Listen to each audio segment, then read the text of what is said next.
Okay, so take a look at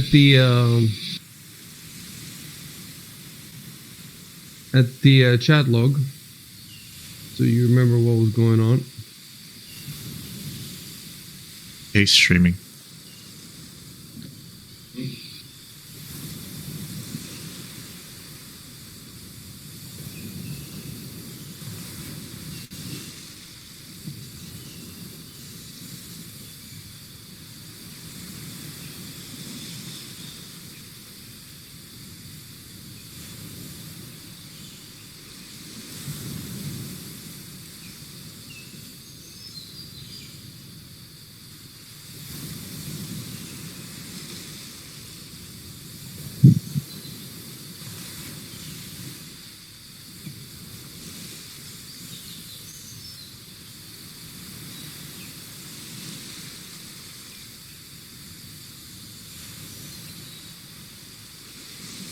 Yeah, everybody has a map, right? Okay. Yeah.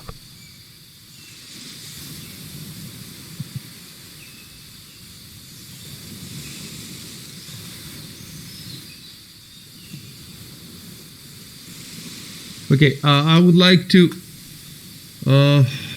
do another of those recaps of the days, because your calendar, in my mind, is the worst out of all the calendars. It's confused. So the first day you arrived at the island, you got off, you had the battle with the in the boat, you arrived at the pier, and then you went immediately to the tents and slept. Because you were hurt, everybody was hurt and all that, and then you woke up, and I think you woke up and it was night, and then what happened? You just slept again until the next morning, I think so, right? Yeah, because we needed to get our spells We never back, did anything at night, if I remember correctly. Yeah. Okay, so the first day it was arrival at the island and pretty much sleeping all day, right? I'm actually gonna. It's a tropical paradise. Why not?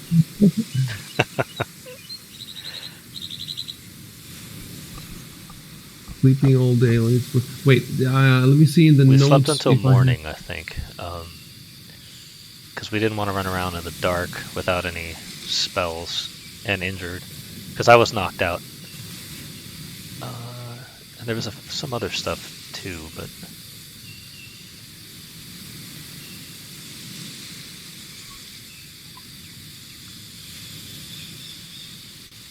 I'm gonna send you now the calendar. So arrival at Talandra's Bounty, sleeping all day after battle, and then makes it sound so lazy. Yeah. And then day 2, wake up at dawn, tropical shower, and then after the shower, you've just been exploring. Let me just say exploring here. So, and now we're still in the middle of exploration.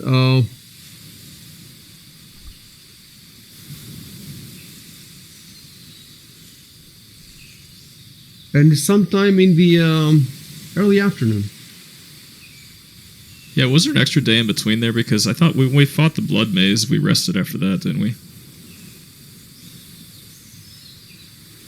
After the Blood Maze. Yeah, I think we went north, and we went to the chapel, saw the poltergeist, and then ran away from it. Unless that was the next day. After the chapel... How do you know it's a poltergeist? Is it because of the image? It was. I think it was in the chat log. Well, it was throwing stuff at us, which is it was moving. It was like a ghost moving shit. Yeah. Yeah. Okay. Yeah. Well, basically, Fantasy Grounds has a weird, not a weird, just it's not a weird. It's just weirdly set up identification system. So everything, the images have IDs. So they have an ID name and a non-ID name. The characters have an ID name, non-ID name. The all that stuff. And the thing is, the way it's programmed, I have to make everything. I have to hide everything manually. Whereas normally, they should all be hidden by default. And in the beginning, I didn't know about that. Like, and it's like if you forget it for 1 second, because I'm sending you so many names, so many images, so many all that stuff. Items. So if I forget even for 1 second to hide something, immediately you see it. I have to hide everything myself. We're talking about thousands of items, thousands of characters, thousands of maps, all that stuff, images. Every single one of them, I have to personally hide it. And some of them have non-ID names, but some of them don't. So I have to put the so for example, you meet a wizard, right? If I send him to you directly, you will see his name immediately. So what I have to do is, first of all, I have to hit the key that says hide his name, and then I have to personally type in a description so that it shows in the chat log. Instead of showing his name when he's talking to you, I have to type something like old man with a hat. Oh, that's cool. I didn't know you could do that. We're talking for thousands of characters, and not only that, but listen, another thing that I have to do. So let's say you meet this guy, he has a first name and a last name. And in the beginning, when you meet him, I have to type in that, middle-aged man and a battle-scarred armor, blah, blah, blah. So that's that. In the beginning, when you talk to him in chat log, you get this, that's the name you get. And then he says, my name is Matt, right? But his name isn't Matt, his name is Matt Warner. He has, he has the first name and the last name.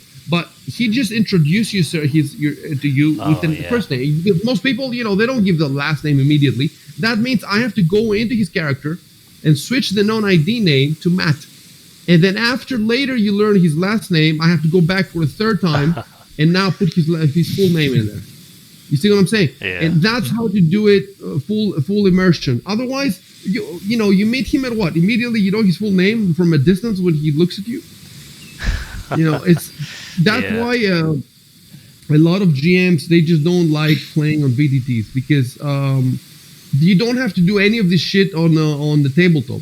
On the tabletop, it makes sense immediately when you meet the old man, you describe him. He's an old wise man, whatever. You don't have to change the non-ID name for the chat log. You don't have to do all this shit. And it just takes, it's non-intuitive. You would think that the computer would speed things up, but when you actually get to it, it slows stuff to a crawl, and you have to get really good at it to, or the people who make the adventure. It would be awesome if the people who made the module programmed all these names that I'm telling you about and put everything to the setting to the non-ID setting immediately, and they had like 3 settings for every name, and you can do it yourself. It's just work, Yeah. And I'm definitely getting faster at it. I'm definitely getting way faster, and I'm getting faster at other stuff too. Like before, I would have to prepare for hours before the session, whereas now I've read the entire adventure, and then I just need like half an hour before, and I remember it. I remember it pretty well. What's happening, and I'm also good at finding stuff out in real time while we're playing. Whereas in the beginning, like, it would be impossible for me. Now, when you guys are chatting between yourselves or doing something, I can at the same time look around you and prepare the next thing. And I've only played 150 hours. Like, imagine when I've played 1,000 hours. So, but it sucks now. So now it's a poltergeist, but don't refer to it as a poltergeist. As far as you're concerned, it's a ghost. And we never even rolled. Did you guys? You didn't roll for the knowledge. I think it's knowledge arcane or something for the poltergeist, for the ghost. Yeah, so I think we were just calling it a ghost. That. The moment you saw him, come, when he started when you started throwing the plates and stuff, then you saw him for a moment. So that moment you should have rolled knowledge. I think it was arcana. And then maybe one of you would know it's a poltergeist. And also, we should have rolled for the grindy lows. We should have rolled. I think we started rolling with the blood mace. But yes, we didn't roll with it. So let me tell you something. Actually, I have this in my notes. I want to tell Shaden. If you want, you can go to the ocean. You can dive for your arrow. Remember that arrow you shot? And right. if you find that arrow and you find the body of that monster and you pull that monster out. Well, you don't even have to pull it. You can just look at it in the water, and then I'm gonna roll. We can roll there the knowledge checks if you find the body. Right. Keep that in mind. Anyway, so for the calendar, you were saying that there was a second day in between. I don't think so. I quickly skimmed the logs and I didn't see anything. We rested. We fought the blood mace, we rested and then we for saw a bit, but I don't think it was an entire day after the blood maze. Right. So the blood maze was this morning, basically. Yeah, that was in the morning. And then we started exploring the town after that, after we rested for a little bit. So the house that you rested in was just above the blood maze vegetable patch, wasn't it? It was one of the shacks, I think. And then you stopped going south because you basically got scared. Right. Yeah. You thought, let's go back and do the okay. There are too many killer vegetables. We were scared of the produce. Yeah. Fresh Azlanti produce, get yours. Get yours today. Organic. Yeah, 100% organic. It's so organic. It's so organic. All right.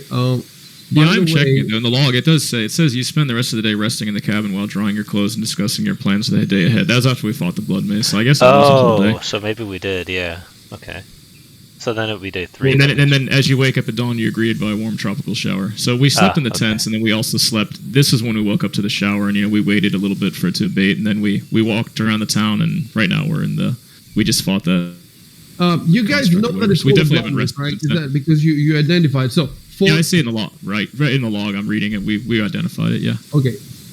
Fought blood maze, then rested. Wait. Fought blood maze, rested in shack. So this is it. This is the calendar for now, and I'm gonna do a double check, but it sounds legit.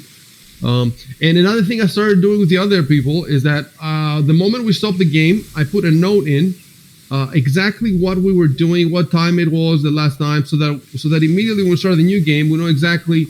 So I'm just gonna put here.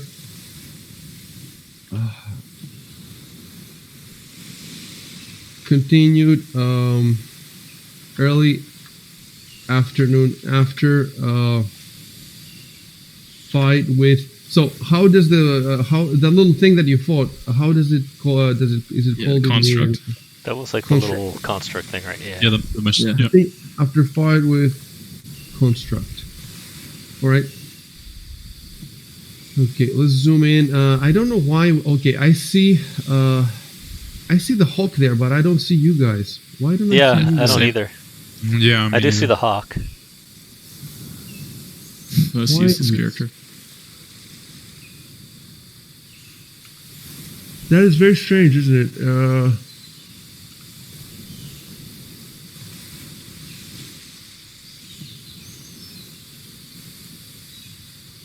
That is very strange.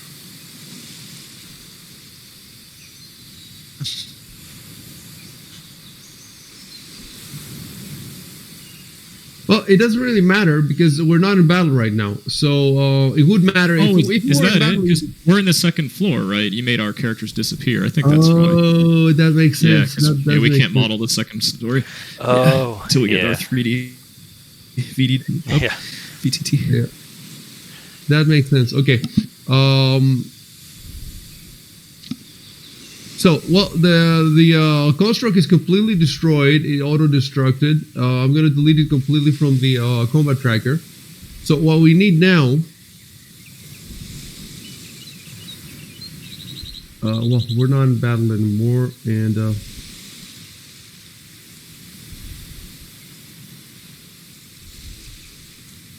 what we need now is to go to the chat log.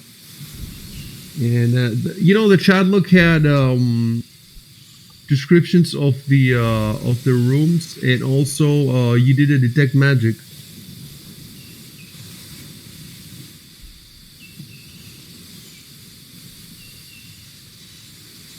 Let me pull out. I think I should give you again.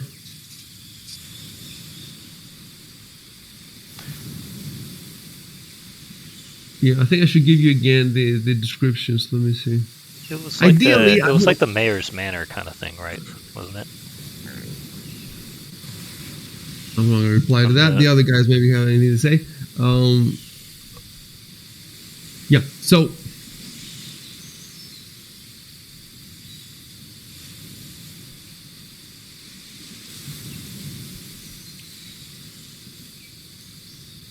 Oh, wait. Are we still in combat? No, we're definitely not in combat. Oh, okay. Another thing I wanted to see is, okay, so I'm going to put your your it made sense to remove back in the combat. It made sense to remove your tokens. You know why? Because and Shadrick has effect prone. I'm gonna remove that. You know, he doesn't have to be prone. When you're out of combat, if you're in combat, to get up, I think you need to check but if you're not in combat, where is it? It's here. Effects.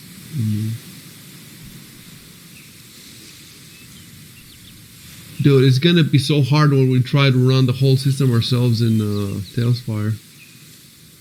Oh yeah. It's ridiculous, but on the other hand, it will be first level, so and I do have some experience now. So, and then once we learn the system well, then we can use Fantasy Grounds even better. Okay, so the reason that it was good to remove the tokens is because half of them were on the first floor, half of them on the second, and that was the only way to remember who was where. But now that it doesn't matter where you are, I'm gonna put you back there, and we know you're on the second floor. With everybody.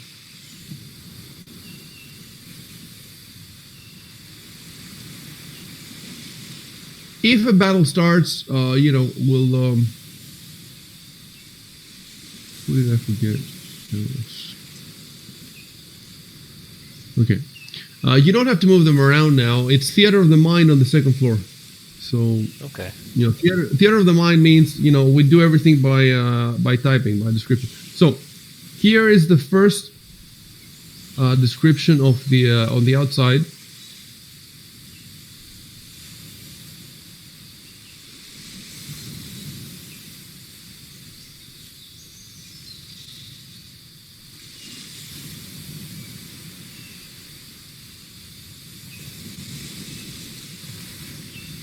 And this is what you got when you entered.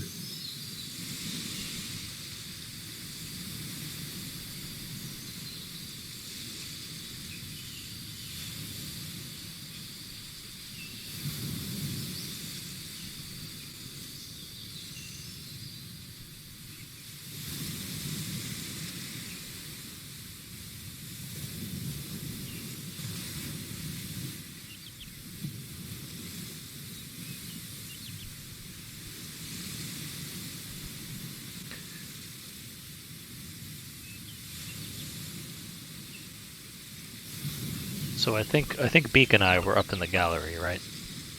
Guys, give me 1 minute to read the whole thing too, because I have to remember, and then I'll tell you when I'm done. Okay. I think ultimately we all ran upstairs. Yeah, everybody's upstairs. Everybody's upstairs. Okay. Yeah.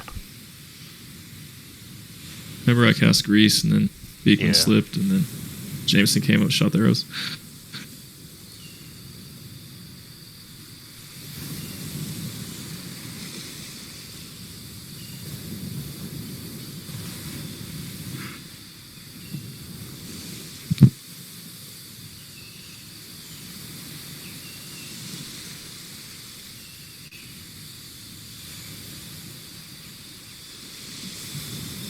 So, when you go up, there's a gallery. That's where the whole thing happened upstairs, in a gallery.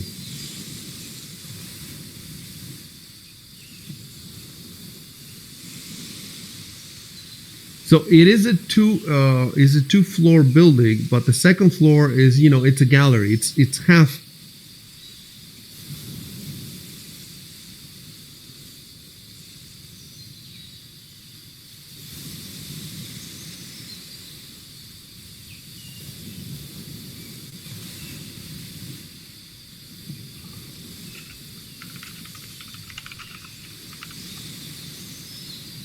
So, as far as the rooms are concerned, and for the ground floor, there's doors to the north and south that lead to what appear to be offices.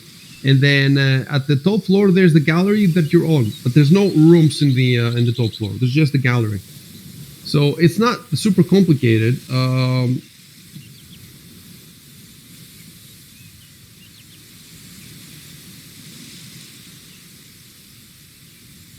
And let me see what happened when you did the detect magic.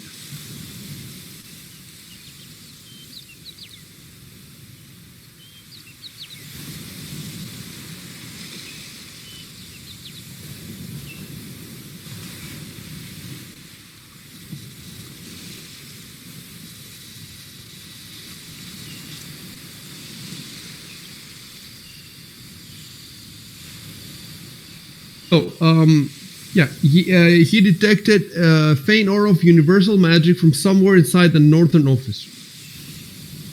So there's two offices, one in the south, one in the north, and the north has that aura of magic. So you guys can start playing.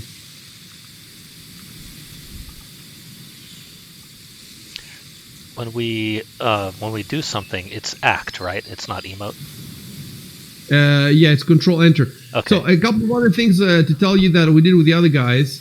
First of all, Jameson, you should expand all the categories to the right, to the in the sidebar. So where it says library, player, campaign, character, expand all that. Okay. Okay, that's one thing. Another thing we started doing, because you know what we're going to be doing. Okay, so Beak has only the icons, and the rest of you have the icons and that's personal choice, whatever you want. Another thing we started doing is what I'm going to, in the forum that we posted the summaries, right, after every session. So those summaries, we're going to start putting pictures to them. So when it says that we arrived at the colony, boom, there will be a picture of the colony. When it says we fought the blood maze, boom, there will be a picture of the blood maze. So that when somebody, is just trying to read it like a novel, like a comic book or whatever, and, they don't want to spend 100 hours watching the streams, it will be awesome. They'll be able to, at the end of the campaign, if you might have like a couple hundred pages, of summary, it'll be like a novel, it'll be like a novelization of the campaign. So some of these images will be taken from the books, but I would also like images from the streams that show the action, the characters moving around. This means that you're going to have to play director with your stream a little bit. So, for example, yesterday they were in the forest. They were hunting this boar, and they were with this nobleman, and they had his manservants. So they had the image of the nobleman, they had the image of the manservants, they had the image of the boar, and they had the map of the forest. These are 4 images, and they had to rearrange the windows on their screen so that all 4 images would be on the screen, and they would be, not too cropped, and they would be aesthetically, nice. So that's part of your job, to keep thinking of how can I present everything. Right now, you don't have anything other than the colony map, at least not that I can think of. But for example, the moment the construct came on, right, and I sent you that image, some players, they look at the construct and then they close the image. But I don't want you to close the image. I want you to find a way to put the construct somewhere on the screen that looks nice. So keep that in mind. And the thing is, now I have all your streams in front of me on my browser, so I can monitor you and I can give you advice. Close that, open that, do that. Okay, so now you can play. Let's do it.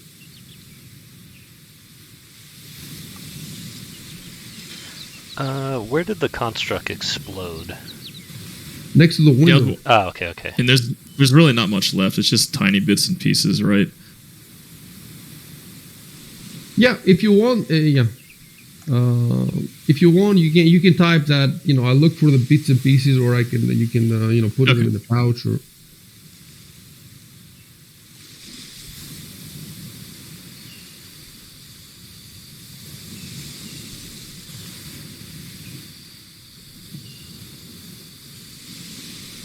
Shaden, you need to use periods.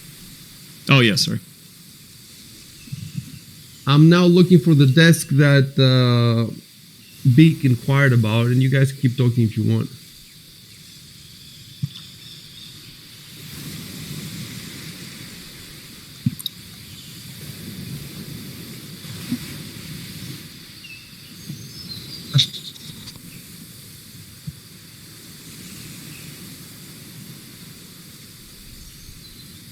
Oh, crap.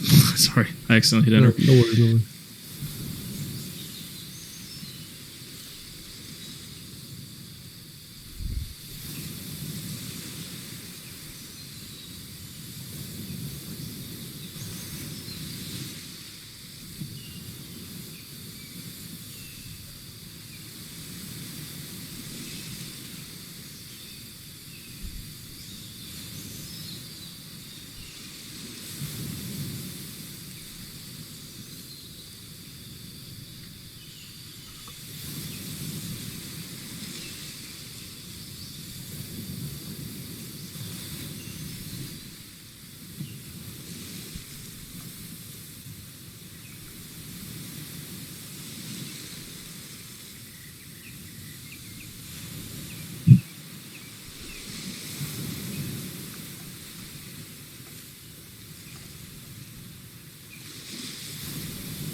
Sec. I told the other guys that you're playing basically the tutorial campaign. Like this entire campaign is a tutorial on how to play the game, right? So I'm gonna be giving you some advice now and then. This particular encounter with the cloak, with the construct, had a story award of 200 XP if you captured it without destroying it, and if you followed it to its destination later, you know, after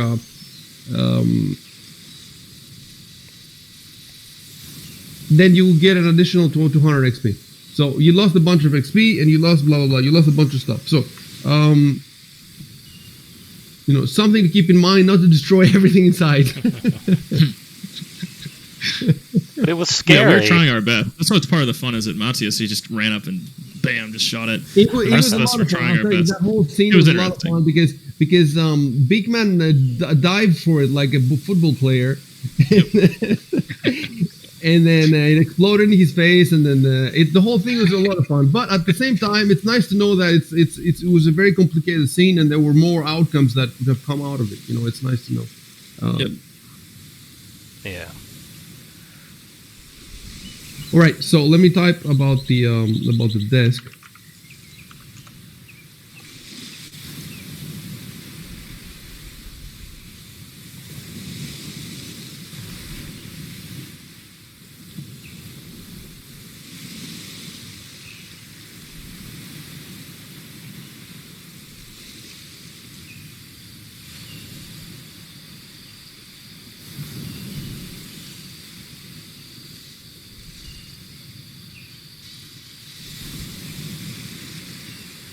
Oh, I rolled blue wrong. Okay.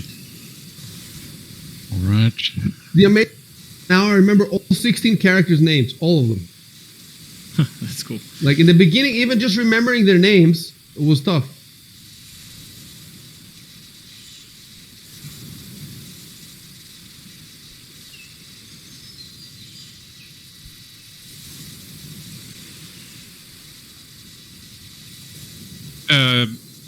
Are you assuming that I already checked the desk's drawers? I don't think there's any drawers, to be honest with you. The description here doesn't tell me about any drawers, so Oh, okay. as far as you're concerned, it's clear. So, by the way, I don't see a couple. Did I tell you, Dad? You have to hear about this. Oh, There yeah. is a way to fudge dice, dude. Oh, really? Oh. There is an option. I'll tell you some. You can. I think you should be able to see it if you are. Well, you're not the GM, so maybe you can't see it. But if you open the options at the top right, it says dice manual entry. Can you see that? I'm not seeing it now, so you probably have to be. I see to it. do Wait, You have to be. So when I turn this on, what happens is every time you guys roll a die, I get a screen in front of me to enter the number that comes up. Oh, That is funny. Like we tested it, and I had the board landed 20 on Shubin, and then landed full damage on him. He took like 12 hit points off. I can keep rolling 20s all day. I can keep rolling ones all day. My dice I can fudge. Your dice I can fudge. Everything. And it was really funny. And we had this discussion about fudging dice, and I explained to people why GMs do it. You know, I used to do it a lot back in the old days. I explained to them that. Chev was watching the stream and he says, I want a webcam now on your keyboard. But I explained to him, like, I would rather the whole Pathfinder universe be destroyed than me fudge a single die roll. It's terrible. I'd never do it. But there was actually, we were fortunate because there was a reason to use it, legitimate reason to use it in the last game. And that was the cleric had a power. It's called Touch of Love, and what that does is he touches a player, and the next player's roll comes up 11. No matter what happens, it comes up 11. Oh, that's cool. So, but we won. So Shubin was going to do an attack, and I made it. I fudged it to be 11. Well, it's not a fudge. This is the actual, law of the game. Yeah. So I made it to be 11, and the reason you want to do it this way is because you want Fantasy Grounds to calculate all the other stuff. You Right. cannot just type 11 in the chat log. It has to go through Fantasy Ground system. So with this manual dice entry, another reason you might want to do it is if you have dice on your table, and you're rolling a couple of dice for some reason, you want to roll on your table, and then you want to input the result of that into Fantasy Grounds. Maybe because you're playing in person. You could be playing in person, and you have Fantasy Grounds next to you. There's legitimate reasons, so I can turn it on and off. That's one thing we learned yesterday. And Yeah, so I remember we were looking for something like that because of things like that where the rules take into effect like certain specific roles. yes, Like you it said, gives you yeah. the rule gives you a Yeah. roll, right? Yeah, it happens sometimes. And there was like no way to do it. We had to like manually calculate everything and then just type in the results. Oh, I think yes, you're right. It might have Yeah. happened. It might have happened. It's happened in a your couple of campaign, too. times, I think. So are you able to even fudge a player's roll? Like if I double click the 20-sided die, it'll just go out and display a number. Is there a way you Let's can do it. I capture want to that? show you. It's so much fun. It's so much fun. Let's do it. Like, I'm going to turn it on and just roll a 20. Oh, so once you have it on, I see what you're saying. Okay, yeah, let me do it. Hold on. Wait. Okay, it didn't work. I don't know why. Let me see. Is it that I have to press it for you? So, like, I go to, let's see. No, it was Shubin that did. Let's see. Manual entry on. Try again. Right. No, that's a 14. Yeah, because there'd be a pause, right? Because it'd have to take some time to wait for you to input yes, there what was number. a pause with Shubin. Let me see. Okay, If I go- yeah. But I figured Look, the players probably wouldn't realize what's going on, Look, if I go to your inventory, to your sheet right now, and I just double click on your wisdom check, for example, Yeah. right? I just double clicked on it, and it just gives me this window, and I'm gonna make it come up 20. Look,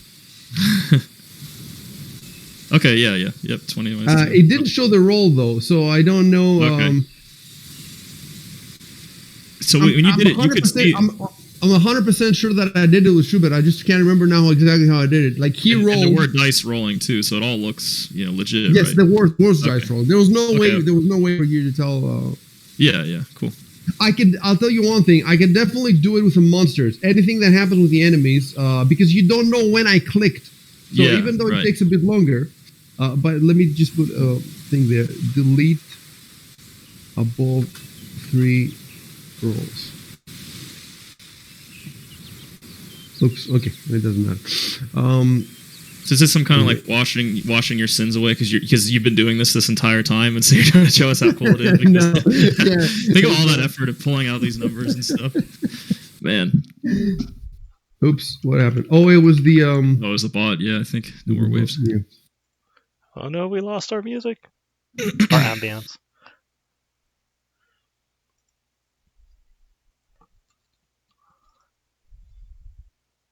It's pretty bad when it's going in. Yeah, There we go. it's a lot different when it's too quiet. I really don't like Yeah. it that way. Yeah. All right. The other thing I wanted to do is I wanted to put the hit point bars. Show ally health in bar.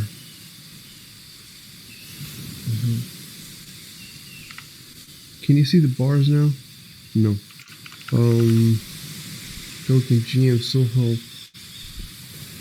Bar. Okay, so now you can see bars right next to the characters in the token. Look at the tokens. Oh yeah. You see? Oh, So- that's the HP. Oh yeah. it's- Yeah. It's just like I it's don't like know why a it doesn't CRPG. show. Oh, it doesn't show the bird. Why doesn't it show the bird? If you hover over it, it says wounded for Shadrick. It says healthy for Matthias. Oh, you're right. It doesn't. I wish it would say like 6/9 or something like your current and total. That'd be kind of cool. But yeah, it just says healthy wounded. Yeah, I see what you're saying. Yeah, it's more immersive this way. While still giving you, yeah, basically Kellis has three hit points wounds, and Shadrick has 3 hit point wounds. So it's a tough. You're in a tough spot. Like on one hand,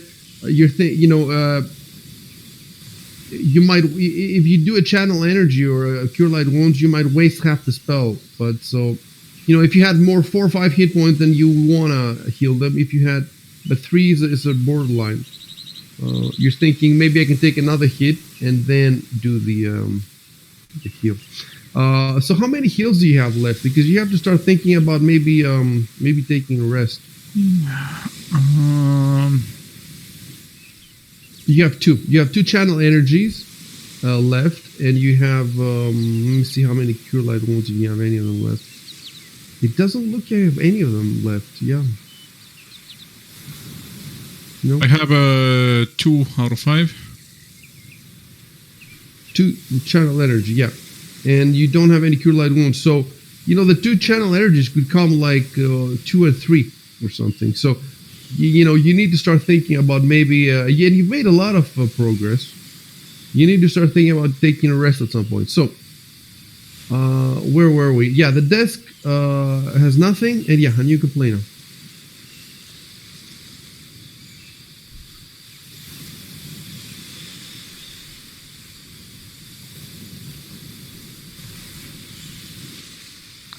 I don't remember if we checked both offices. I think we only checked one. You did not check either of the offices. Oh, that's right, because we started. We getting went chasing. Yeah, we ran up. Yeah, we ran upstairs Yeah. specifically for that. because that's when we were going to go in. into the office, and then we spotted the. Yeah. Okay, that makes sense.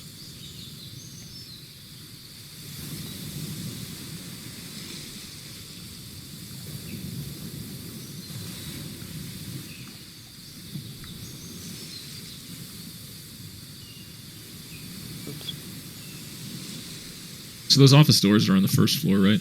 Yes, the first one. Okay. So we basically checked everything that we could see on the top deck, right? You can type. You can type that we checked the gallery. Let's check the gallery, guys, something like that, and I'll let you know if you find anything.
As far as the formation goes, when you're walking in this map this is a whole huge tactical map. The formation is whatever it is. But when you're walking an overland map, that hasn't happened yet in this campaign. If you open the party sheet is at the top right of the little after the crossed swords. There's 3 characters at the top. And you open the party sheet. There's a tab that says the order. Oh, yeah, marching in formation. That's interesting. Yeah. Oh, that's right. really Yeah, cool. watch order. Yeah. Yeah. So what happens there is I drop here your characters, and you can place them. Can you place them, or can you move your characters, or try to move them around? I can suggest where I want to move them, and then you have to approve. Yes, it's exactly good. So try to look. I'm gonna put Kellis in the front, and then I'm gonna put the rest of you down here, and move where you want to move around him.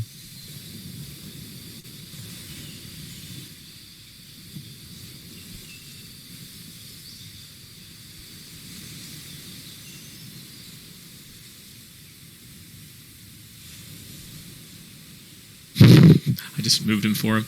I guess I can move anything I want. So yeah, this is pretty much what the other group had. You don't have a lot of choices when you have 4 people. Right. If you had 6, or 5, it would be a lot more complicated. Let me just make it a little bit. And with the other group, we actually we turned this into an icon, into a token that goes on the overworld. So when they move around on the overworld, they move with this token, this big 4-character token. But for keep in mind that whenever we don't know what your formation is, this is what your formation is going to be. Okay. And if you want to change it, we go back here, but you have to let me know. Don't just move. Well, you cannot move it yourself anyway. You need my authorization. So, Yep. Oh, another thing we did. Let me tell you another thing we did. We made the inventory visible to everybody because these games have a lot of items you get, and when you distribute the items among 4 people, after a while, people forget what everybody else has. They only remember the stuff they can see in their own inventory. And that makes it hard to solve puzzles later, complicated puzzles that might need 2 or 3 items from 2 or 3 different...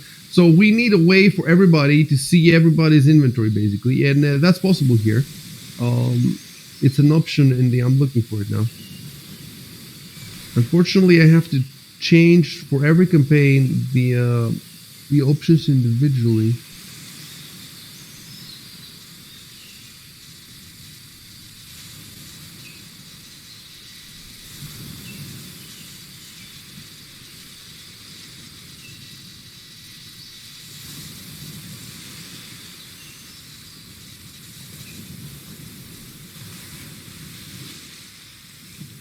There's an option to ring bell on turn for players. I don't know if that means you hear a bell every time it's your turn. It sounds cool. I'll turn it on.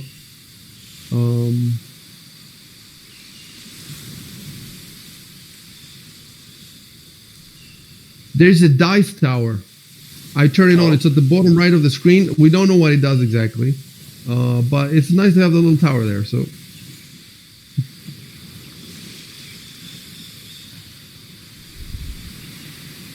There is a GM voice act to activate the combat tracker. So again, we don't know how that works, but I turn it on. Oh, show all whispers to GM. There is an option so that whenever you guys whisper it in yourselves, I can see everything. We can't keep it from you. Yeah. All the secrets.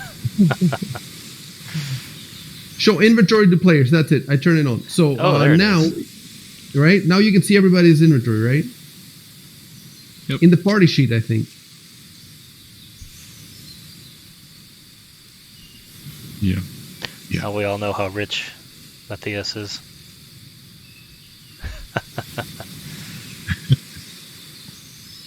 Can't hide it from us anymore. He's been hoarding the...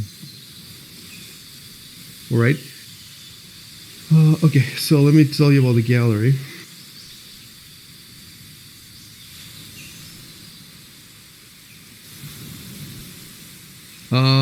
Big, you were already in the gallery, so you were already upstairs. You don't have to go there. You search the gallery, but find nothing. No. There we go.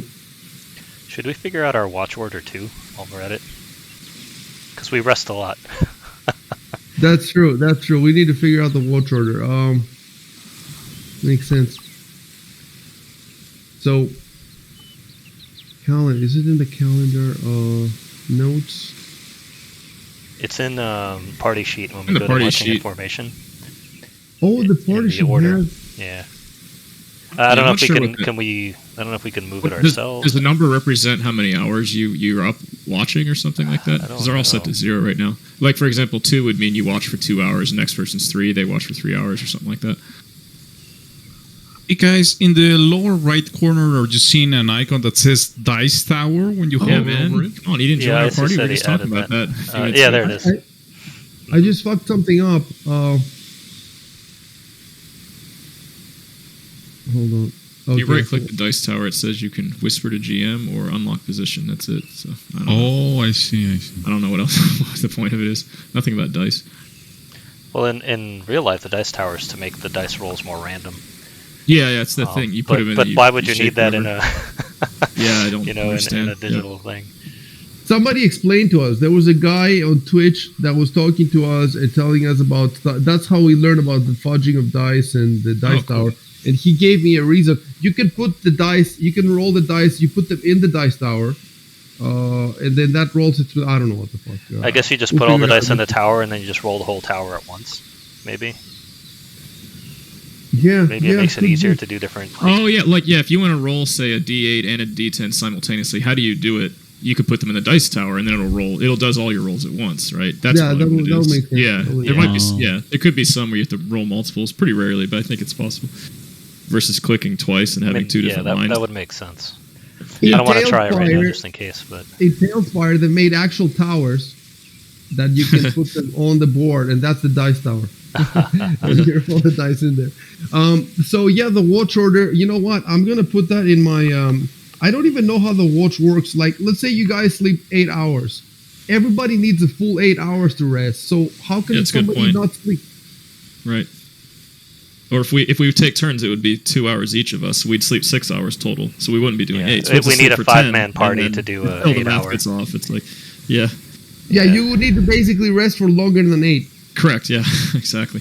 That's why I think in D&D with a party of 6, it's easier to sleep for 8 hours because you don't have to watch as long. It would still be a little bit more though, because you have to break your sleep to watch. Yeah, that makes sense. That makes sense. And if there were 20 people, then that's fine. It's like Yeah. With a 5-man party, everyone can do 2 hours. More the merrier. Should be decent, or an hour and a half. Well, I'm going to Google it eventually. I put a note in my notes, determined watch issues. For the time being, it's not an issue. Yeah. But we've already made this, you've already slept a couple of times. So what, we don't know what would have happened if, you didn't designate a watch or anything like that. Next time it's time to sleep, we're going to research this. We're going to have to stop for half an hour or whatever and figure it out. Yep. So you search the gallery, there's nothing there, play. All right.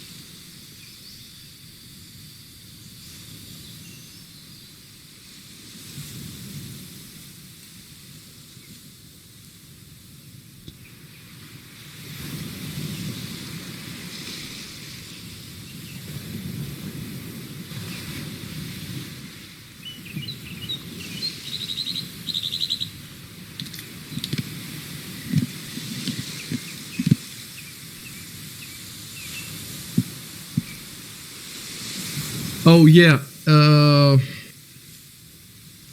Okay. In the user list of Twitch of Discord, Dan and Jameson are not showing that they're streaming. Try turning on streamer mode in settings in Discord. It says I'm in streamer mode. You know what you should do then? That's what fixes it for other guys. Delete your connection to Twitch and reconnect. Oh, in Discord?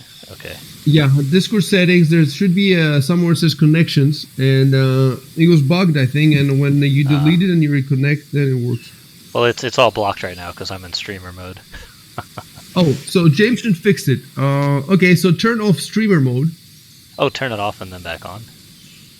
Turn it off first. Head it off. Oh. Yeah, well, Jameson, turn it off, and Dan, I think you're gonna have to reconnect to Twitch and then turn it back on again. You can don't touch OBS. OBS can keep streaming. Has nothing to do with it. Enable streamer mode. Hold on. No, it's still. Yeah. No. I'd have to reconnect, but I can't do it while I'm in this mode because otherwise it broadcasts all my credentials. Okay, for next time then. Yeah. For next time, let me just put a note here so that I can remind you. It's easy to forget for everybody. I'm stepping away for a second.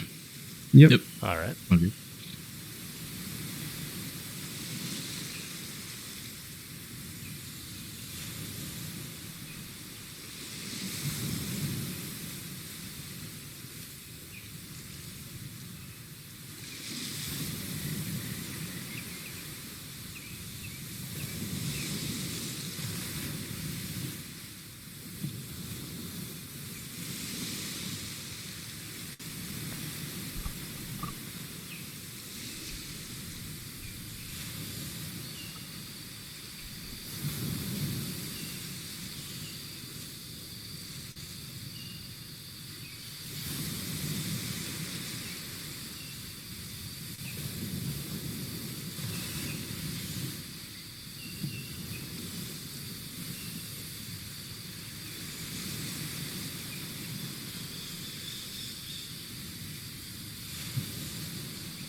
I'm back.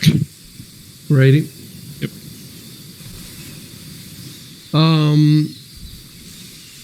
Dad, there's two offices, one in the north and one in the south. You have to tell me which one. Oh yeah, I was just gonna pick one at random, but I'll do the Well, hold north on. one. Which Let me put that in. one of them that we had detected magic in it? I can't remember which one. I don't think it was I did. I think it was Mattias, right?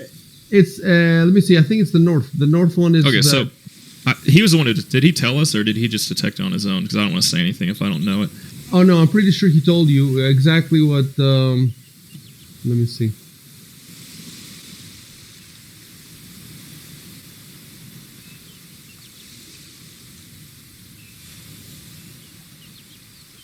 Oh, there's a command from Dan to open the door to the northern office.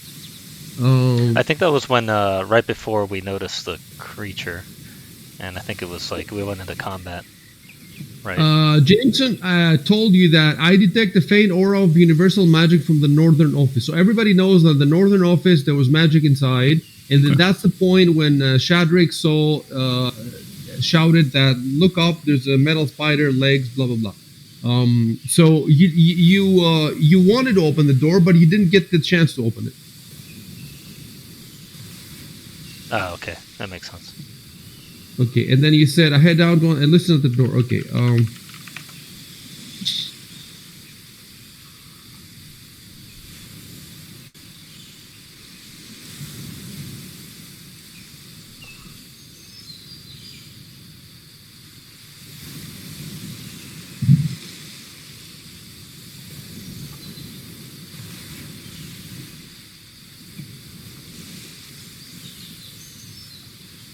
Ensorcelled, I've never seen that word before. Does it mean It's like sorcery. bewitched or cursed Okay. or enspelled, essentially. Yeah. okay?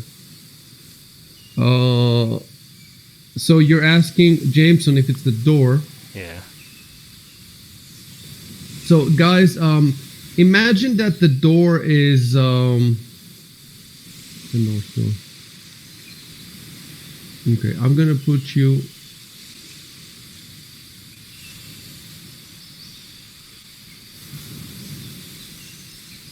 Well, no. Let's not try. Well, let's not try to play this tactically.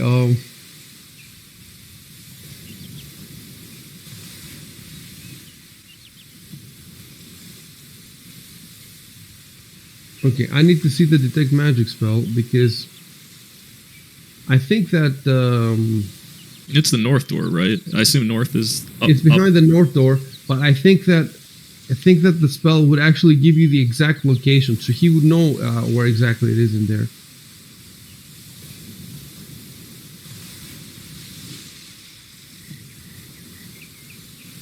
Oh, I see. Okay, we have some issue here. To determine the school of magic, the aura has to be in line of sight. So behind the door, it's not line of sight, is it? Yeah, I guess if he's reading the aura, he'd have to see it.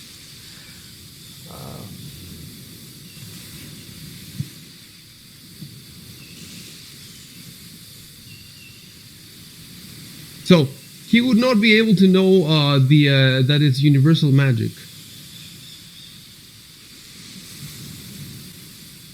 As far as the location, shouldn't also the location be in the line of sight? Like if it's not, he knows the direction, but he doesn't know the location because he hasn't seen the room, right? Otherwise, if he could know the location without opening the door, it would be like having an X-ray of the room or something. Yeah. So it's not the door. Okay. Does the detect magic work behind doors? Like if let's say it's a chair right behind the door, would you have to open the?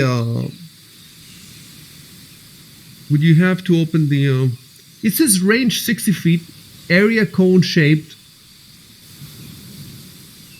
Anyway, for the time being, we're gonna play it like this. I I think I've seen it that says the spell can penetrate barriers. I remember we were talking about this one before. I remember 1 foot of stone, 1 inch of common metal, Yeah, thin sheet detect of lead, magic. 3 feet. Right. Yeah, 3 feet of wood or dirt blocks. Oh, it says 3 feet of wood or dirt blocks. That's pretty thick. 3 feet of wood. A door is definitely not 3 feet thick. 3 feet of wood is a lot, yes, or dirt. Right. It's quite a lot. So, like, if you're in a house and there's several walls that you're going through, eventually, your spell would stop. It wouldn't go the whole 60 feet, but you'd be able to go through a couple of rooms or whatever. It goes through. So I guess he can sense the distance to the. He doesn't know where in the room. Right. It is That makes sense to me. Object, right? So my description was good in that sense. That the aura is from somewhere inside the office. But the only problem is with the universal magic that he doesn't know that is universal magic. So how about the feint? Does he know about that it's a feint aura? Let me see.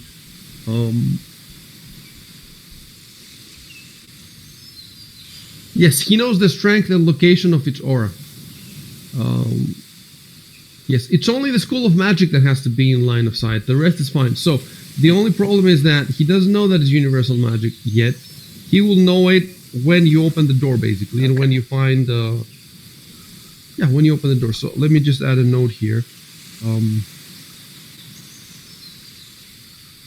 Have a buff, right? Maybe it's a good idea to cast Bless. Well, we don't know. I mean, it could just be a magical sword or helmet or something. We have no idea. Or a trap. Right. Could be any What are number the of things. chances?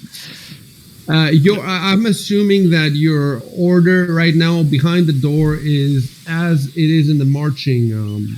Yeah, that's probably how like I said, we're playing. Right now, it's theater of the mind. So whatever is there. So Matthias.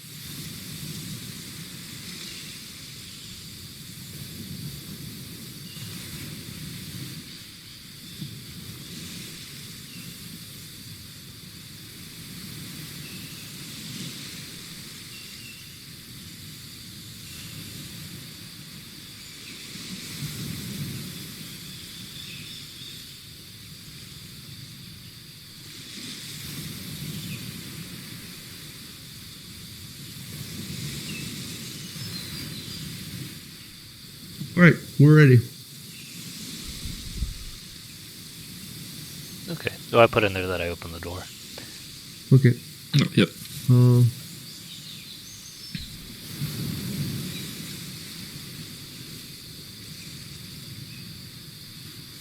Just waiting for the music to change. Boom! No, not again. It's not even the change. Just the current song has to pause, and then you hear the music starts. So just the pausing is enough to know. Unless the bot drops.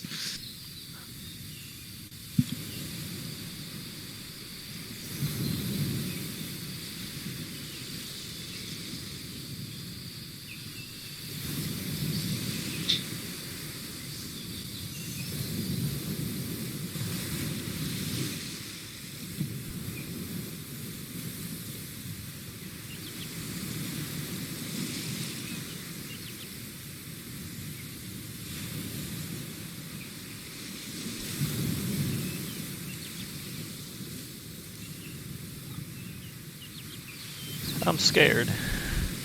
That's he's taking a while, which means he's typing.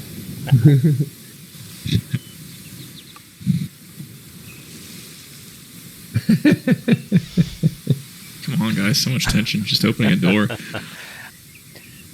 We need a little, like, sound effect.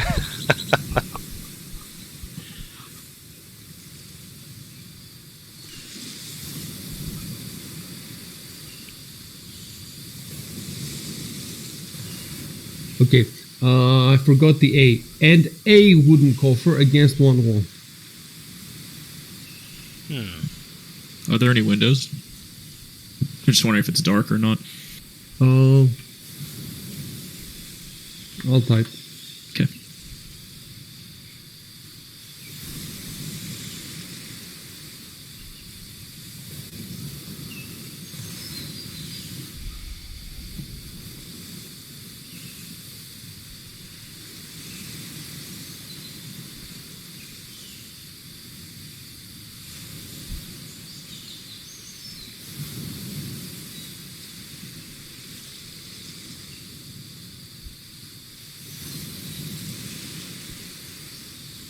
So there's no problems with light. Yep.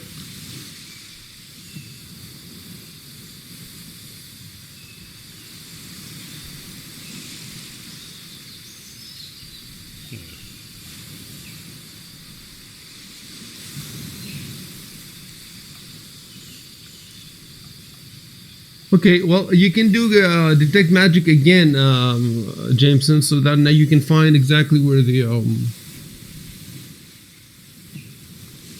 aura is coming from. Well, actually, you do know where the. Do you know where the aura is coming from?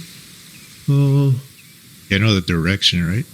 Yeah, you know the direction. So I would say that. Yeah, I'll whisper.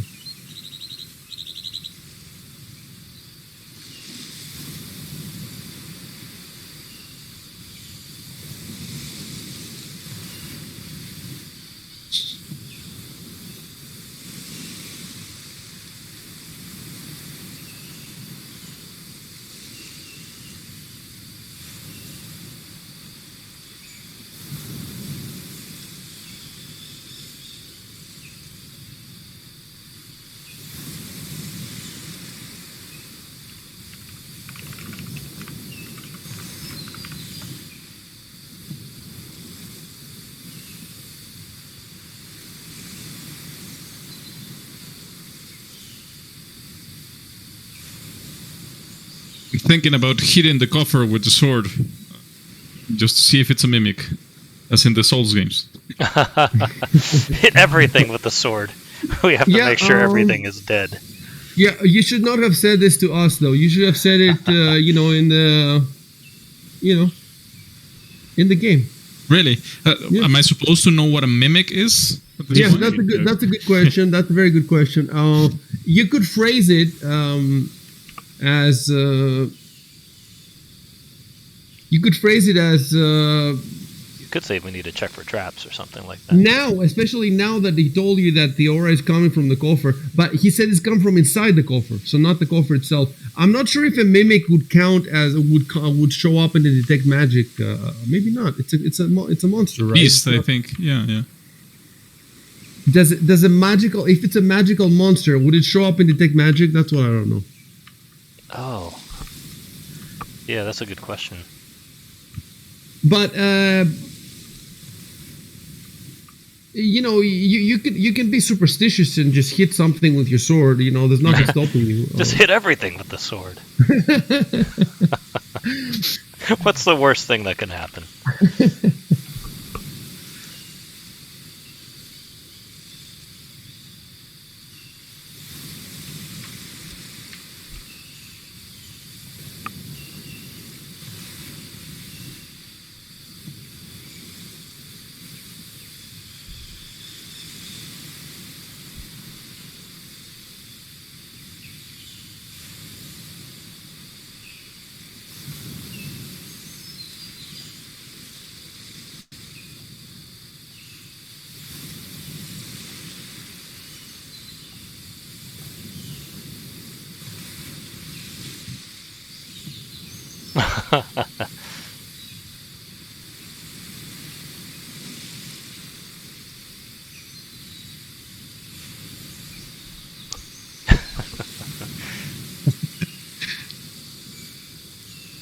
We're like, it's fine.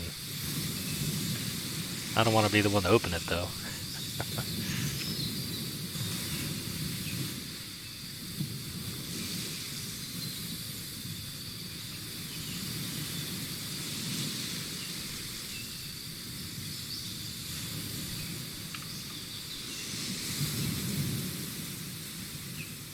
Is it any use if we take, I don't know, one of the quills and some ink? Actually, is the ink dry? Probably Probably hasn't been there long enough to be dry. Well, Yeah, 'cause you if it's can not- you can ask that. You can say, Yeah, I'll check it there. I took the ink.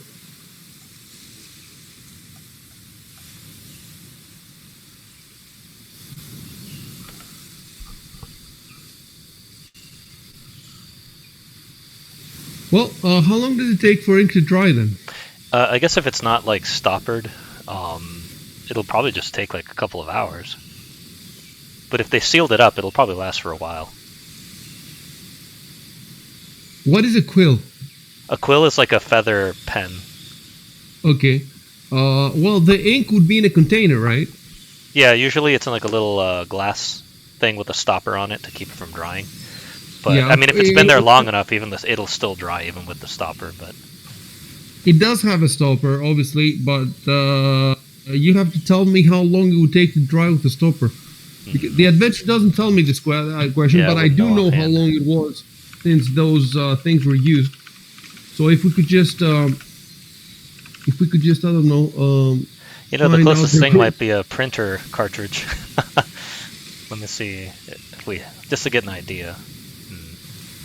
I guess I can look that up.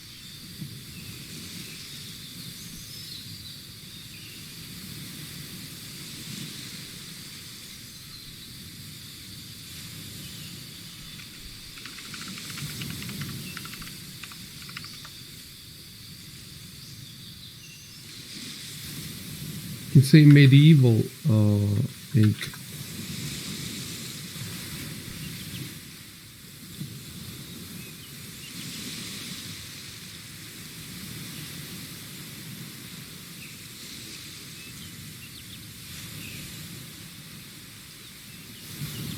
Well, apparently, our fancy ink cartridges take like 3 to 4 weeks to dry out.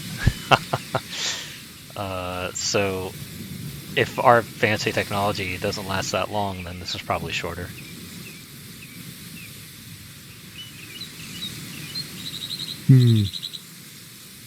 So you're telling me that the companies make the ink and they have to sell it within 3 weeks or something? No, if it's When you no, remove it's the sealed. seal. Once you remove the seal, yeah, it starts to dry out within like 3 to 4 weeks. So there was no way for them to seal anything back then, was there, in like medieval No, times? it was just a little cork stopper. You know what they would do? They would often have ink in like solid blocks. It would last longer, and then what they would do is they would they would melt it a bit, and they would How become do you know liquid. this thing? I've seen it before, actually, and I've You're had to like- look this stuff up in the past at You're some like, point. I learned it in the GM Academy. Yeah, pretty much. Your My medieval degree. studies courses You in know. university. These are things you got to know when you do role playing games. Well, what we're going to do is this now.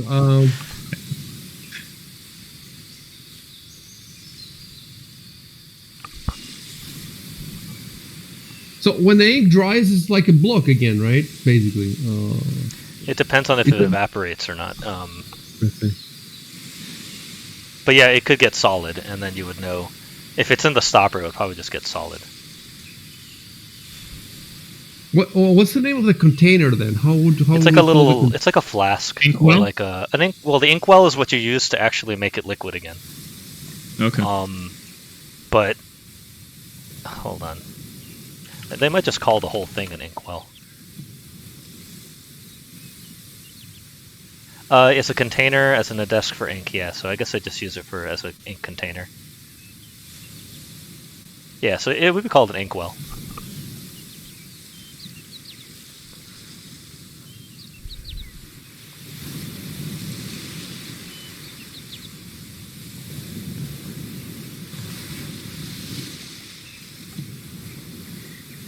So I'm giving you this answer. I'm giving you this answer with a provisional. It's a provisional answer. This is Yeah. probably the correct answer, and I guess it should give you an idea that the last time these. I'm actually going to put that in. No, I'm not going to put it in because it's your inference. It should give you an idea that the last time these, the stationery was used was not in the last 2-3 weeks. Probably okay. longer than 2-3 weeks since anything has happened here, basically. Oh, okay. That's kind of like the idea I was going for, trying to see if we can come up with a sort of timeline. So there were no people here, last week or 2 weeks ago, but maybe longer than 2-3 weeks.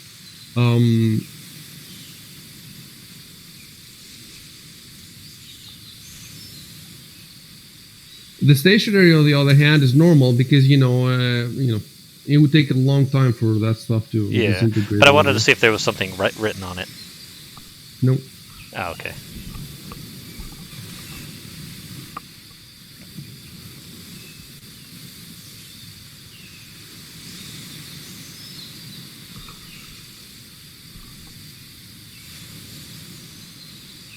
You just open it. Oh, he's going for it. Famous last words.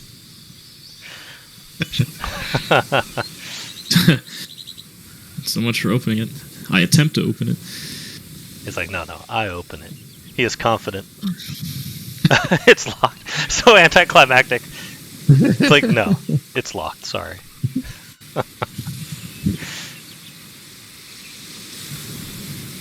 See, this is when we need a thief. Well, there's one over here. He's got to tell me what happened. I guess you could theoretically break the lock, right? But yeah.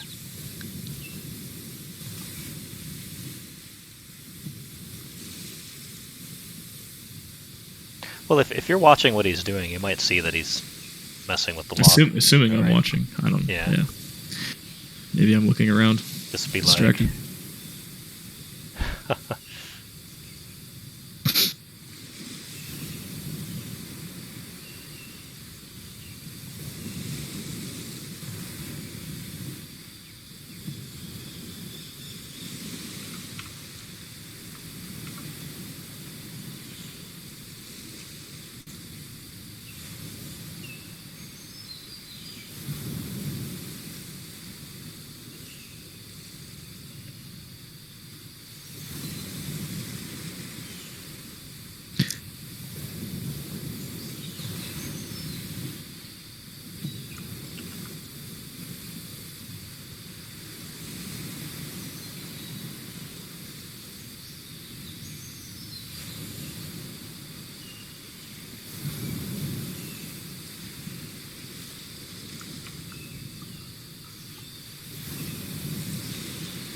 Okay, so what would you use for that Is it disabled device? disabled device? Yeah, I think that's what it is, right? Let me just take a quick look at it. Yeah, I got it open ready, but just let me know. Yes, opening locks. Okay. You can also sabotage civil mechanical devices, as catapults, wagon wheels, and doors. All right, Wagon wheels. just roll it. Just go ahead and roll it. I know what the number is. All right.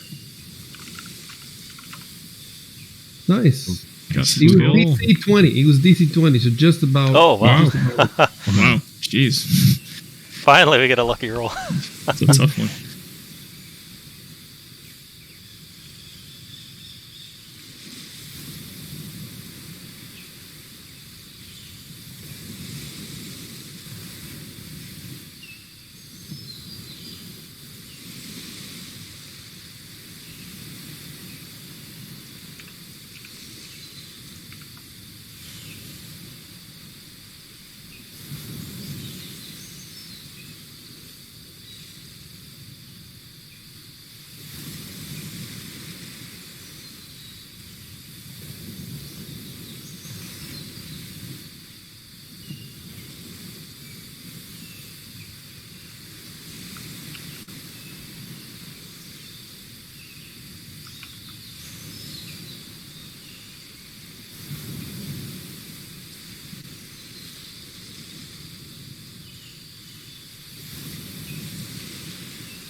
Do they all look kind of nondescript, or is there like one that stands out above the rest that I would want to grab first? Or I was just going to pick one at random.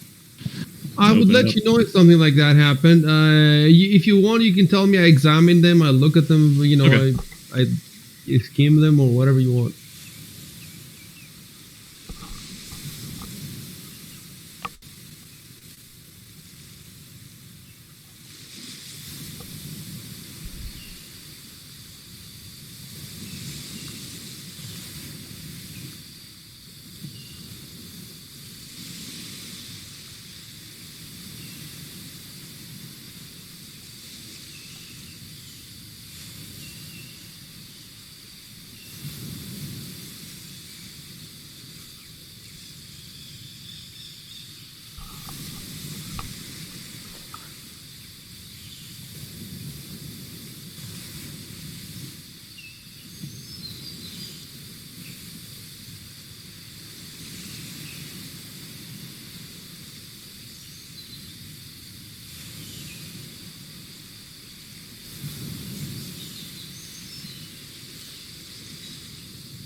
was wondering, there's an armor check penalty for some skills, I think, including disable device, right? So if I remove my armor, then I think the likelihood of succeeding will go up a little bit.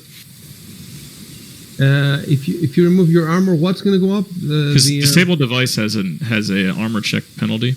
Because I noticed when I went to roll it, it said +2, but I know my dexterity bonus is +3, so I think maybe the penalty was being calculated in there.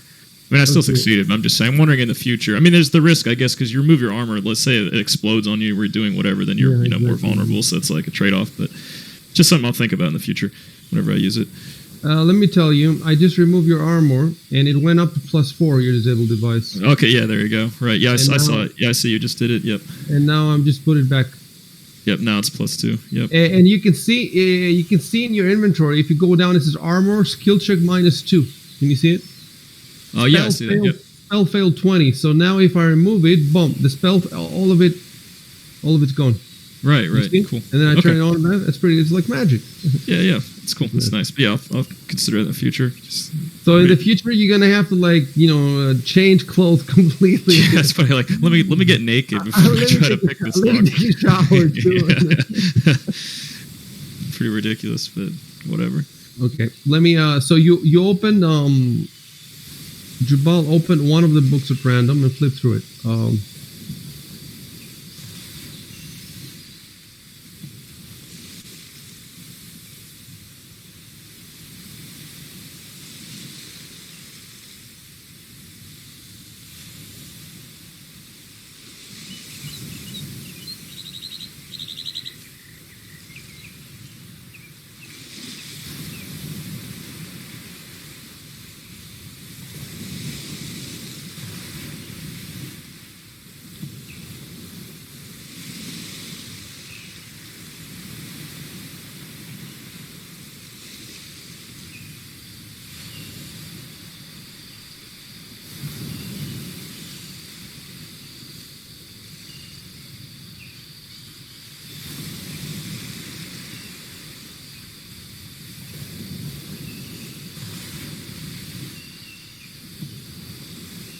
I actually have it. You can have it. Boom.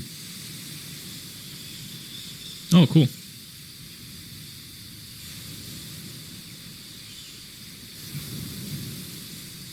Can everyone see it on their screen then?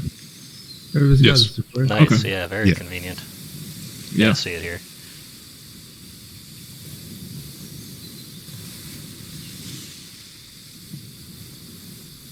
How long ago is that Wheel Day Desnus 31? Yeah, from our Wheel day? Day Business. Yeah, this is Anglo-Saxon calendar or something. Tis the day of wheel, of course. Didn't you know that? Oh, by the way, I pressed some enters at the bottom because you cannot see. If you scroll all the way to the bottom, you can see the swarm suit. Oh yeah. I shouldn't have pointed that out. It's just that it's the problem with Fantasy Grounds where you have to put some You need a empty couple lines at the bottom. of new lines, or else it just runs into the thing, yeah. You I guys- remember we yeah, had as to you're- do that, yeah. As you're scrolling, you can see the text overlapping with the edge animation, not animation, but yeah, the edge Yeah. line of the window. Yeah, bit choppy.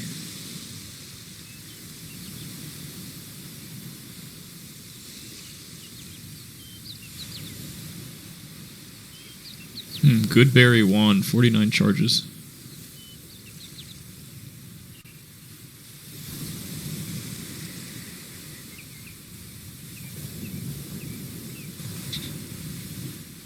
Should I type in how long ago was the Wheel Day Desnus 31, or could you answer that for us? So that we... Also, you asked me about that. Oh, gee. Sorry, yeah, that's Yeah, the problem. in this world, do we use the same calendar, or is this Yeah, it colony could be a that I different assume one, it's depending. Let me explain you the something. Let me explain you Valerian something. calendar? Yeah. This logbook you just got is not in the official adventure. It's a GM who made it. Okay. So I've Googled and I found. I think maybe I found it in the Paizo forums. I don't remember where I found it. I think in the Paizo forums. They produce a lot of stuff in there. The GMs, additional stuff. They enrich the adventures, and I thought this was awesome. Instead of just telling you, it's a master tool inventory. Now you have all this to look into, and don't think that because the GM made it. I mean, it is like, for example, the swarm suit. It's an actual thing in here. You know, he just didn't make it. He didn't make it out. Obviously, where it says chisel and sledge and that stuff, he made it up himself. But there's other stuff that it's in the actual adventure. You know. Yep. And I mean, look, the chisels and the sledges, they're also in the adventure. It's just that the adventure tells me that basically the ship or the colony includes any basic tool that you might want in reasonable numbers. So, you know, if you want 1 billion sledges, it doesn't have them. But if you want a couple of sledges, you can find them. You see what I'm saying? So, you know, so they're not going to spend time. You know, they only have 96 pages per adventure. They're not going to spend their pages to write down stuff like how many shovels there are. But the GMs, you know, they make some assumptions, and you know, they make it seem more. But part of the stuff, definitely part of the stuff in this document, is useful. Like, for example, you know, the Goodberry wand. That is, it's good that you know, that stands out. It's a fucking wand, so you know there's a wand somewhere that has 49 charges, and you know, so you should go through it and read it. So as far as Wheel Day Destinus is, let's fucking Google it, because I know that Golarion has its own calendar, but I don't know what it is. They have like an actual calendar. Let me tell you the other problem we have here. Oh, wait a minute. There's a calendar option in. Yes, there is. Maybe the calendar can be put in there. Yes, you know what the calendar is going to help us do, and they even made extensions. The calendar is going to help us this way. Let's say that it's midday, right? And you do something, and I tell you that it takes half an hour for you to do it. The moment that I tell you it takes half an hour, I input it in the calendar, and now the time moves forward. So we can never lose track of where we are and what's. You see what I'm saying? I don't have to, because up to now I've been pretty much making up the hours. Like when I tell you that it's midday, I don't know exactly where it is. But if we do it this way, then you know, every time that something happens, you know, you take a nap for an hour, boom, you put it in the calendar, and now we know what time it is. You see, but it's complicated. I haven't looked in the calendar yet. Eventually, I'll do it. But there's another complication here. Let me tell you what that is. There is no official time when this campaign begins. So when the trip happens from Andorra, and it takes 6 weeks from Andorra to come to Azlant, it said. In the entire 600 pages of the campaign, it doesn't tell you when the trip happens.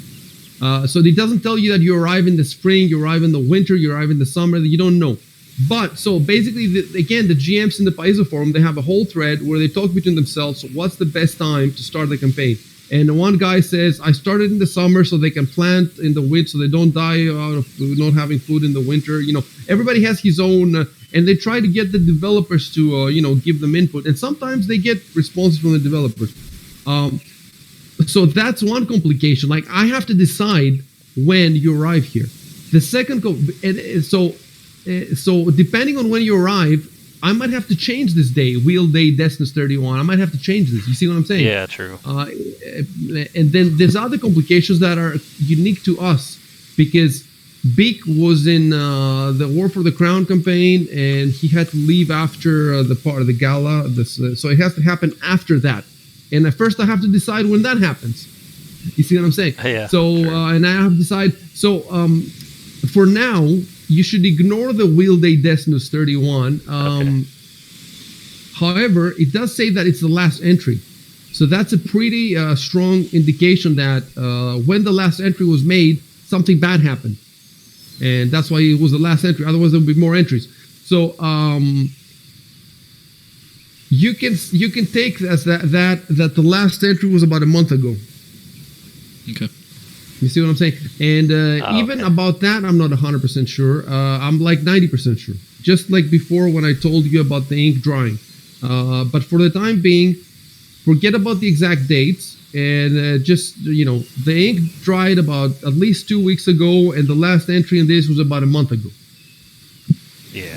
Okay, it makes sense. And if I have to make a retraction correction, we can do that in the future. So you can keep looking at the logbook. You can look at more logbooks, or you can do whatever else you want.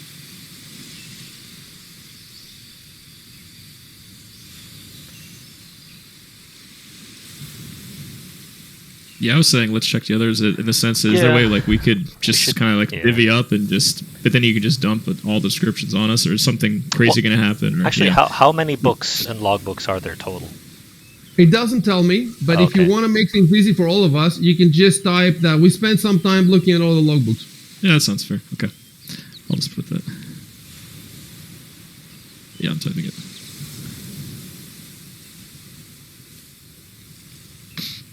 Yeah. Okay. I was gonna type something, but yeah, with that we should be good. Is Ankarado supposed to be the name of this town? Okay. So Talmander's bounty is the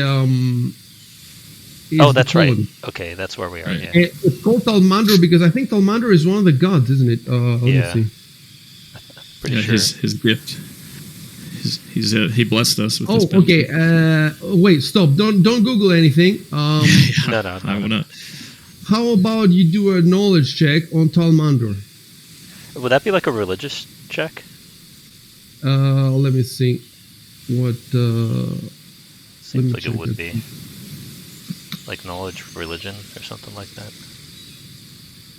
Yeah, that's what it looks like. Yes, it's knowledge, religion. So it's whoever has knowledge, religion. I got it. Do you want me to say something and type something before I roll? Let me see. Yeah, so up till now we've just been rolling without typing anything, but well, like you're saying before, like I could be the one flipping through this book and I happen to see that word and it jumps out at me. I realize what it is. I just explain to the guys, oh, he's the god or whatever, or something like that. Right. No, go ahead and just roll knowledge, religion. All right. 13. So the way we do this is that if you roll if you roll less than 10, nothing. If you know 10 and 14, you know the basics.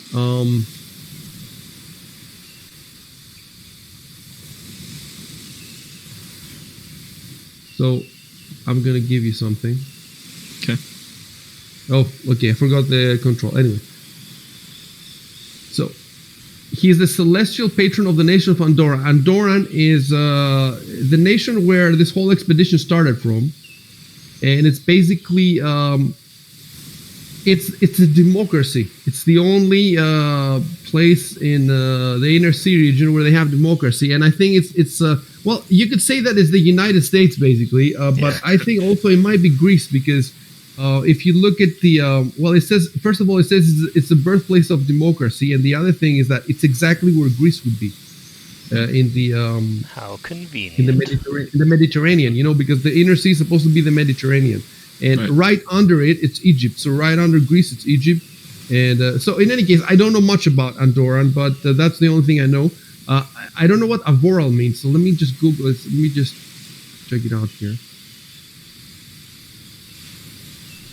Okay, so if you want, you can roll for Avoral. First of all, Shadrick can also roll for knowledge religion, so maybe he will get a better roll, and you can find out some more stuff about this. Right. Well, to get some context, the first question was about Ankarado, and then we got off topic talking about Talmandor. So if I just suddenly an hour say, "Hey guys, Talmandor is actually naming this god," they're going to wonder what I'm talking about because we didn't see that. We just saw the word Ankarado. You don't have to explain it with the knowledge checks. The way we do it is it's not like the detect magic where I whisper to the guy and the guy talks to the other guys. With the knowledge checks, you roll the knowledge check. I put the info there, and that we assume that. You've told it to everybody at some point, or you're gonna tell it at some point when you're at camp, or we don't role play how like when you got the info about the blood maze, you didn't actually personally talk to the other guys and tell them what a blood maze is. We're supposed that this info goes to the whole group, not just to the whole group. It goes to the whole of the battleground, so it goes on the wiki on the website. You see, so we automate that, so you don't have to worry about that. Yeah, I think the only exception we made is during combat. That makes sense because you only get a couple of seconds, right? So I'll just quickly yell out, "Hey, it's a clockwork spy! Don't kill it." Right. Yeah, exactly, exactly. Yeah. Oh, that's right. In that case, we did role play it because it made sense to role play. Yeah, it made sense. Yeah, but I see what you're saying because we're taking our time right now, so we can, so at ease just to share info. Yeah, okay.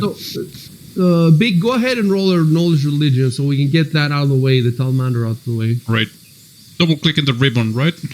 The golem. no, or- no, the it's number, not the ribbon. the plus X, where it has the number, the far right Oh, okay. box. The ribbon is for the book reference. Oops. Oh.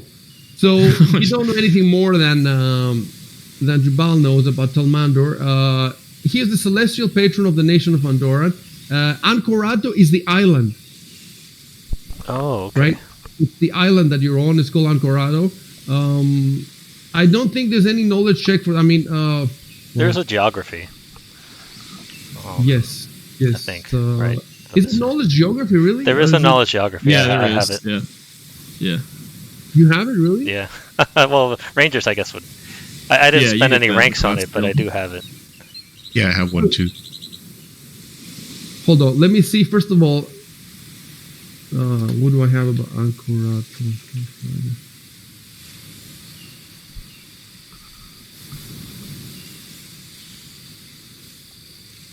Okay, yeah, you can go ahead and roll for Ancorato.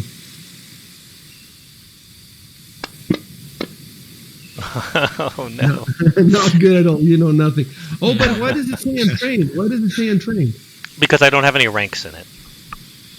No, I I get thought it you as did. I get it as a class skill, but I don't have ranks in it. But I think only bards can do that. Can roll knowledge skills Yeah. untrained. So I Well, don't you think can still roll them. You just don't get as much info. Like it's nowhere near as good. What is it? Oh, I missed it. Okay, so hold on a sec. So Matthias is trained in knowledge geography? Yeah, I have one rank. Yeah, for me it's I just a see. class skill. I see. But I honestly, I don't think. Are you sure? I think maybe it has to be trained to use the Yeah, I'm knowledge. saying it says you cannot make an untrained knowledge check with Oh, a at DC all? higher than 10. Oh, I always okay, thought so okay, first. okay. If it's Yeah, a really, that's what- it makes sense. Yeah, If yeah. For it's simple really stuff, that's simple, what basic, I figured. If it's really complicated, then you can't do it untrained. Yeah. So I assume what Wait, we're talking about here, I assume is with DC DC higher than 10. But the thing is, you do get some info with 10. Yeah. yeah, fair enough. Yeah, so if You he do get some succeeds, info with then 10. yeah, get the most basic info. So if he yeah, wait. So that, you know what that means? That means that he can roll untrained, and if he rolls 10 or more, he gets the 10 in. So even if he rolls 20, he still gets just the Yeah, 10 info. Just the 10. Exactly. Yep. Yeah. Oh wow! I need to remember this for the other groups too, because that means that you can still, everybody can still roll. Yeah, it's interesting to think that like even a character with like very low intelligence, whatever, like you can still do. Yeah, like you might Make a know knowledge check random of stuff anything. about gods, you know, Right, like the typical but you'll stuff just- that people would know, even if you don't have religion. Right. You might know Okay. who the harvest god is, for example. You know. So I'm gonna take just a second to I'm gonna tag everybody. This is important, and we should have been doing it already. We haven't been doing it.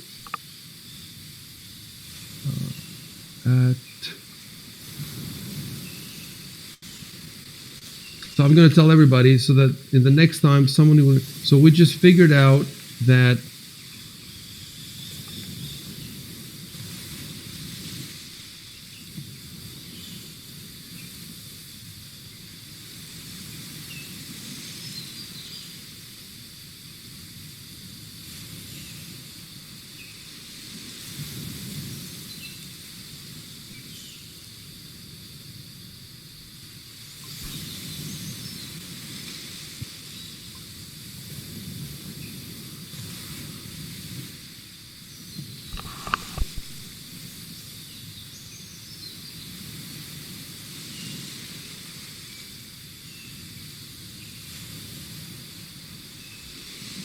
Okay.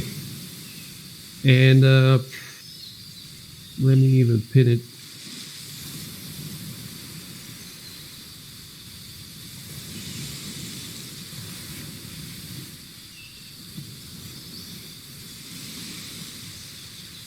Right, so hopefully we'll remember this. All right.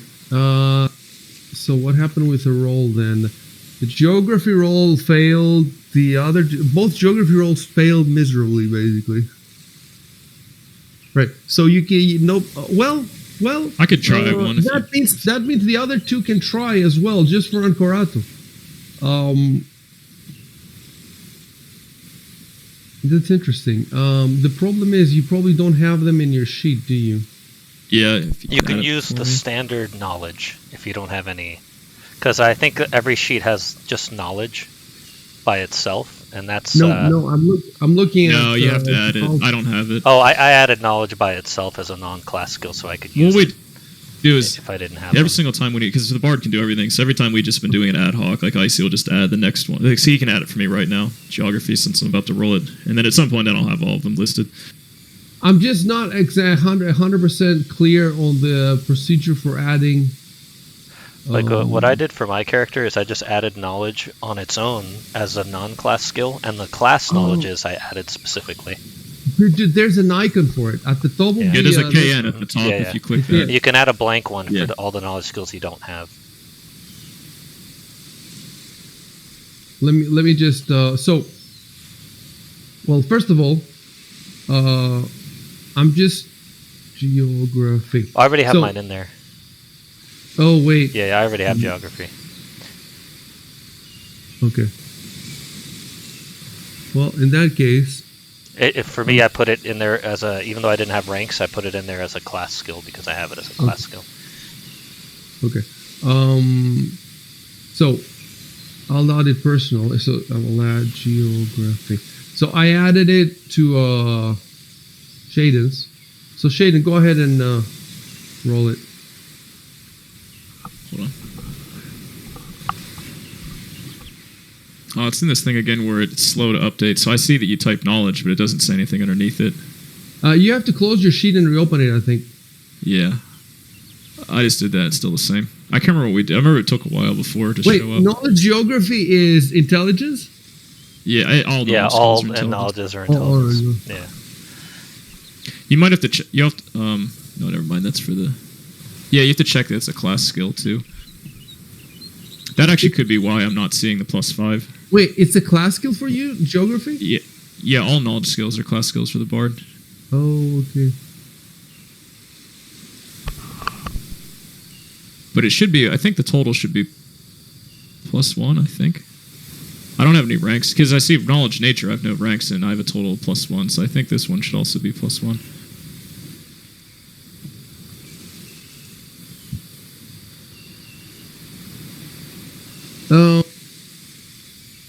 Why is it updating on its own?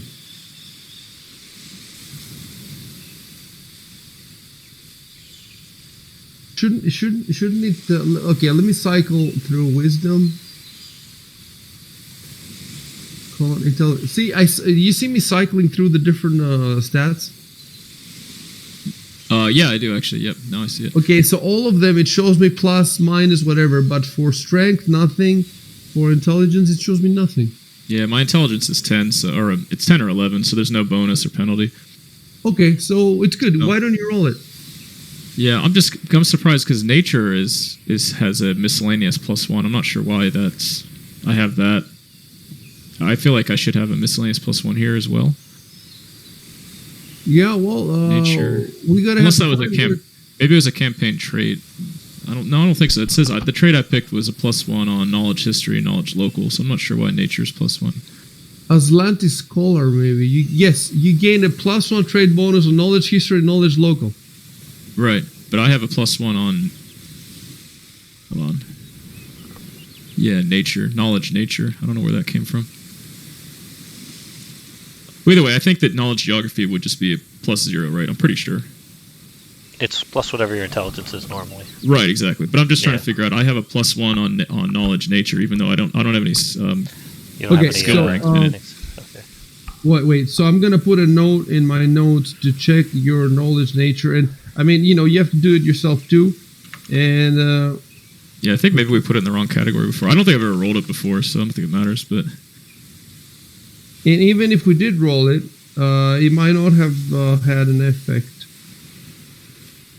yeah, because both history and local have a miscellaneous +1. That makes sense for my campaign trait.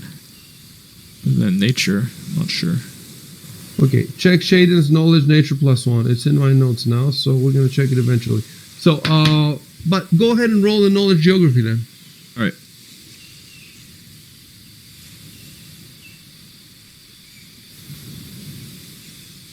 Okay, so that counts as a 10. Let me give you what I got for Ancorado.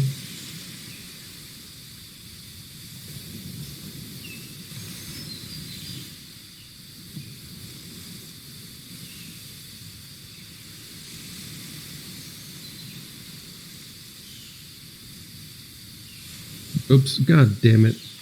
And that's, wait. Yeah, it's a 10. Yeah, there's more info, but you'd have to roll more than 15 to get it, so. Okay.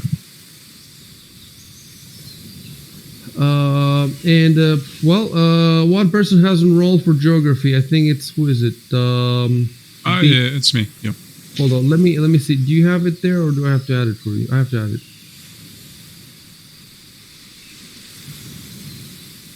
Oh, okay. That's it. And then close your sheet, open it again, and roll it. All right.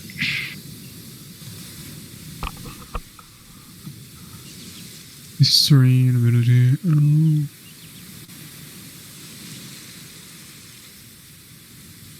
Oh, now I remember. The bard gets a per half his class level, he gets a +1 bonus to knowledge. So and it rounds up. So I think that's why I had the +1. So it should be across the board, right? So I roll a 12. It doesn't matter though. Wait. Okay. I don't see it. I see only one that says knowledge, and that's it. Like knowledge, nothing. Yeah, it's a bug. It's so that's the one. If you click mini and you show the mini sheet, it's correct there for some reason, but it's not correct. I rolled it. I rolled it for him. Okay, so 13. It's again 10, so nothing. Wait, so why are we rolling? There's no way for you to get more than.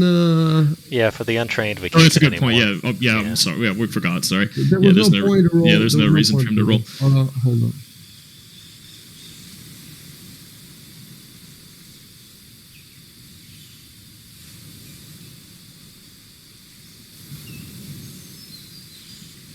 Okay.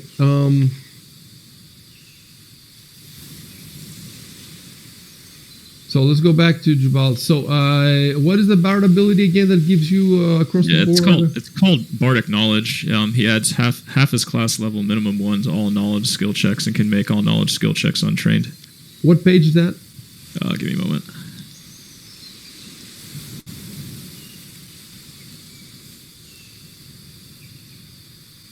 Uh, 35.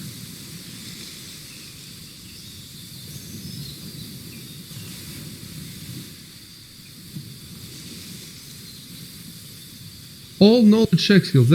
That's interesting. Okay, so they just know everything. So, yep. +1 to knowledge geography, and okay, we just have to remember as we add more of them later, and I'm sure we're gonna remember. But then what's also interesting is that because of my campaign traits, I should get a +1 trait bonus on knowledge history and knowledge local. So then I think that means that those should also be another +1, right? History and local should be a +2 in the miscellaneous then. Yeah, because you would stack them, right? Yeah, I think what happened is that I'm gonna get used to this now, but I think at first I forgot about the Bardic Knowledge thing. So when I saw the history and local were +1, I probably thought it may have been from the campaign trait, and we weren't thinking about the Bardic Knowledge, or vice versa. It's a lot of shit to remember, and it's a lot of shit. You have 2 campaign traits too. You have from your right, yeah. The other one was at least it's not. You could now quit this campaign and go start another one. Yeah, just keep adding to them. Right. Yeah, you're right though. Like when I level up to level 2 would be the same, but level 3, then this miscellaneous bonus will be a +2 now. So I'll have to remember to update all these. Yeah, that's the name of the game. It's Pathfinder, man. Mathfinder. Mathfinder. Yeah, third edition, bro. They call it Mathfinder in the Facebook forum. Oh, nice.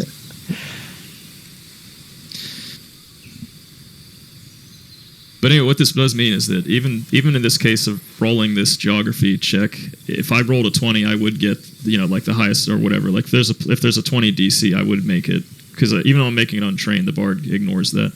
Whereas every other class, if they do a knowledge check untrained, all they can get is 10 at best. So your untrained acts as trained? Yes, it's weird. So it's like the system sees me as untrained, but if you read the core rulebook, it says that a bard can make any knowledge check untrained. So it's as if I were trained. So it's like literally, it's like I'm trained in every knowledge skill, but a lot of them I have +0. There's no way to fix this in Fantasy Grounds. Yeah, exactly. That's what I'm thinking. Right? It's weird. Like it'll just show, like it says right there, knowledge geography untrained. But that's technically wrong. I actually am trained in geography. It's just I don't have I have no rank in it or whatever. You can I guess because there's no way to tell it otherwise unless you have the rank, right? So Yeah, I think that it basically checks. It just says, okay, there's no rank, therefore it's untrained. But there should be a check to say, like, well, if bard, then you're There's, you know how you do it. You know how you do it. Instead of clicking on, you would have to type skill, knowledge, geography, train. Just type it in the, and then just roll a d20. You see, don't do it through this character sheet. Do it manually on the chat log. Okay, but You see? yeah, but I have to make sure. Just obviously add the modifiers too, and just do it in the chat log. I can definitely edit the chat log to remove the untrained. Oh yeah, that's true. Oh, I see what you're saying. I Just can do- basically, just continue playing as normal, but then every time we do it, we'll put a little note saying delete the word untrained above, essentially, and then you have a clean log, right? Well, I don't have to do this for it because I know that all I have to do is just scan for Jubal's skill knowledge checks, and just whenever I Right. see untrained, remove it. And Sure. look, there's lots of, like, I could fix the +1s that we forgot on your, but I have to stop at some point because, you know, I have 4 campaigns, and if I want to fix every comma of every single one of the logs, you know, it never end. So I'm basically clearing out the main things. But look, even if I just leave the brackets there, you know, the correction which says delete above knowledge roll, I don't actually have to delete it. I could leave it there, and then whoever reads the log can read the correction, you know. Yeah. Yeah. So I do some, basically you'll see when the overworld goes up, there will be infinite stuff to add to the overworld, like every monster description, every item you found, every discussion, every, like, it's it will be an infinite amount of work. But what I'm gonna do is I'm just gonna do, first of all, the rough stuff, the major stuff, and then beyond that, whenever I feel like, you know, I wake up one day and I feel like just spending half an hour or an hour or just entering stuff in the overworld, then I'm just going to do that. But it's never going to be perfect. That's the thing. It's never going to be perfect.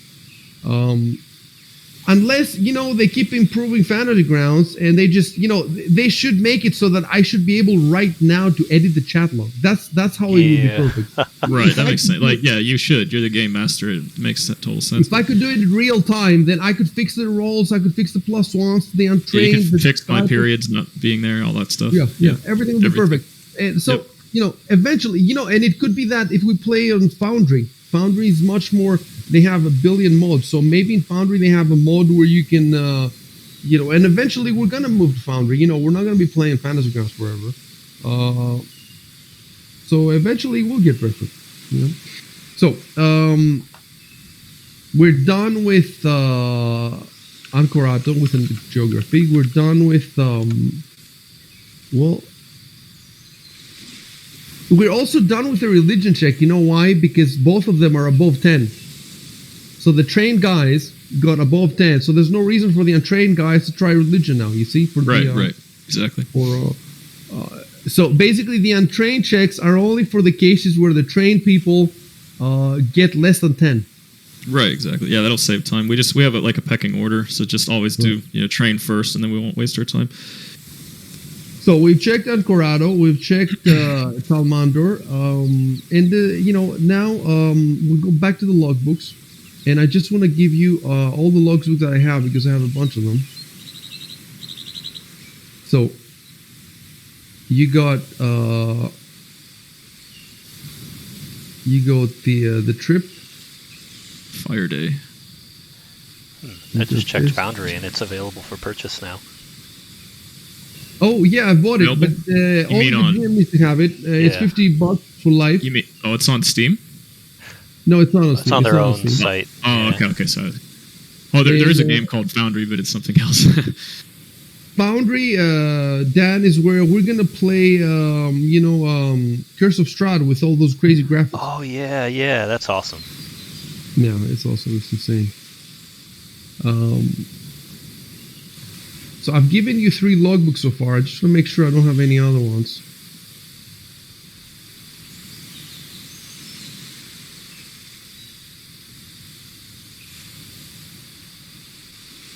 Ah yes, the good old Farmer's Almanac.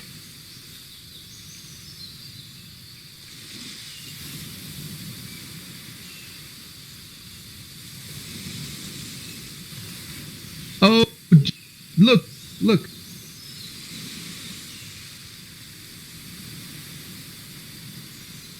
you see, Dan? The last thing that I sent you. Oh, 1 month ago. Oh, nice. Yeah. So that was the actual adventure. So we don't have Okay. to. Okay, good. And I think that's how the guy, because the date in the book were made by the GMs. So they made, I think they found there was a general consensus when the adventure should start, and then he traced it. He went back a month from that, and that's how he found Wheel Day Decimus 31. But for our campaign, like I said, we have to make a decision about that, so it's not certain. Yeah. But definitely, so you have this, all the books date to approximately 1 month ago.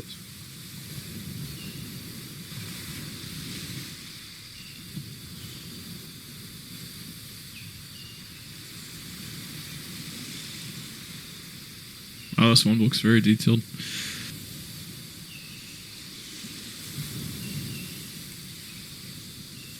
Yeah, these are really detailed.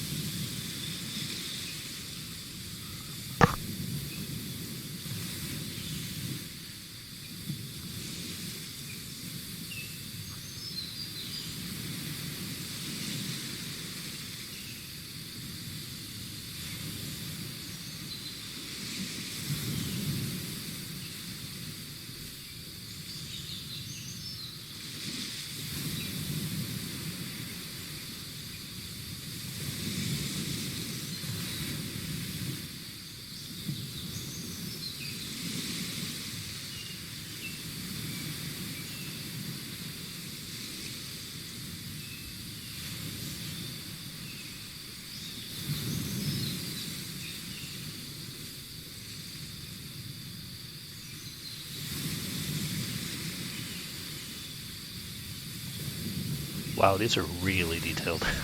Yeah, it's crazy, isn't it?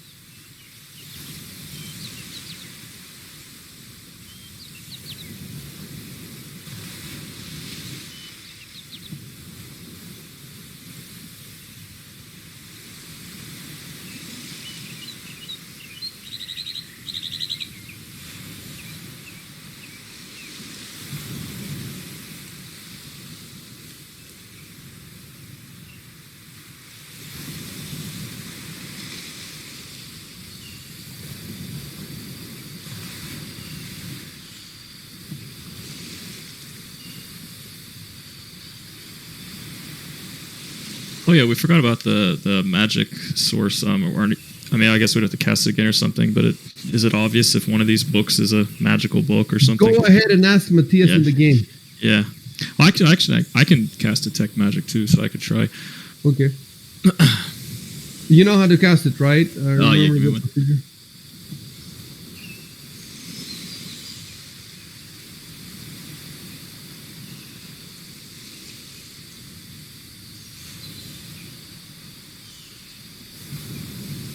It's been a while, let's say. So I go to Yeah. First, you need to hit the little circle to the left of the spell. Right.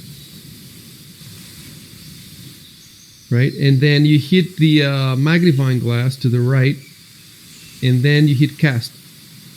Cool. That's it. So I will tell you.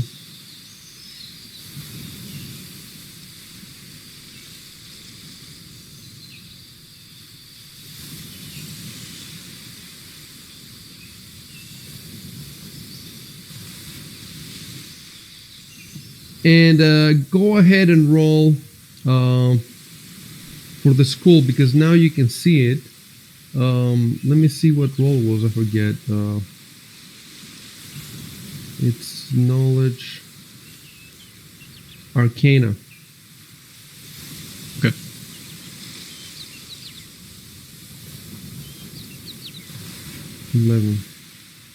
The DC is 15 plus spell level. So the school, you failed for the school. I guess Matthias has a much higher intelligence than I do, so he can try that. You look. Maybe not much higher. Hold on. First of all, I'm going to whisper to you.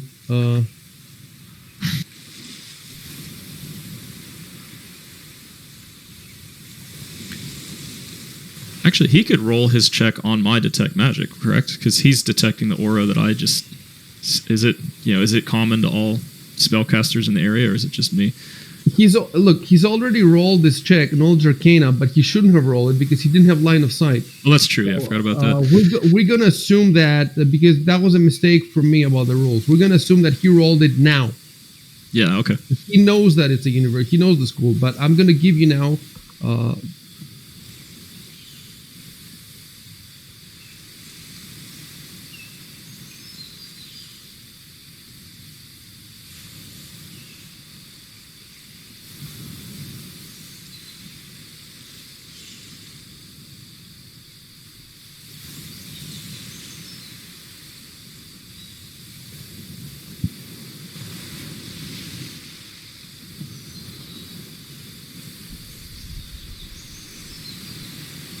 Oh, okay.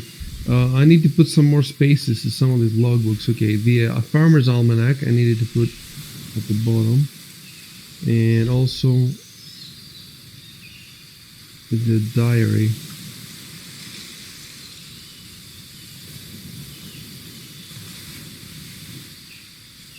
Oh, I have to unlock it first. Okay, so everything should be visible now.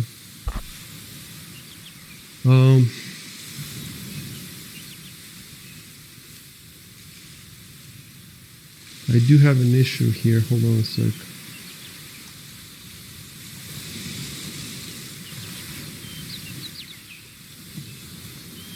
It says that one logbook details daily events in the colony since landfall.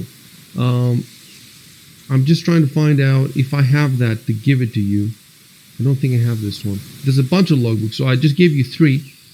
I just want to make sure that I'm not missing anything. Oh, I'm going to go AFK for a sec. I'll be back. Yep. Yeah, me too. I'm gonna get some water.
I'm getting some water too. I'll be back in a sec.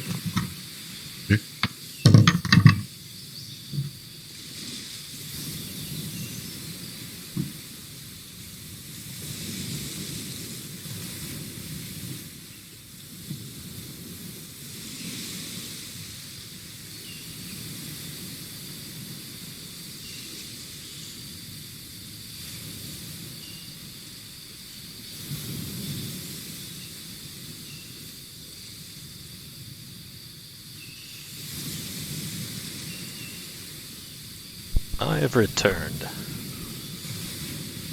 You may all rejoice. Oh, I see where I am kicked too. I've whispered the detect magic results to Shaden. He's gonna be back in a sec. Let me see how we're gonna deal with Matthias. Well, okay. I cast Detect Whisper.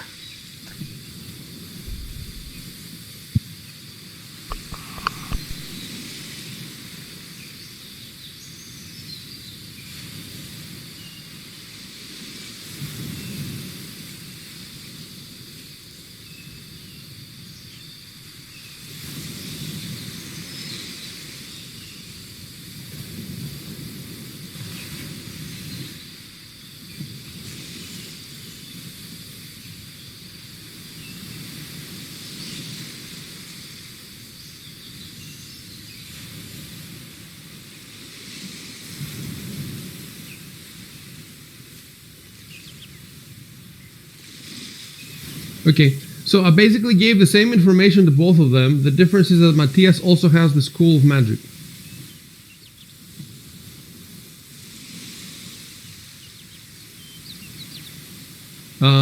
By the way, Jameson, this logbook, I don't have to give it to you. So, I don't have the whole, like the other three. But I told you what it contains.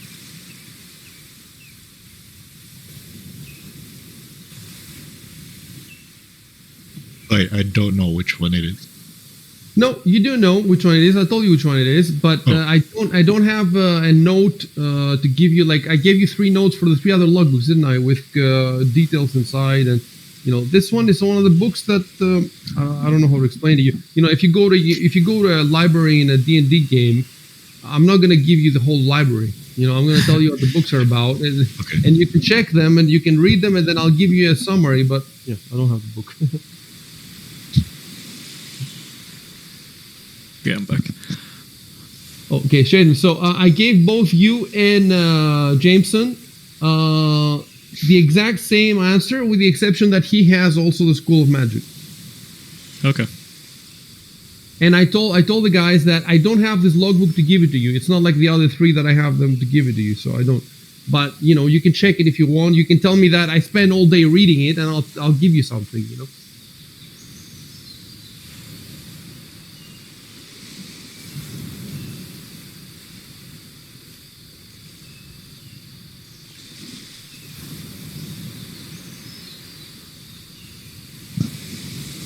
Okay, well, since you know more about it, Matthias, you want to write about it?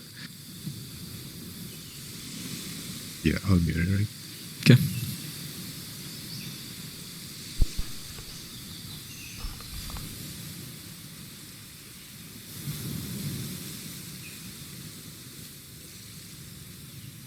And the 2 of you go ahead and roll perception. Okay. The people looking through the books, or Yeah, because the 2 of them look through it. oh, so not us. Okay, not like me and Beak. No, just Okay.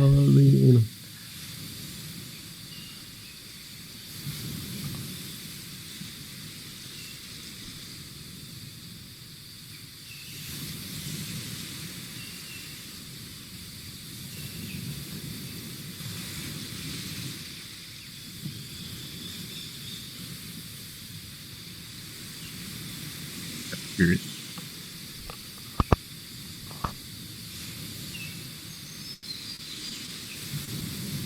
And by the way, I even have something more to give you, because now that you're looking in the book and casting Detect Magic, you can see exactly which page it's coming from, So I'm going to give it to, let's just give it to Jabal since he succeeded the perception check.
By the way, Shaden, you told them these are arcane markings, but they don't know about any arcane markings. You found them.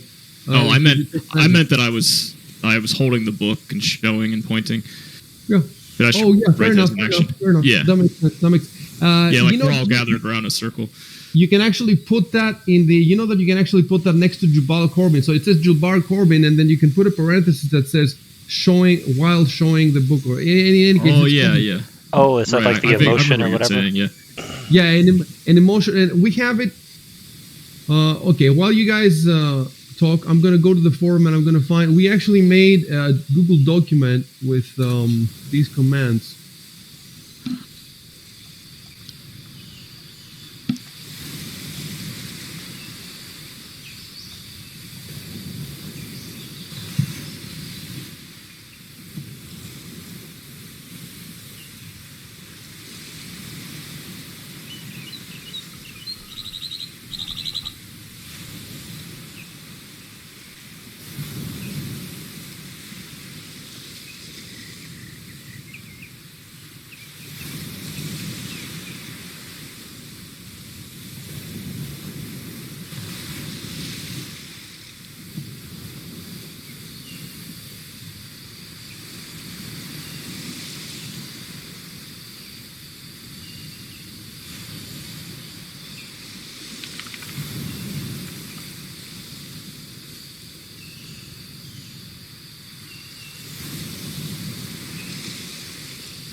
So if you go on Discord, I put the link to our Google document, and that is good to have that on a open on a browser tab.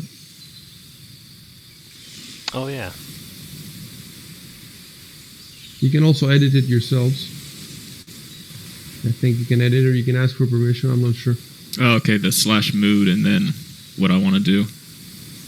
Okay. Flash mode. That's it. That's exactly Yeah. it. Cool.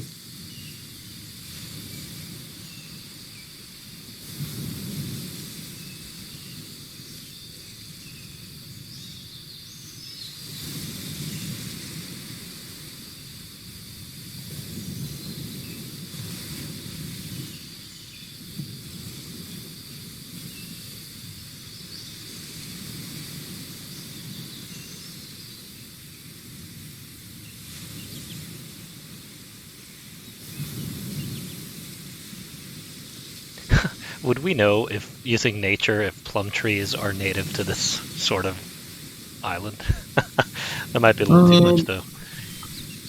That's an interesting question. If you, you just arrived to Azlant, you don't know anything about it. So you just got off a boat. Well, maybe like a basically. You don't know tropical- anything about it, so. Would they be like However, tropical? Maybe Maybe we wouldn't even know that. You were on the ship for 6 weeks with, I don't know, 60 people, some of whom are, higher level than you, more knowledgeable. Yeah. That's all that stuff is abstracted in the roll, so you may as well roll. Like the nature roll. Yeah, and if you roll low, then I don't have to think about it, and if you roll high, I'll think about it. All right, well, might as well. Let's see. I do have nature. There we go. Oh, yeah, just well, you do standing. know something. So, I guess your question is about plum trees and Azlant. Yeah. Like, would they be natural in this sort of environment that I would know of? Okay, you know Because what? clearly they didn't bring any over. So DC 10 is basic knowledge. Yeah. And then I'm going to rule that with 11, you're not going to know that answer. You will Yeah. need at least 15. okay, So, yeah. Can I try it? Oh, I'm not up to date with the Yeah, playing vagaries. bard every time. I guess you can't try it. Do you have it, or do I have to add knowledge? Maybe? No, I got it. Well, if he didn't have it, he wouldn't be able to get anything better than me, right? Yeah. There Well, we he just. go. he Oh, just you're the meant to bard, add you're it the to my bard, so character- you can do to whatever. My character sheet. Yeah, Right. it is. I have it on my character Yeah, sheet. yeah. Yep. So he doesn't know anything either. It would have to be a 15 for me to tell you something about Yep. on that subject. It'd be funny if the bard was like, actually, Yep. That's. turns out, Azlant. Azlant is well known for its plum tree.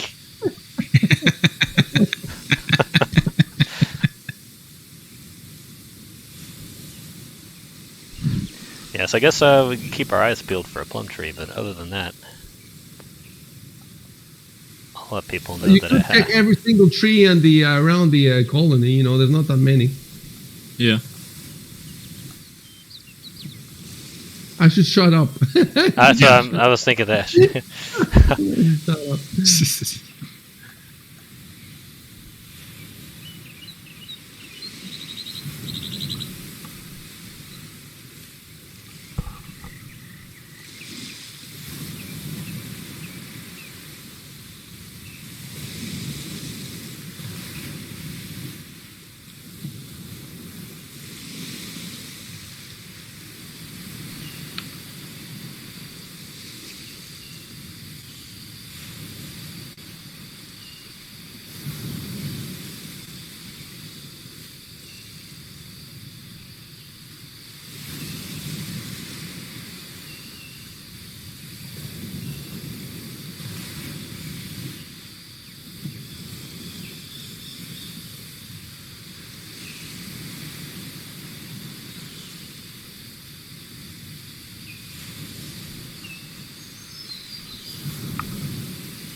And we definitely removed everything from the coffer, right? It was just a bunch of books, right? Yep. No? Okay.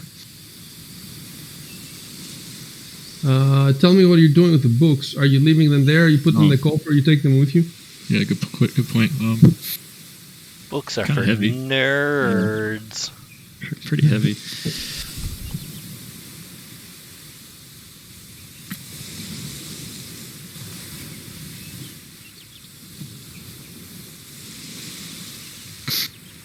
Keep in mind, there are a bunch of logbooks. Books are heavy and cumbersome. You could carry them with you. It would be or you could just pick one or two or three that you think are important. Or you could just put them in the coffer. I mean, they've been there for a month, so they could be there for another month. It's up to you.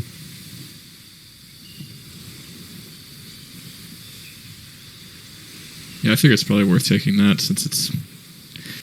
Well, we know where they are, right? Yeah. I don't know if we want to carry, because books can be heavy. No, I'm just going to carry. Oh yeah, take the we'll magical figure out one. which it Yeah, weighs. yeah. Yeah, imagine we get to the plum tree and you have to rub it against the bark or something. True. The genie appears or some Yeah. bullshit like that. So might as well have it. But yeah, I don't know how much it weighs. We'll find out. So this book is the Yeah, I shouldn't call it the magic one. It's like which one is it? The it's the book that details logbook, details daily events. yeah, colony logbook. The interesting thing is this logbook sounds like the most interesting one to actually read. Yeah. You know, it has the daily events. It's like the diary of the. Yeah, Right, I was hoping that one would have more info. 'cause- Not like today. Here's our crop Yeah. yield, and here's how tall the peppers got, or something. Yeah. We have so many onions, which is what the other one kept saying. So I put it in your inventory. And the other guys go to the party sheet. Just check that you can see it. Yeah, yeah. I noticed I can see other people's things, But not if you click on the portrait in the top left, right? I can't access their portraits if I click on them. So the only way for you to see what they're carrying is in the party sheet, right? Yeah. Okay. Okay, that's good. So it's in the. Let me see. How much does it weigh? What did you call it? I called it. Oh, I see it. Logbook details daily events. Okay. All right, fair Logbook enough. detailing daily events.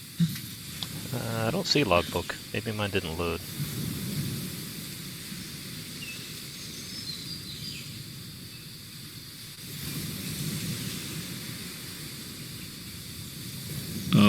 What am I carrying? Like a rucksack or a?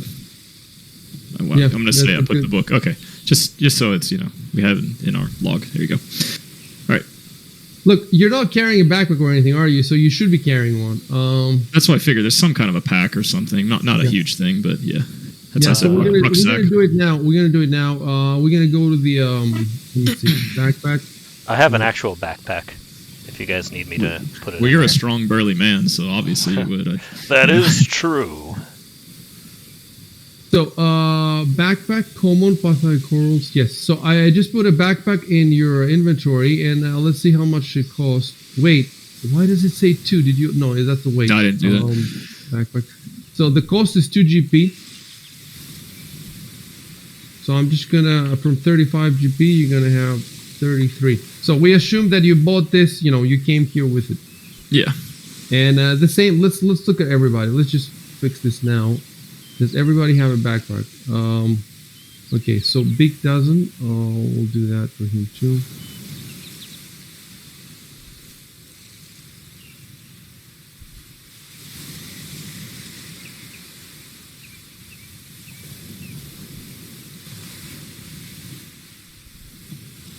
There is a masterwork backpack in the ultimate equipment.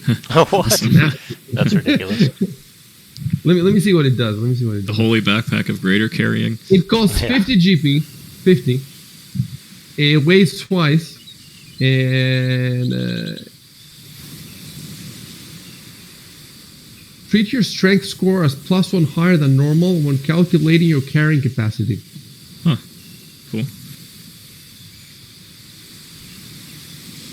Fair enough. In the D&D universe, aren't there these what are they called, bags of holding or something? Yeah, It's like the it's bag of small. You holding. put objects into it, and then they take up much smaller space. It's like a bottomless hole thing that you just put Yeah, stuff in, yeah. and then you can pull things out. Right, a magic So item. It's like they get transported to another Yeah. dimension or something. Well, yeah. They used to be rare, but every modern D&D they're like super common. All magic items are Yeah. super common in 5th edition, Yeah. which just got a little And annoying. in Pathfinder. Yeah. Well, not all of them are super common. I mean, this. It's just generally speaking, magical items are much in these games. I don't know why that happened. And maybe they make the games more interesting. I don't know. I'm not sure. Yeah, but I feel like they're too common now. Like everyone and their mother has a bag of holding Oh, I see what you're saying. in like the newer You mean- editions. Like in the adventures, in the what do you mean common? Like in treasure tables?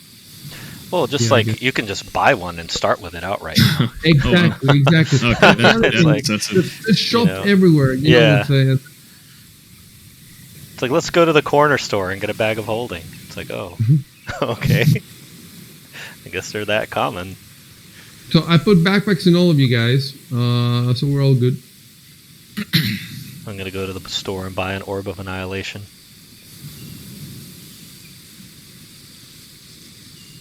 Okay, guys, we're ready. All right. okay.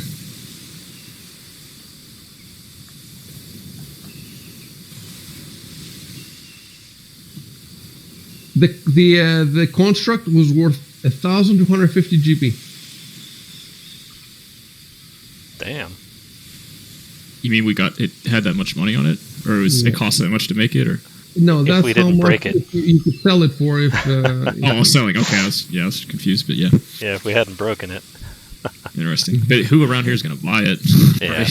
You'd have to What take shop? it back Wait. to like a major city. Exactly. Yeah. Oops. I wrote Our off money. this. All the money we have in this Fs. game is about as valuable as a Russian ruble. Just, nobody wants it. It's like that construct deteriorated us like the Russian economy. What were you saying, Big? You were saying something? I wrote office wrong with 3 Fs. Oh, okay. What have you done? Okay, so guys, if you want to go in, right, we'll go in Okay. or whatever. I guess we'll do the same thing. Hold on. Yeah, we got our march because we're theater of the mind this part, right? Yeah. So Well, our hold on. formation I'll write goes in. something out. Yeah, go ahead. Maybe since if you're always going to assume to be the first, then I guess you could always just know to do this. Yes, take charge.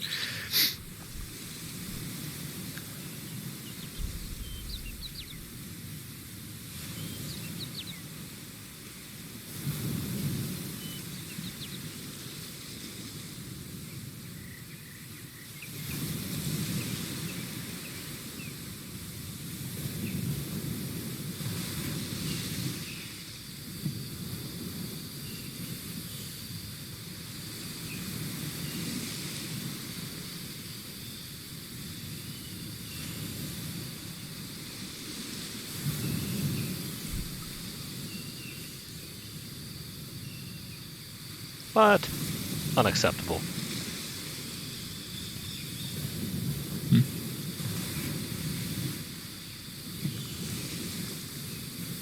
So is that it, or should I say like I search it carefully, or? Yes, you can definitely say you can Okay. spend all day searching it if you want. Okay. Like there's all these different levels of searching. You can say I take a look. You can say I walk around. You can say I spend 5 minutes, half an hour, all fucking day, you know? And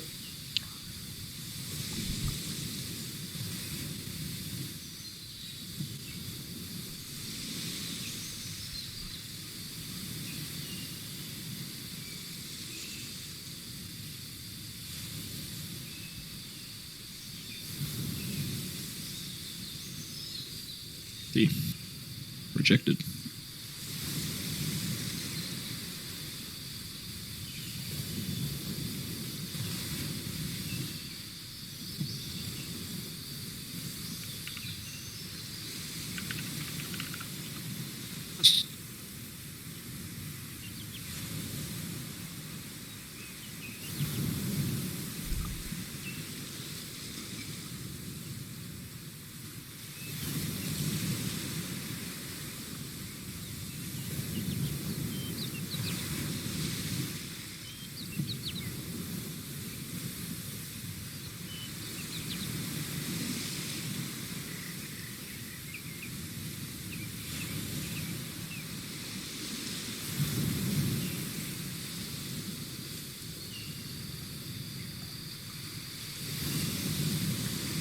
In the main room, there's a podium at the end. Did we search that area, or were we distracted before we got a chance? Kellos went there. He checked the podium, and there was a desk, and he found nothing. Okay. But he didn't check it carefully. You know, he just took a look. Yeah, fair enough. Okay.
Keep in mind that the building numbered 4, you haven't been inside. I just gave you a description from the outside.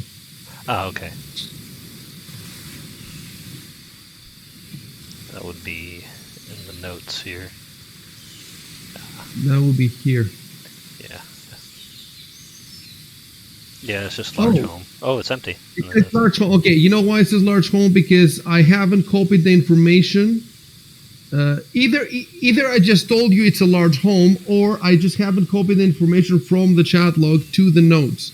But the main thing is you haven't been inside, so when you go there, I'm just going to give you the info again.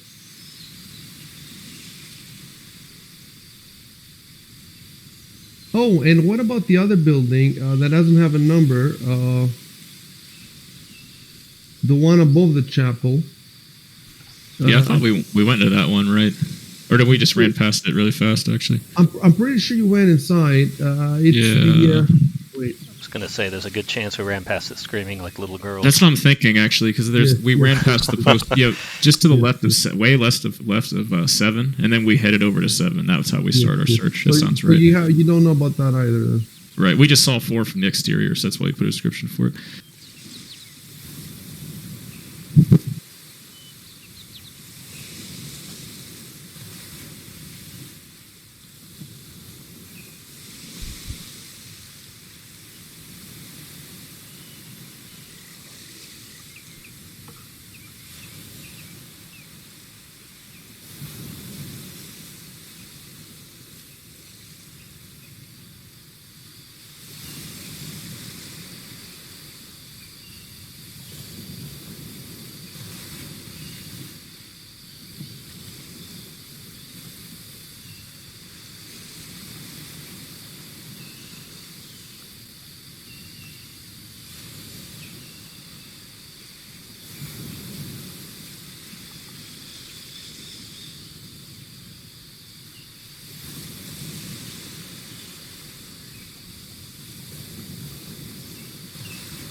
That bird been on the roof this whole time?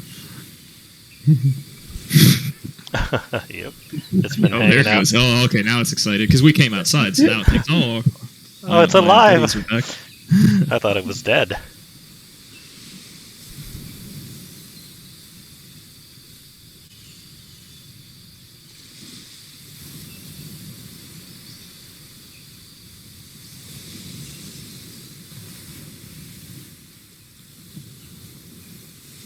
Have we checked the well? I mean, it's 8, I think. 8 represents, I think, that fire pit, and then... Yeah, I guess you're right. Maybe not the well, specifically. I remember the fire pit. We did. Oh, yeah, right. Just go to 8. What does 8 say? 8 is... It doesn't say... Oh, no, at the center of the colony is a well. Yeah. But it doesn't say that we necessarily looked at it closely, so... I'll go take a look at that. Oh. Yeah, you can It'll take it. kill Yeah. you. This is where my advanced programming skills. I had the animated water. Yeah, I remember the well used to... Yeah, I remember that. Oh, this game has so many bugs. And DLC.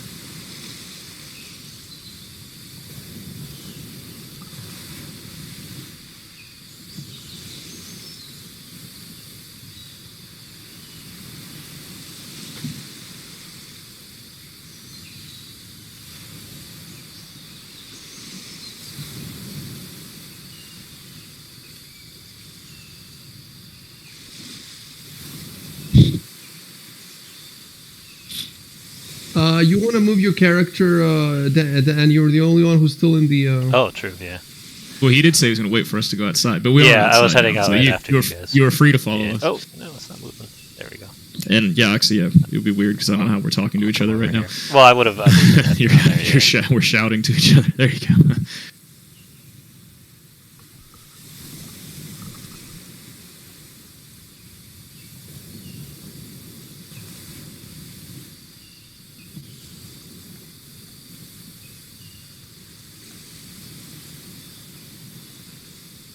Okay, I don't think we have a description of this building yet from the exterior. Okay.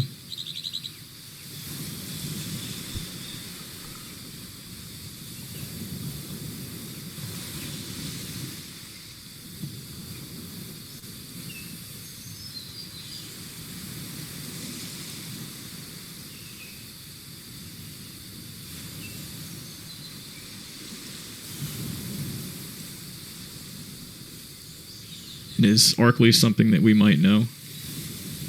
Like a general term, has some other meaning in this world, or is like a knowledge check? I don't know Yeah, what kind of check that would be. Yeah, we know how much we love our knowledge checks. Ah, good old Arkley. I remember him. Yeah. Oh, wait. I got it here. Hold on Yeah? a sec. Cool. It's weird because none of the other buildings have any names carved above them, I don't think. Other than Toll House. I think the Toll House did, right? Maybe.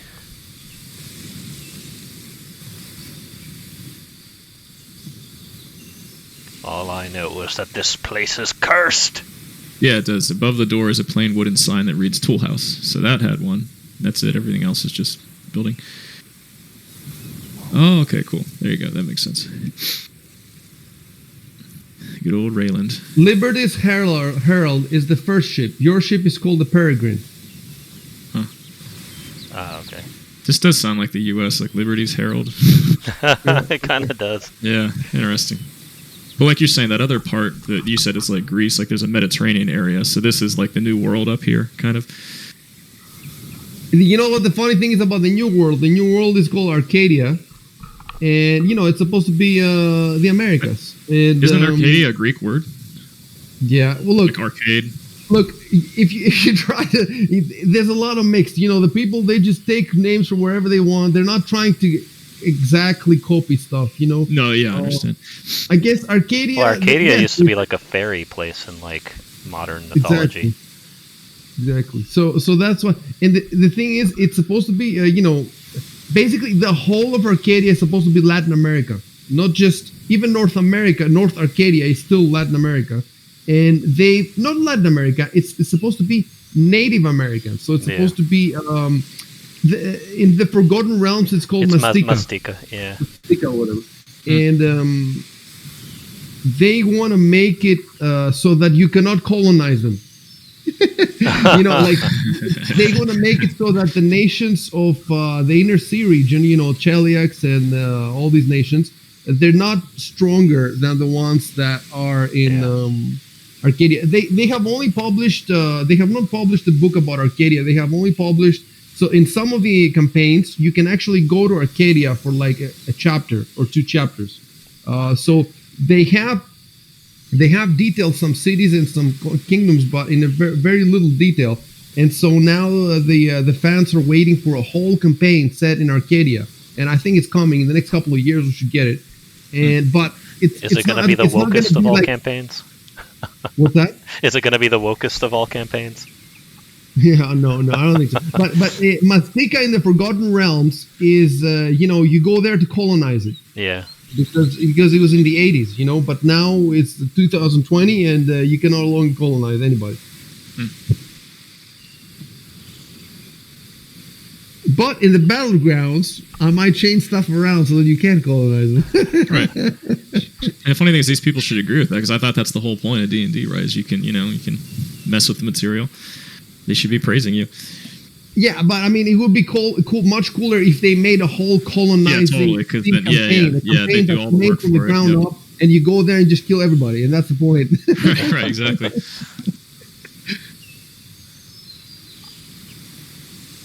Okay, so this is clearly an important house.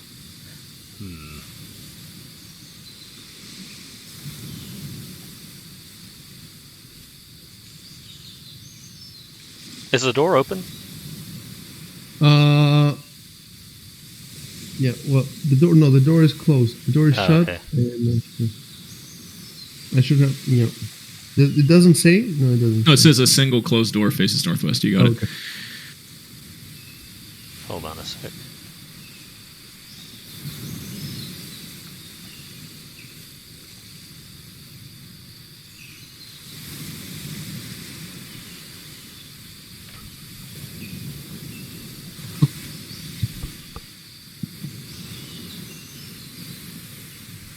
Actually, I'm going to move my guy forward a bit. I'm guessing the door's like right there. Yep, pretty much. Okay. Alright, so I open it then.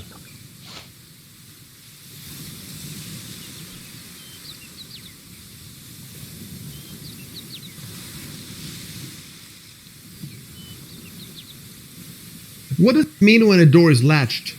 Latched means it has like a little Lock. flip thing that you kind of like, when you go to some bathrooms, they've got that little thing you move across to close it. It's like a little metal So, thing. what it tells me here? It tells me here the door is shut and latched, but not barred. Does that mean you can open from the outside? If it's latched, they would probably have latched it from the inside, but you might be able to open the latch because it crosses across it's like a little metallic bar. And if the door has any like space, like crack between you might be able to flip it up or push it open. I don't know. It would Does it would have to be like a disabled device, I would imagine, to try to get in. Yeah. It's not a lock. It's just a thing that you like move into position to like seal it, to like close. It goes we into like a through the loop. windows. Are That's there also Would it possible. make windows sense- or shutter? would it make sense for this to be on the outside? It wouldn't make sense to be on the outside. No, it would be on the inside because the person who yeah, lives inside. inside would want to seal it, right? Like latch Yeah. it. Okay. Well, let me just. But it's not barred, so if we can get the latch open, we can just open the door. It's not like they It's not barred. You sealed might it be able up. to just Yeah, bust the door down. yeah, that's Just also hit it possible. really You can hard. probably break it Yeah, open pretty probably. easily too. I mean, even with like you're talking about bathroom stall doors, those are probably Yeah. pretty easy to bust open.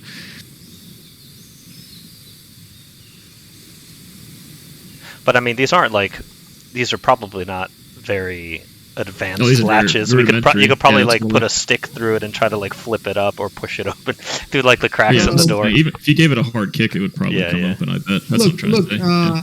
I could give it a disabled device. I don't know. I guess 10.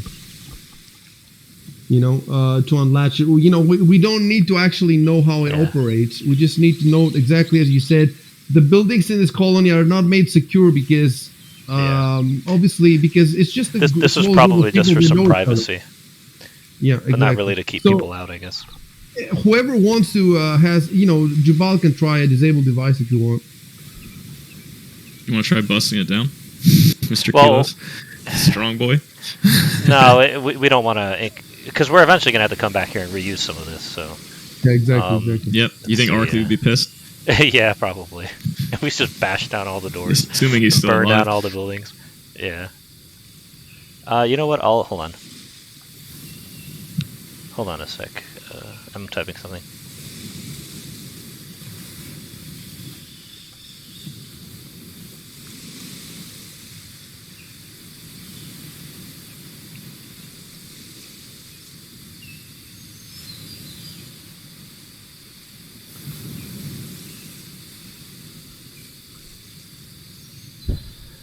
Yeah, I mentioned to the others that it's latched. I'll type that in.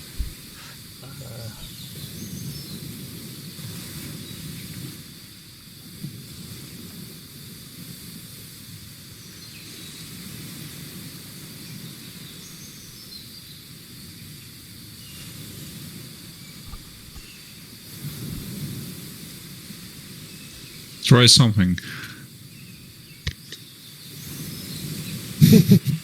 Never mind. Yes, Wait, you beat me to I it. just busted open. Big, you've been paying attention to what they're saying, right? Yeah. But He is I wrote Orc-faced. it before I He's Orc-faced, saw that that's just- I'll try to open it.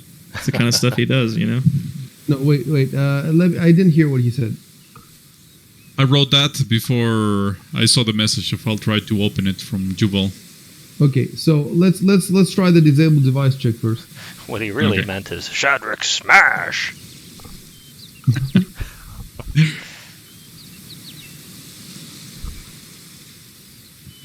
It'd be funny if you had like an intelligence of like 7 and you're like Shadrach smash.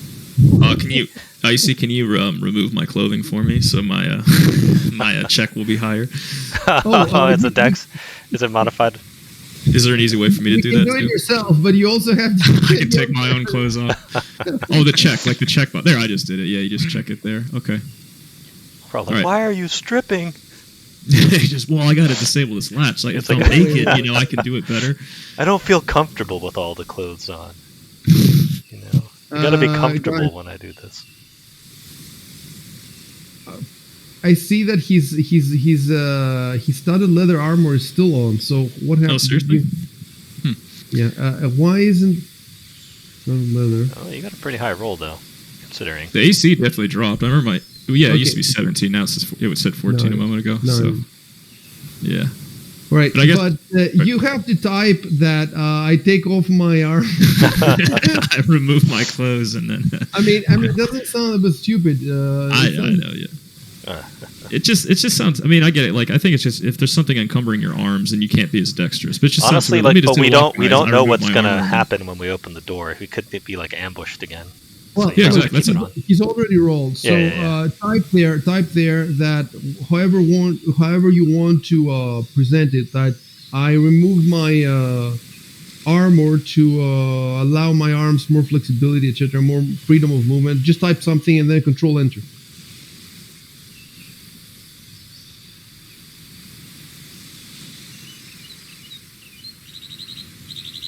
Well, it should be remove or whatever. It Yeah, doesn't matter.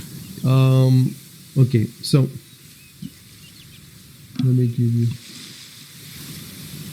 But yeah, let me make sure it still removes, like you're saying. Like if we get ambushed right now, then as an action, I'd have to put my armor back on, right? To be fair, because I haven't had a chance to put it back on yet. Indeed. Yep. Yeah, that makes sense. Yeah, it makes sense. Right. Should I say Jabal unlocks the door, but there's no lock. Unlatches the door. Actually, there's Yeah, a like certain latch yeah, comes yeah. free. Right. There is a certain amount of time it takes to take off or put armor on. By the way, Right. I know right. it's on the books. So yeah, taking off makes sense. That we'll just Look, waive if that. a But yeah, monster bursts through, then he would have to fight without armor. Yeah, If the monster doesn't break through, he can just type that I put my armor on. yeah. Yep. So Makes sense. look, I put that in there, and now if you want, before you open the door, you can say that. Yep.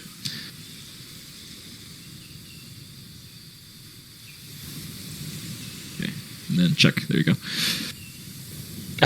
Actually, hold on. So you think this was a 20-minute process both ways, or something? Either way, I'm gonna hold on.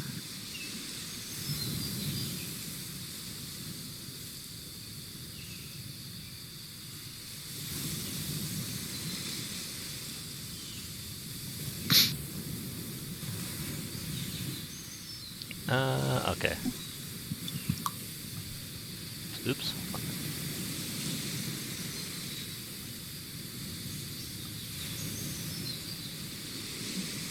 There we go. Let me move myself. I was at Yeah, 3. yeah. There we go. All right, so let me see what I got for you.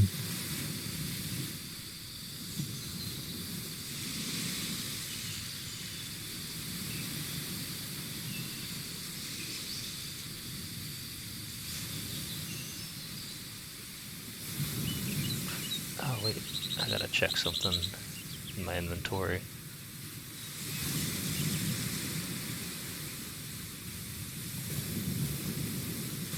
Ah, there it is.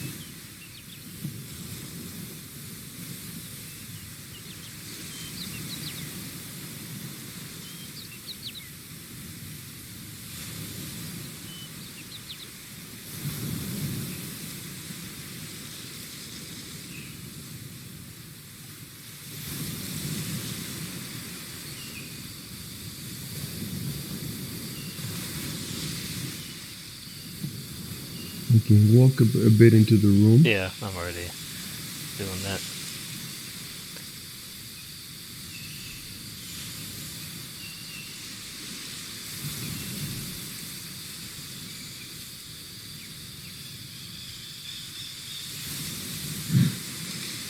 Roll a survival check. Dan. Survival. Uh-oh. Yeah. But the music isn't creepy. Actually, hold on. Survival. Trying to trick me. I see what's going on here. That's not too bad. Oh, okay, mistake. Oh, okay.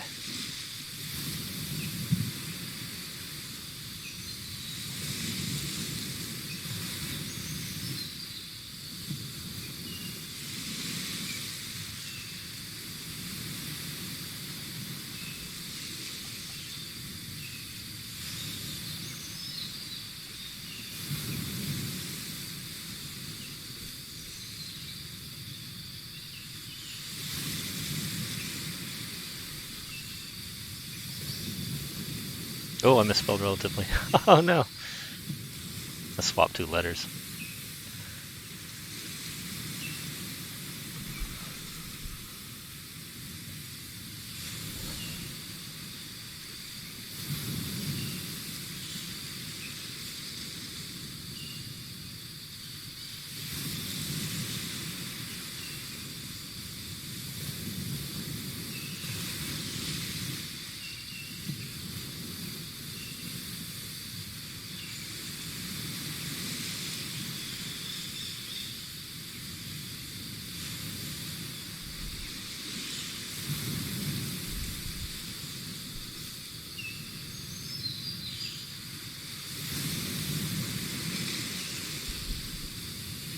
I'm a fan of fine furniture, so.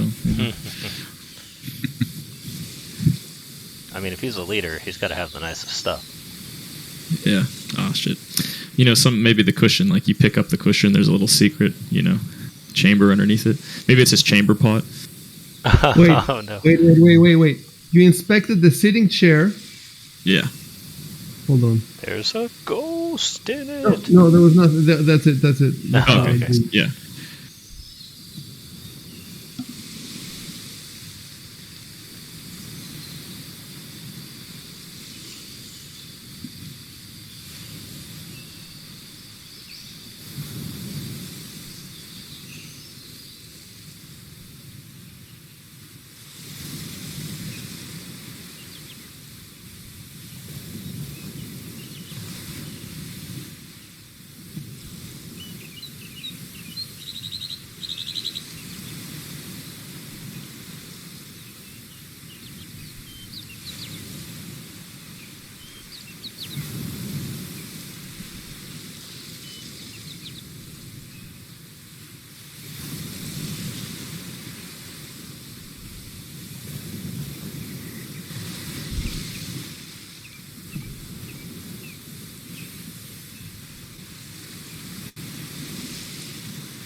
Guys, you need to tell me that we searched the room carefully to get a perception check. Okay, I'll do that.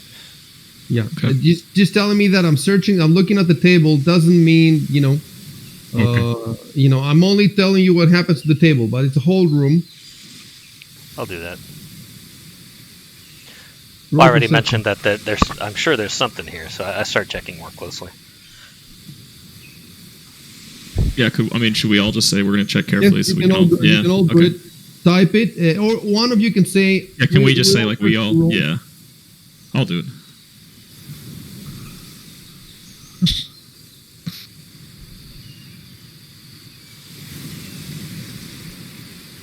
Okay. Roll. Yeah, you can go ahead and roll, all of you. All right. Perception, you said? Yeah. Yeah.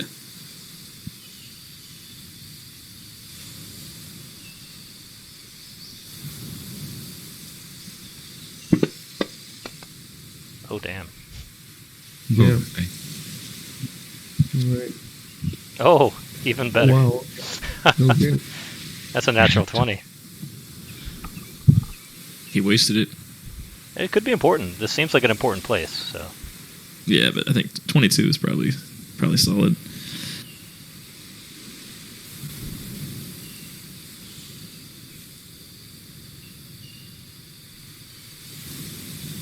Okay, I'm typing something.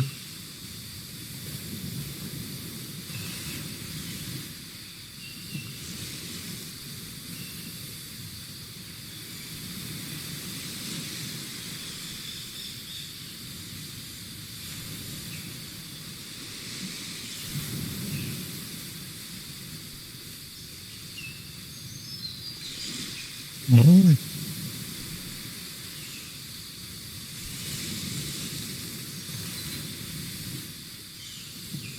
The DC was 18, by the way. Wow. So when I saw the 12 and the 11, I thought, damn, they're not gonna find it. Oh, that would really suck. Because And- this seems and very like, important. Like it's a needle in a haystack. Like Yeah. you would have left, and how would you know to come back here and try to look in the fucking Yeah. ceiling? Yep. This is like an adventure game. You need this to beat the game. You got to pixel hunt for it. You don't absolutely need to find Yeah, I anything, figured but not. Yeah, you know. totally.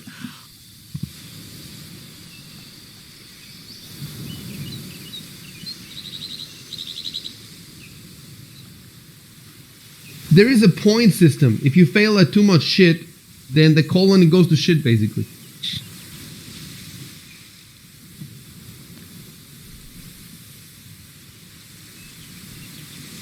So, let's say you step up on the table. The table is what, 2 feet high, Yeah. and then you're let's say even I'm if trying you're to see if I 6 can reach. feet, Yeah, even 6 feet still. Well, I could use my longsword to maybe pry it loose. I'd have to Yeah. be really careful not to damage it. But Let me see what it says here. Yeah. It says here that a chair or a hand up by an ally suffices. oh, okay. Well, actually, it might have what is one? Prestidigitation or one of those level 0 spells. You can move Mage small hand, objects. I right? think. Isn't Oh, it mage that hand? Yeah, mage hand. Yeah, That's mage the hand. one, Yeah, yeah. yeah. I don't know. Do you have that one, Mattias? I don't. Which one? Mage it was hands. I mage think it's hand. called. Yeah, it's Mage? a level 0. You can move light objects from about, I think, 25 feet away or something like that. Oh yeah, I have one. Oh, you I have have that. Oh, this is our chance. Yeah, that's cool.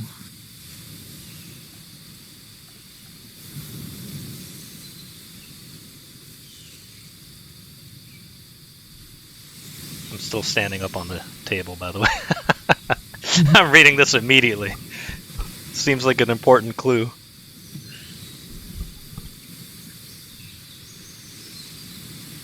I got more Ah, for you. okay. Hold on. Tightly creased, huh? Oh, these might be the pages that were cut. I was gonna say that's the number of pages, right? 4.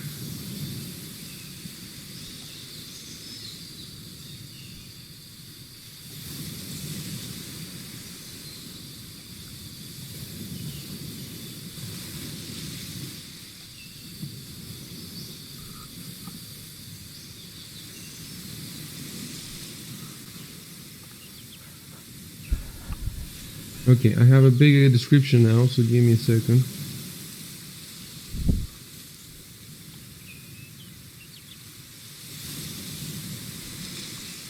It's time for an info dump. I feel like we're finally making some progress.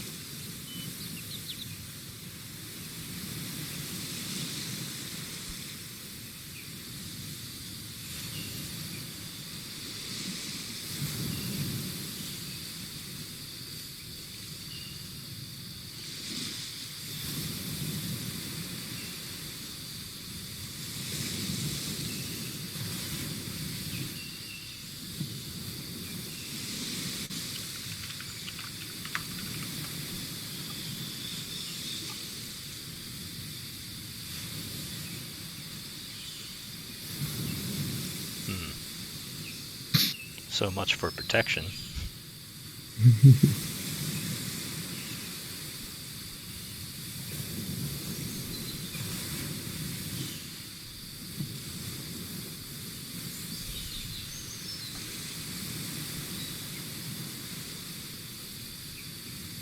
And I actually have this document, so hold on.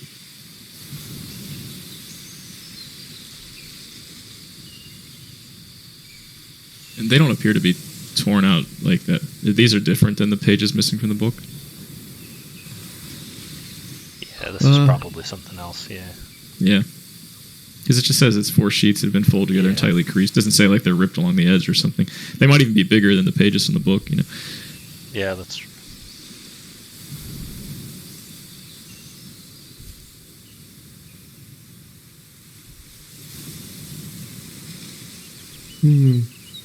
Oh, okay, I have it. Oh, I have it here. I have it here. Hold on. So this is a bit complicated. Wait. So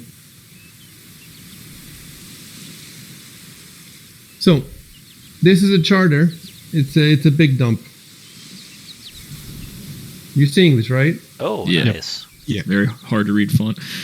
Oh, we can make it bigger, maybe? No. I just mean this font. It's just the ugly font, like medieval It's 10 Oh pages. god. characters. Holy crap, 10 pages. No, damn. There's too many pages. Basically, the colony is EULA. Yeah, essentially. Oh god.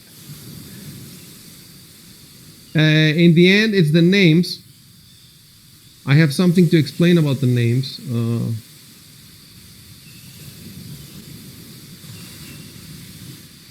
I like how they tried to do a different font for all the names. That's pretty cool Yeah. of them. Nice detail. Yeah. Oh, Oh, can we match the names with the documents?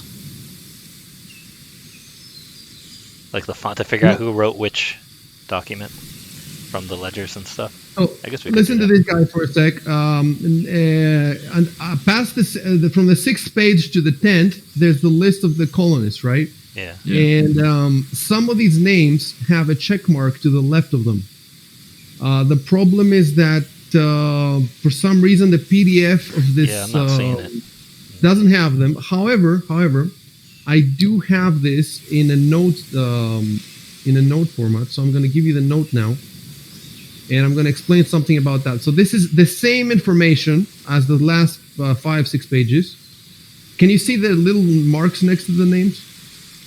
Yeah, To the left? I could see it. They're like little so- squares. It looks like that we don't Yes, have the font. normally they would have been check marks, but Yeah. it's squares because of encoding problems. Yeah. But normally it would be a check mark. So in the future, first of all, I need to fix the check marks in. Well, we don't need the note if I can fix the PDF. So that I have Yeah. it on my list to fix the PDF. There's a couple that don't have. And that's Yes, a bunch of them don't have check marks. I just want to. including Arkley. Yeah. So the checkmark issue is not mentioned in the text you get in the chat log because you're supposed to notice it yourselves. Yeah. And you did notice. I mean, you did notice it. So yeah, I just explained to you that eventually there will not be a note. I'm just gonna fix the PDFs, but for now you need both the PDFs and the. Yeah, it makes sense.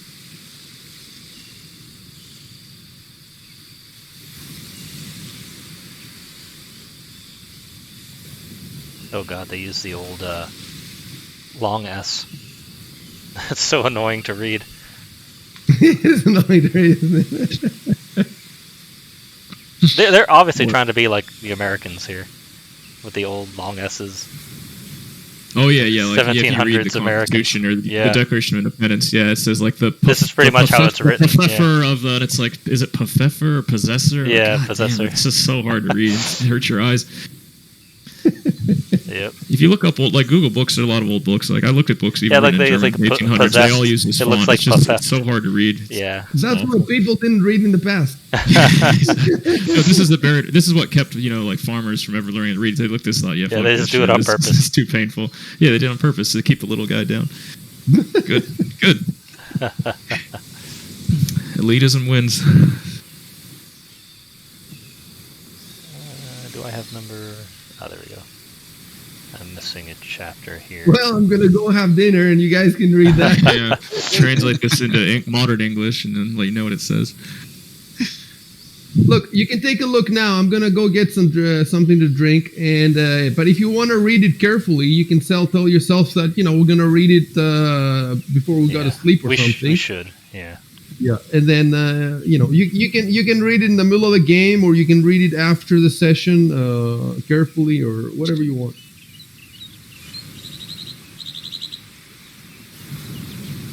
It actually does say possess. Authority and liberty. Yeah, possessed. Yeah, possessed. Perfect. Yeah. God damn.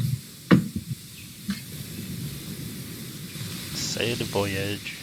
Yeah, they got I mean, all just it shouldn't take it. Just a skim, and it won't take us very long. I mean, I'm doing. the. Yeah, I right mean, now. most I'm of on it page is 2 just now. like. them Yeah, it's just saying legalese, blah, what whatever. they're going to be doing. Yep. I don't know if there's any clues in here other than the check marks, because like that's a bit weird, and especially considering that Arkland himself doesn't have a check mark. That seems kind of weird to me.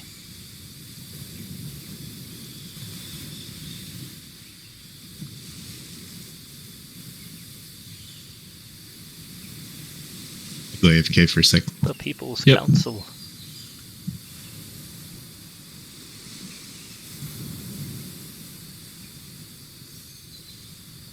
Yeah, even colony is spelled all old school. Yeah, everything. I mean, just so many words, just random E's at the end of Yeah. words and shit. IE instead of Y, and it's just Yeah. like, oh god, disgusting. But yeah, I'm skimming this. It's I am like too. legalese, It's boring. mostly- Yeah, it's yeah. nothing really. I don't think I'm just seeing if any word jumps out at me, like thing. But yeah, it's just a bunch of nonsense. Well, it's not nonsense. Just not relevant to us. Let's just put it that way. Yeah, nothing really seems to indicate why they would be check marks. Maybe that was his hit list. The And these are the final underside, people to kill, right? And they got out. Yeah. I'm wondering about Is it that. Yeah, like maybe I know, yeah. check marks are people who died, or but why Yep. would it be checked? And why did he hide this? because they're being killed. Yeah, he So- might have been killing them off or something. Listen, guys, you know what? It's really bad that all this information, all this chat is Yeah. not in the chat log. Yeah, I'm so gonna start writing something about it. I'm just. I kind of- want you to try to. I want you to Yeah. try to reproduce the gist of these last few things you said in the chat log. Yeah, I'm doing that now. I'll be back in a minute or two. Try to play out that chat over there. Okay.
Okay, I'm back. Yo.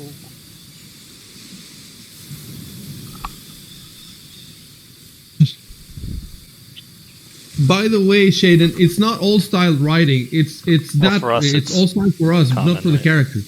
Yeah. But so in this world, all books will be printed to look like that. Yes. Everything? So even the other books, that was handwritten. This one, it looks like it was typed up, right, on typewriter, I guess. Look. Well, yeah, medieval writing, yeah, it did look like that. That's true. Yeah. Yeah. No. Well, yeah, it looked like that. Those people were really good at handwriting. Exactly. I Yeah, guess. yeah. It's just Oh, that yeah. a monk would spend his entire life copying a book to make it look like the Yeah. Bible. Yeah. Yeah. But those other books we found, those were like diaries. Nobody would bother to make it look fancy. Yes, yes. It depends Right. on who you know. Look, I don't want to tell you what is part of the book and what was made by GMs, because then you would tend to discount the stuff made by GMs because you would think you see what I'm saying. Yeah. So just take it all in, and it's nicer to have all this info because lots of it is garbage, but you don't know. Maybe there's something in there that's important. So it's nicer to have all this stuff, and then there's four of you, so you could say, I'm gonna read the charter, and you read the other thing, and you read the other thing. You see what I'm saying? So, but I'm telling you for sure, I'm deleting that comment that this is all styled writing. It's Yeah, just put something like it's like typographical, like it's impressive. legal. It's legal yeah. writing. Yeah, Just put right, down. right, Yeah. something like that, right.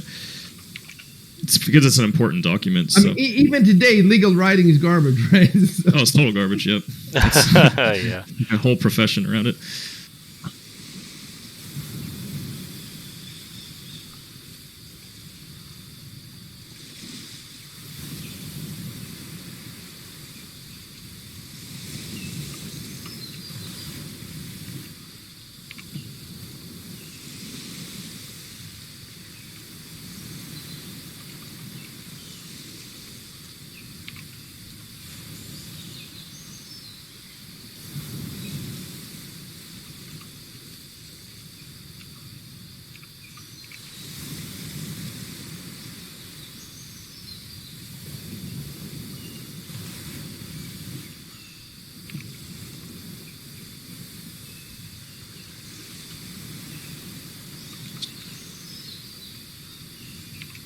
By the way, we're going to role play your your interviews to because you had to have interviews to join the company.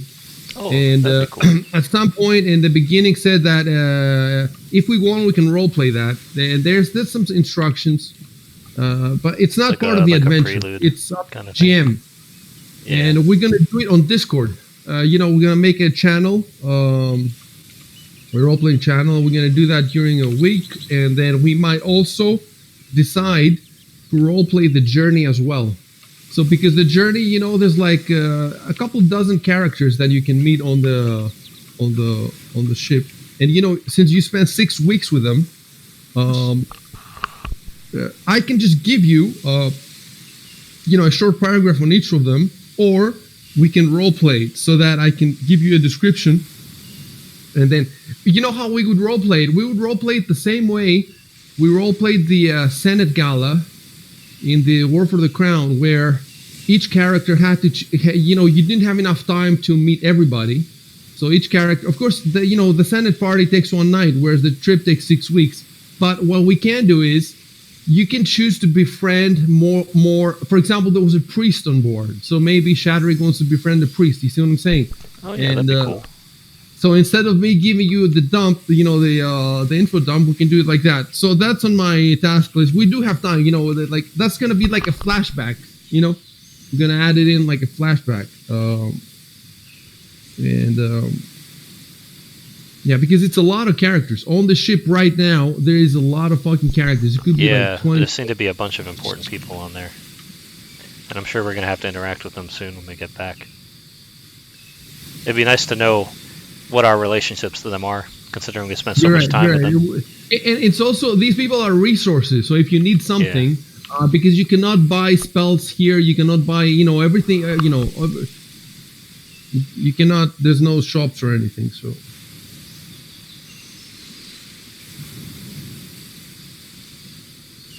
And that's why also you want to clear as much of the colony as possible, because I have detailed rules about, if the people come back and they're still monsters, they can kill some of those people. You see? Oh yeah, true. Like if we don't do a good job clearing everything, we can get everybody killed.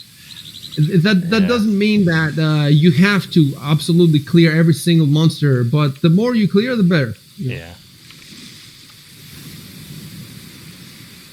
Look, we cleared everything but that ghost. You guys deal with that. That's above our pay grade. That's really hard. That is really hard, and yeah. There's a full thread of GMs whining that their players like there's all sorts of adventures that they got into, and they got all sorts of ideas. I want to see what you guys are gonna do. It's gonna be fun. And you stumbled into it right away. It was the first building you went into. Yeah, it's the first one we picked. Alright, so let's see. I think that's pretty much everything in here. I have something else to give you, though. Hold on. Okay. With a perception check.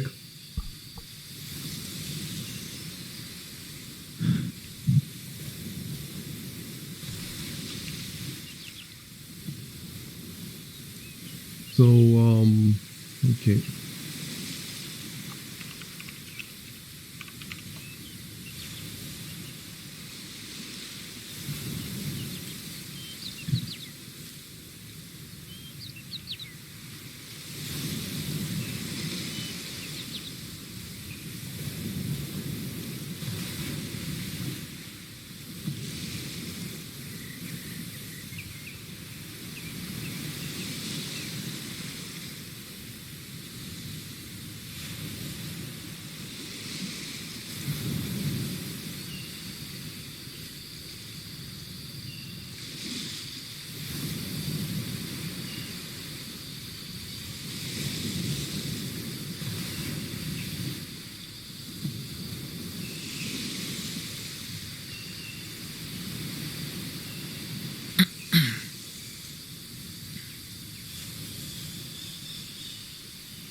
It's in your inventory now. It's called the Silver Pocket Watch. Oh, nice.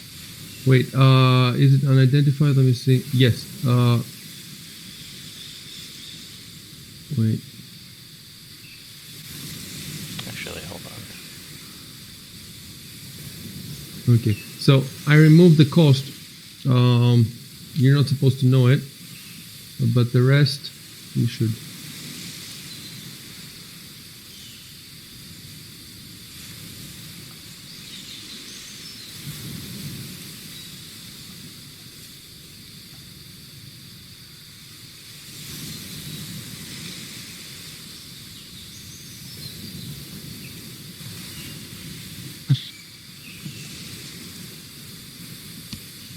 I would that I would need a check to tell you that it's Azlant, but the book didn't ask for a check. So Yeah, that's why I figured I probably wouldn't know, so I'm just be like, I think Yeah, this is yeah. Azlanti. So I'm asking them about it. So should I make a check or just answer him? Yeah, it is. Yeah, let's go ahead and answer. Yeah, it is because that's all the adventure gives me, and Okay. I should have asked for the check, but no, I didn't. So let's do it this way. Yeah, I figured that's why. I didn't. I handled it this way. They might be able to tell me something about the symbols, though. Yeah.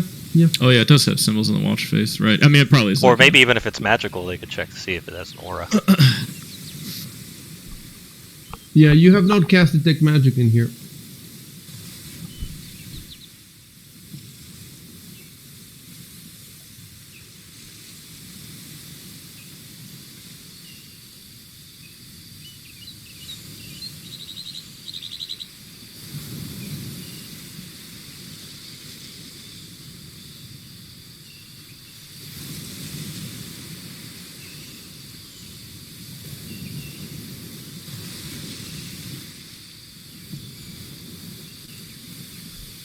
And of course, I might pick up something else in the room too, right? Yeah. You know how to do the The cone thing, right? Yeah. You probably have to tell me again. So you should move yourself. You can move yourself outside the house and just take the whole house in. Of course, that means you don't have line of sight for some of the stuff. Oh, but, true, yeah. But you can do that later. Like you can move. How long does it last? Let's see. It lasts duration. 1 minute per level. Yeah. So in any way you can cast it again. So do you remember how to do the cone? I've actually never. I realize now I've done the drawing mode. I've never done the cone stuff. Let me see. It's in the document. So if you hold down Control and then both mouse buttons and draw. Try that. That's a circle. Hold Alt Right. and left and right click. Control, And drag. Control, and left, right click. Control is circle, according to this. Control the circle and Alt is the cone. is Oh, Alt. Alt's the cone. Yeah. Okay. I'm using the Google Doc. So it's what, 20 foot or 60 25? feet. Oh wow. Okay. Wait. Well, okay. Area escape cone range 60 feet. Yeah, All right. So I mean, like that, right? it's massive. Yes. Yeah. Massive. Okay. Oh wow. Yeah. So let me tell you what's up.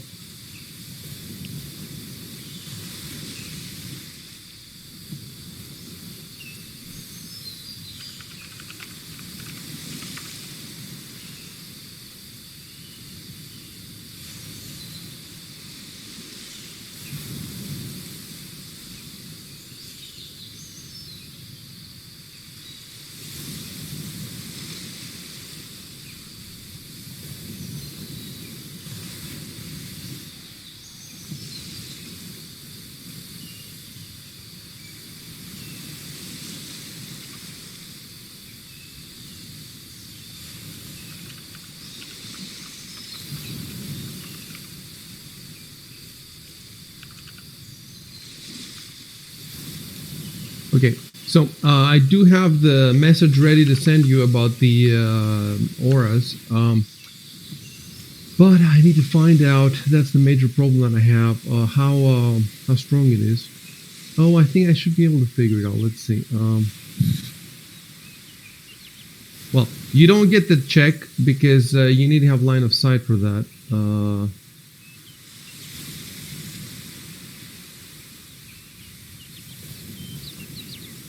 Power of the most potent aura. And now I remember we had a table.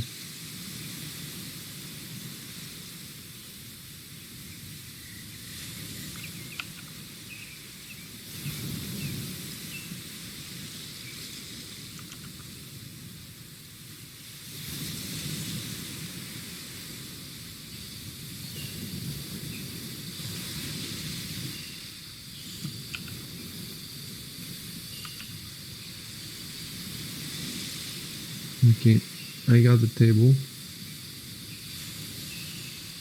I was reading too about casting spells. You have to start them at any corner of your square.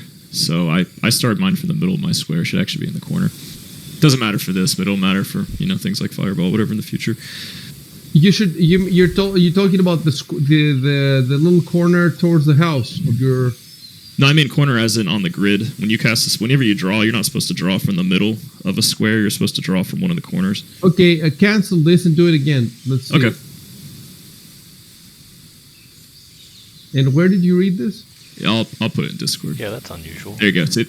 Yeah. That's what it says right here. It says a cone safe spell stood away from you in a quarter circle. It starts from any corner of your square and widens out as it goes. And if you look at this, they have a spell areas document. All of them, it shows them nothing intersects like the middle of the square. You have to fully cover all of your squares, so you can't start the center of your square.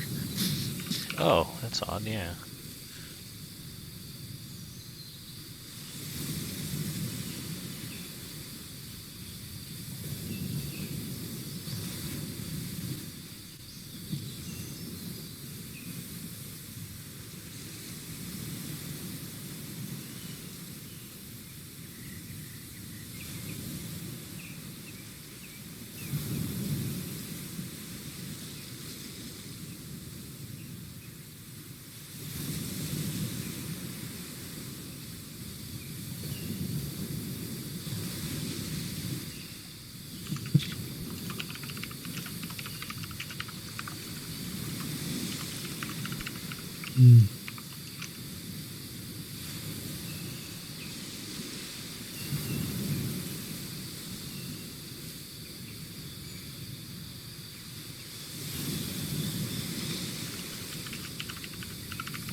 Yeah, I'm gonna need a couple of minutes. Yep. I gave you guys some nice reading material on Discord, so entertain yourselves. Oh, interesting. Yeah. So the radius does start, yeah. So if you see, but Okay. even the radius, it starts from a corner. Nothing starts from Yeah. the middle of a square. It's still a corner. So regardless, though the lines, actually even the lines, I read that you have to. I've read people talk about when you have a grid, like they'll take a thread and you can. Well, it's you know, weird on because top, the on like lines, the tabletop. the lines start like from a cardinal direction, so you have to like pick like north, Yeah, south, and then- east, or west. And then I think, there's also the 5-10 alternating, Yeah. how many feet it takes. And then I think it's something like every edge that it passes through is included in the area of effect. I don't know. We haven't gone to that yet. I remember reading about this before, but I can't remember the exact rules. But Guys, just if they- I found a thread. It says, "Does the detect magic spell detect itself?"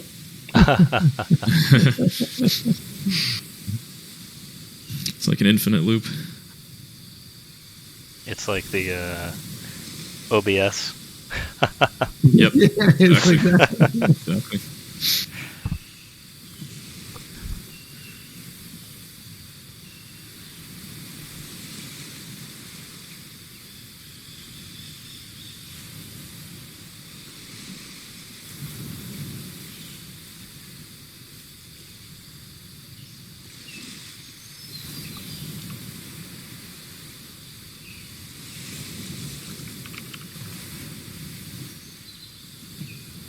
Okay, I sent the message to Shaden. Yep. We're good to go.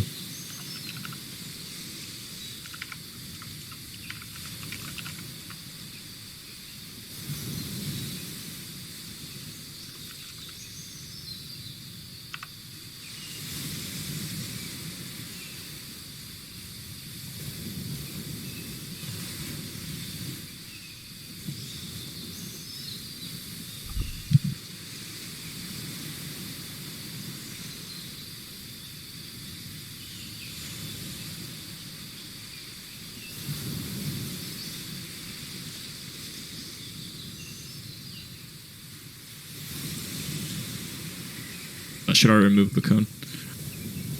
Yep.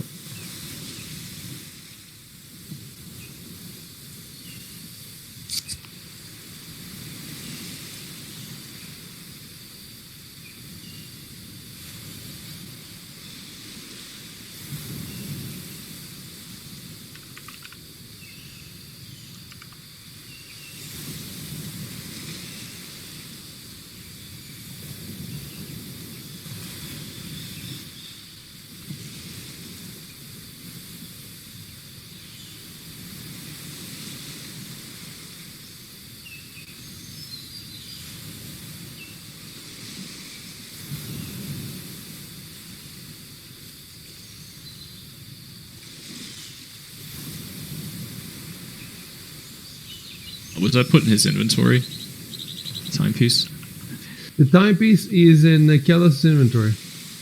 Okay. Is it just called timepiece? I don't see it in the party sheet. It's the called- silver pocket watch, I think is what it said. Oh, see. okay. I still don't see that. I wonder if it takes a while to update the party inventory. Yeah, silver pocket watch. Okay, yeah, I don't see Oh, it. yeah, it took a while because I didn't see when IC added something to, Yeah, you, that's to one what of you guys. It yeah, didn't just show up right away. kind of like when we added the knowledge, it doesn't show right away. It's Yeah. as long as you have it, it's all good. All right.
right, let's see.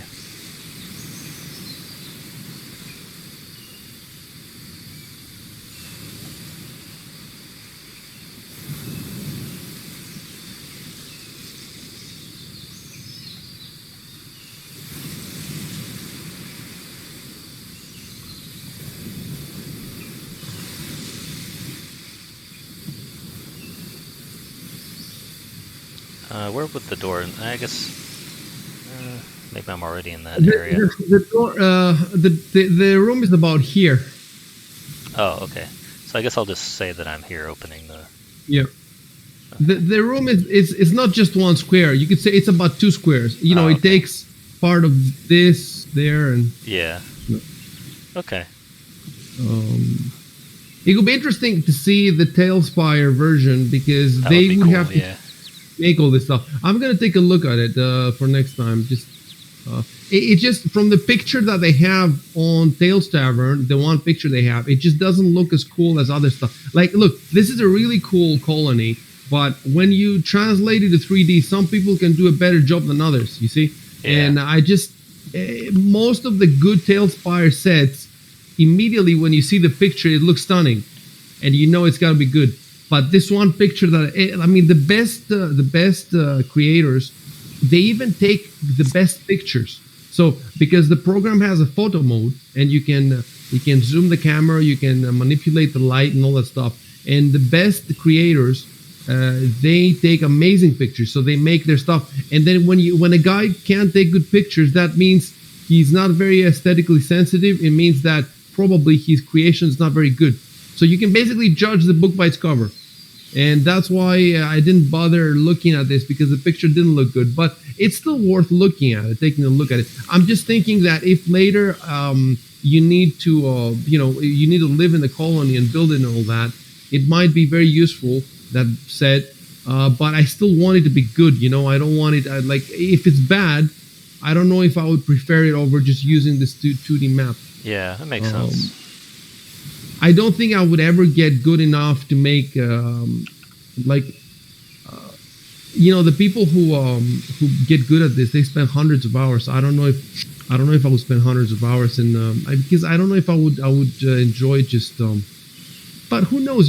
I definitely have to learn. You know what I have to learn? I have to learn to make terrain, just endless miles and miles of terrain, because that's how I'm gonna make the West Marches, and then I'm gonna drop inside there the best pieces that people have made. But I still need to make the land between the pieces, and I need to integrate the pieces with the land. But making the land is much easier than making a freaking colony with like galleries, second floor galleries, and all that stuff.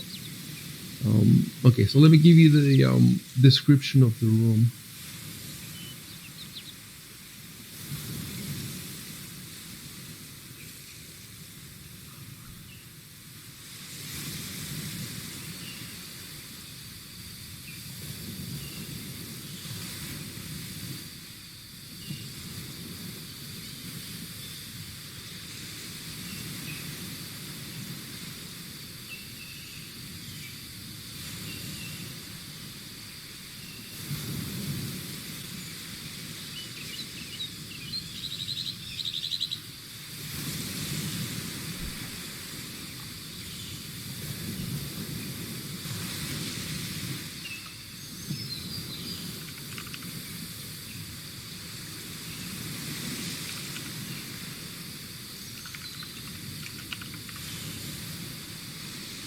Well, I should not have left the unlock there. I should have said a chest, and then you go there and you open it. But whatever. Let's just say that you went inside and you looked in the chest. Okay. You know what?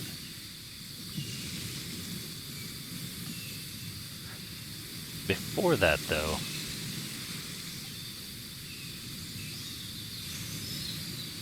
Let me just give it to you. Since I gave it to you, let's just finish it.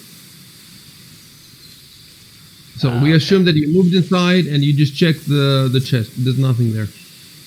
Okay.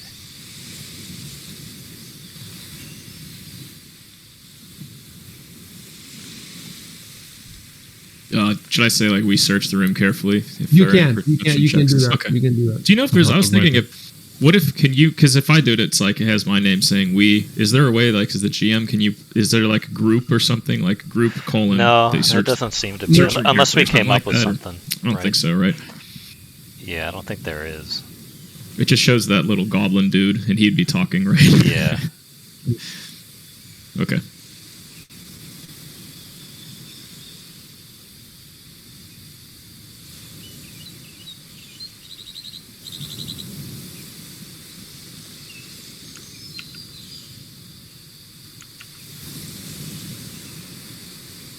Perception.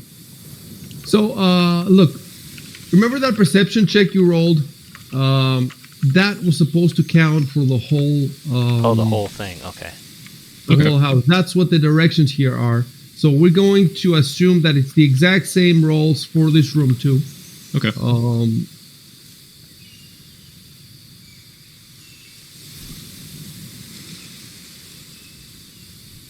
And I'm gonna give this one. Okay. This item. So the last item, Kellis found it. This one, James is gonna find it. So.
So I take it this guy's a wizard. Okay, this is where whoever has knowledge local, or basically, yeah. Does anybody have knowledge local? Yep. Go ahead and roll it. Okay. Do you want me to say anything first, or just do that? No, just roll it. All right. I might have it too, actually. Well, let me double check. All right, he succeeded. So, I do not have knowledge local. Okay, military man. Former, though. I have a rank in it. it's okay. It succeeded. Yeah, It's done. yeah, we needed. Oh. Okay.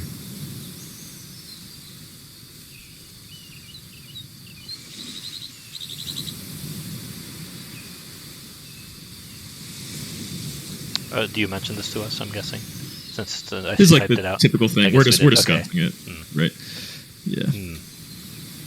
Yeah. Okay, so then...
Okay, I'm gonna reply now to Jameson's.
Bam.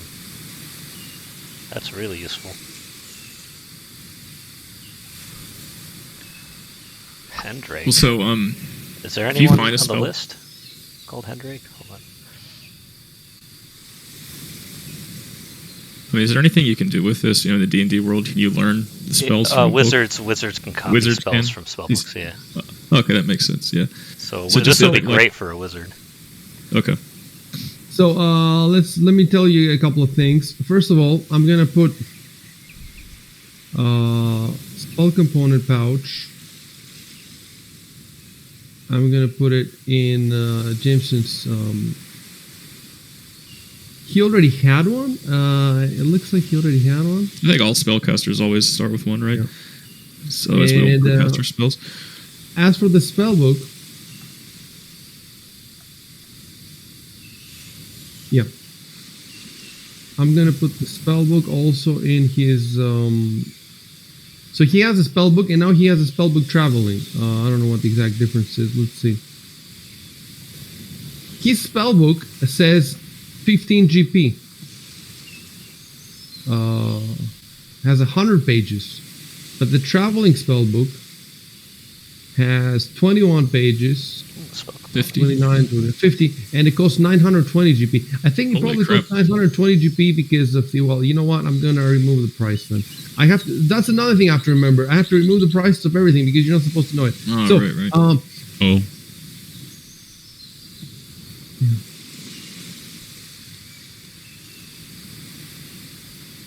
So as far as the spellbook goes, I'm supposed to give you the names of the spells, Matthias, Jameson. However, there's instruction. The spells are not given to me. I have to decide them myself. And there's guidelines here how to decide which spells. So the spells that the spellbook has depend on what kind of caster you are. You see, you know why? Because I'll read you exactly what the adventure says. The adventure says. Oh. The actual spells are left undeclared for you to determine, with one exception. The book definitely contains the cantrip Arcane Mark. Otherwise, the book is intended to allow you to grant arcane spellcasters new spells even while so far away from civilization. You see? So it's a device for me to bards give can you learn them spells too then. Oh, nice. that you wouldn't be able to learn otherwise. So I'm gonna have to make a note here in my notes for the campaign. So that next time, not next time, even before next time, I will tell you exactly. So, tell Jameson the spells in the book. And then we have to learn exactly. Basically, this is when you level up and you need to. Can you copy them before you level up? I'm not sure. I don't think you can. You might be able to, but you might mess it up. I think. I don't remember the details. I'm gonna check it. From what I remember in second edition, if you found a spell from a spell level that you had, you could copy it. That's it. Then you could learn it. I think there might have been a check to learn it, but you can learn as many Yeah, spells as you want. For the spell levels, yes, that you can cast, yes. In older editions, you can learn as many as possible. And I think in this one you can too, for especially wizards. But bards are arcane spellcasters. I mean, I guess sorcerers are too. But sorcerers have a limit on the number of spells they can cast, I think. Or know that they could know. They have a limit, I think, even in the number of spells they can learn. Yeah. Whereas the wizard can learn, I think he can Wizards learn all can the learn spells. as many as they can. Yeah, it's a copy. prepare ahead of time. Yeah. That's all. Yeah, sorcerer, he'll only innately know, I think, up to 6 of each level as he grows. Yeah, and because then for a that's it. sorcerer, You it's like a natural power almost. right. Bards are the same way too, where you just know it and then you cast as many times per day, but no preparation. But if it weren't for finding these books, then as you level up, a wizard wouldn't be able to learn new spells. He has to learn them out in the wild. Yeah, well, there's some rules for getting like I think a spell or two every level, like that. But that's Okay, kind of yeah, like that's just GM great. Fiat. They just kind of give you. Oh, They don't really okay. explain it. I guess you do a little bit of training or something, but.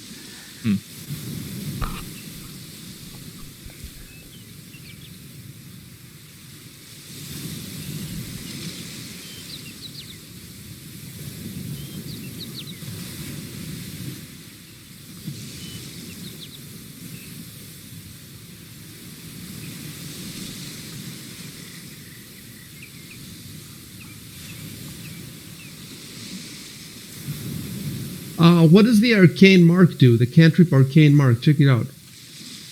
Let's see. I vaguely remember it just marking something as yours, but it didn't really do too much. This spell allows you to inscribe your personal rune or mark, which can consist of no more than 6 characters. The writing can be visible or invisible. It's like you just sketch something onto something. It's so that wizards know what's what. Like, essentially, they can claim stuff as Well, their own. Like that book that I found earlier. It has arcane marks on it. They were invisible. I detected them with detect magic. No, And you the guys name, can't. the name but- Hendrake in this book is an arcane mark in the spell book. Yeah. Yeah, interesting. But you said it's up to 6 letters, right? But Hendrake is... Yeah, that's a good point. That's a good point. Yeah, that's what it said. Maybe it was that person cast several spells or something. She had to cast 'Cause it twice, per or he had to casting. cast it Yeah, twice. per cast, it's 6 characters, I guess. And then the mark can't be dispelled, but it can be removed by the caster or by an erase spell. But otherwise, it's permanent. It'll be there forever unless you cast an erase spell on it. But if you place it on a living being, the effect will gradually fade in about 1 month. So we have to keep track of that, guys. If you make a tattoo, you only get to have it for 1 month. Aw. Yeah, I know. What a shame. That's ridiculous.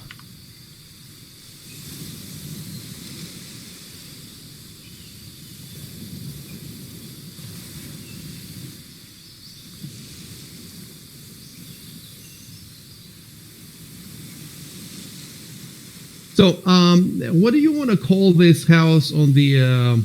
Yeah, it's Arkley's house, right? Yeah. Yeah. Okay, so let me get out from the assets these little numbers. What are we up to? The 11 or something? 9, 10? So this would be... 10? Oh, wait. Arcleus house, I guess. This should be Yeah. 10, right? Yeah. It's 10. Yeah, I just opened up the notes. Yeah, I'm We're at looking 9, there now. 2-story building. Yeah.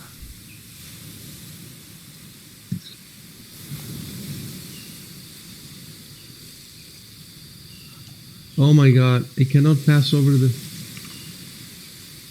fence. Okay. It's crawling on the ground, that's why.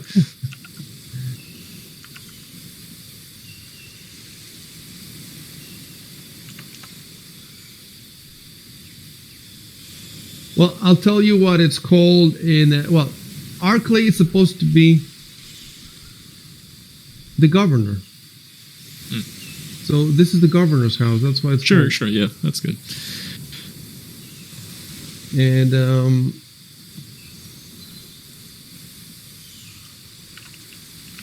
oops! God damn it! I've already given you this.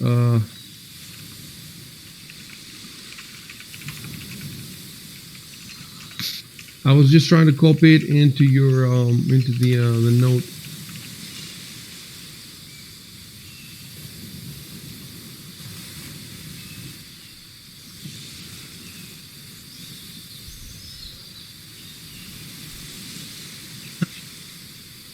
That's it. I just put the paragraph there so that you know when you scroll down you have something to remember. Yep. Okay. Yeah.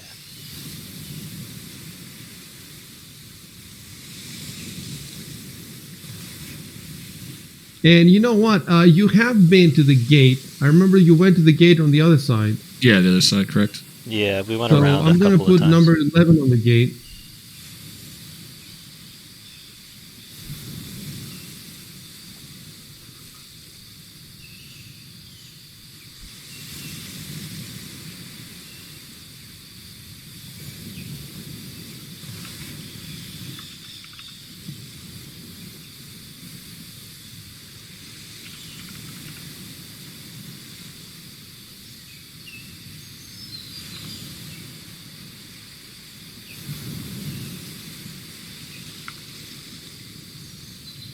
Okay, so I put number 11, and you can see in the key at the bottom, there's the description of the gate.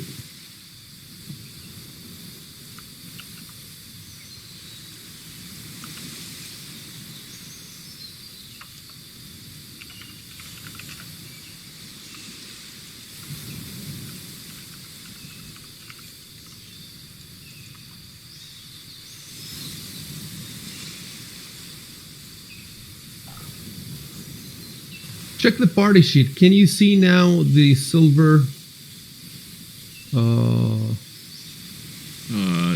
No, I still don't see Doesn't it. seem No, to I be cannot there yet. see it. Yeah. It's weird. It's so weird. Let me see if I can see it in your inventory. I can see. It's in mine, but Silver pocket watch. It's identified, so that's not the problem. What about the spellbook we just put? Yes, I can see Matthias' spellbook, right? Can you see that? Well, that's the original spellbook, right? Oh, that's the original. You're right. Yeah, there's a traveling one. So it does. Oh, rebuild party inventory. It's a. I guess I it's have a- to press the button. It's Yeah. cached, and so you have to rebuild Yeah. it, update Check the it now. index. Check it now. Totally- Yeah, I saw it refresh. You did something. Is it refresh? Spellbook's traveling, I see, and silver pocket watch. yep, there it is. Okay. I guess it's like a processing saving measure or something. And I mean, seriously, I mean, Like computers nowadays, like. yeah, like what is this? What is this application doing? It's not. Well, doing remember that they much. started working on this like in early 2000 or something. It was a But I long mean, time even, ago. but seriously, but even then, I mean, Yeah. just think of what's happening right now. Just nothing happening. I mean, it's just just rolling some dice and displaying text. It's very You basic. never know. Whatever. Yeah, it's installing. It's mining Bitcoin in the background. Yeah.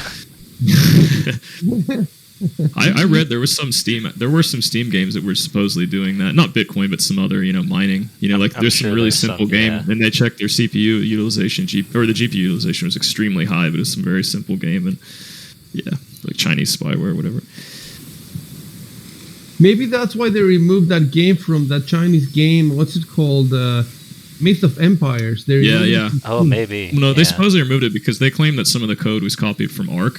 Which is kind of interesting. So yeah, it's been out of the store since then. I've been following them. I follow that game. I just get to see their updates, and the comments are always shitting on the game, saying like, when are you going to resolve your lawsuit, whatever. Pretty comical. But yeah, I wanted to give it a try. I would have given it a try a few weeks ago, but then when I saw it's off the store, I thought, fuck this. I'm going to wait until it comes back, but maybe it never Right, comes back. yeah, but they're still working. Like I said, I'll get every week or so. I'll notice in my activity feed and updates. They're working on the game. It's just it's not for sale. But people are playing because they bought it before it was dropped.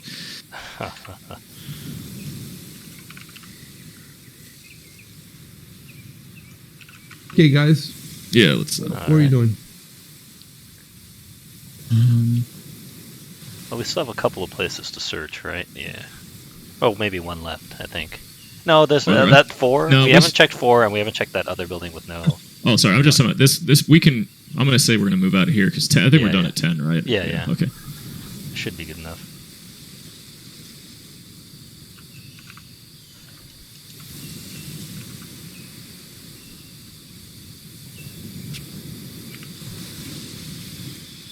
That was funky. Here we go. What's that set of boards that we have to If the you west check of us? check 8, it probably. I think it says. See. It's a platform, a wooden scaffold. It's like you stand on it to give a speech or whatever. Oh yeah, you're right. You're right. Yeah, like a stage. It's in the isn't it in the Yeah, that's what I was reading from. It's underneath the column. If you check 8 in our notes, it Wooden scaffold. Yeah, yeah. yeah, wooden scaffold. It looks suitable for use as a platform to address a large crowd. Okay, and then 4 again. This building we're approaching. Oh no, it just says large home. Okay, let me say I'm gonna look at it.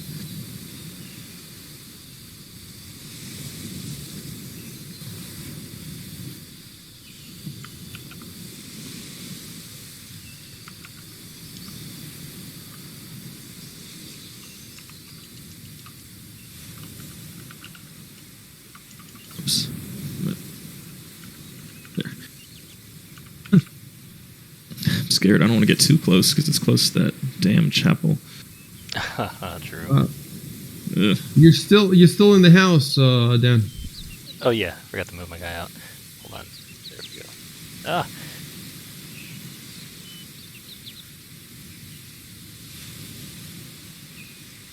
Oh no, where did he go? Oh, hold on. Yeah.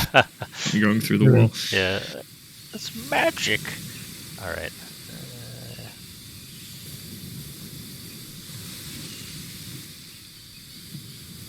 Where was the door on this one? Is it where Well, we don't know that little anything about path this. is Yeah, going? I assume it's the path. It's your- but Yeah, that's yeah, what I let's just figured. wait for the description.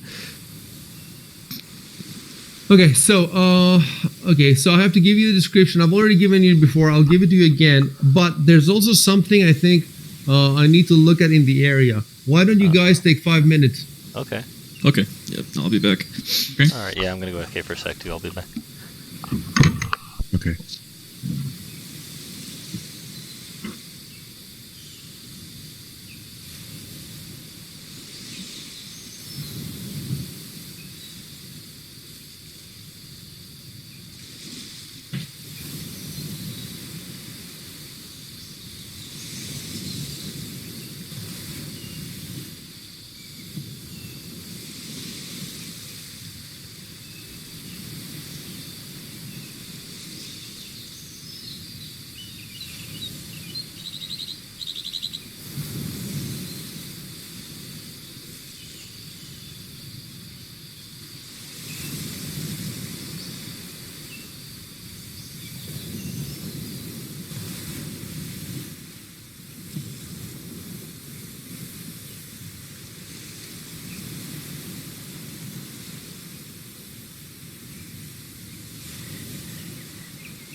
Are you guys back? Yeah, I'm back. Yeah. Anybody else?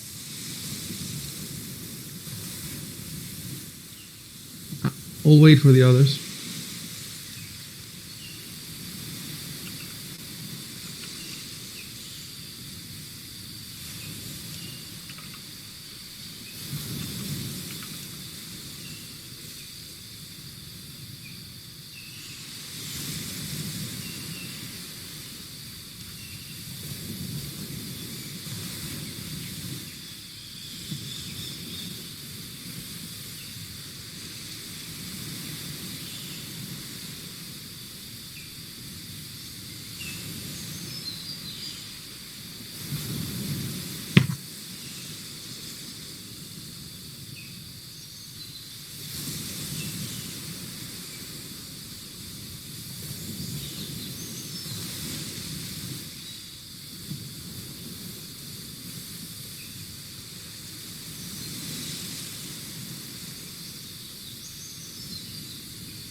Everybody back?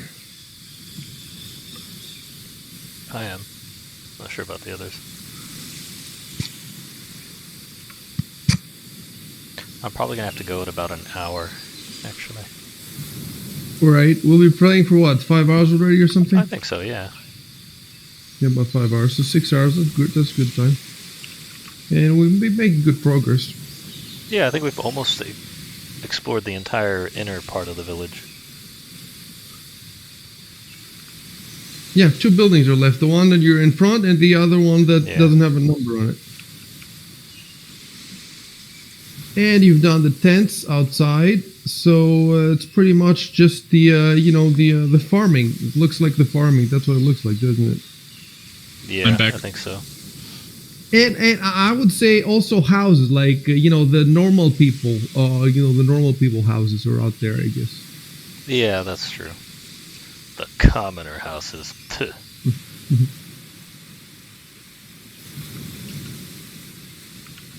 So are you back, right? Yes. What about Jameson and Shaden? Right. Jameson is there, so we're missing Shaden. Okay.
Shaden, are you back?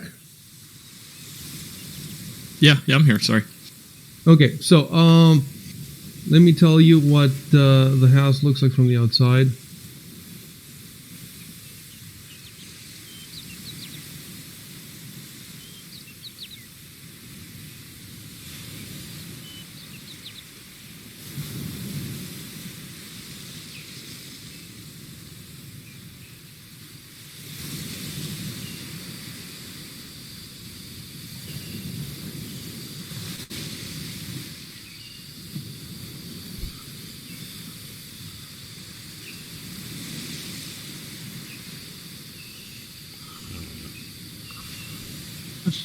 How suspicious.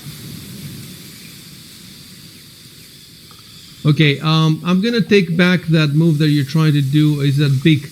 Can you use your diagonals on your keyboard?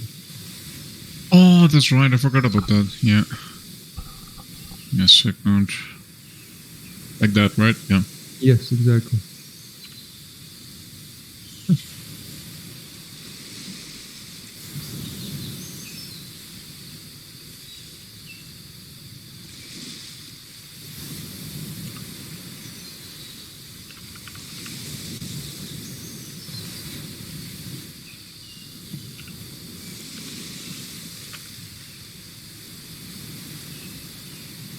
I want to try detect magic then.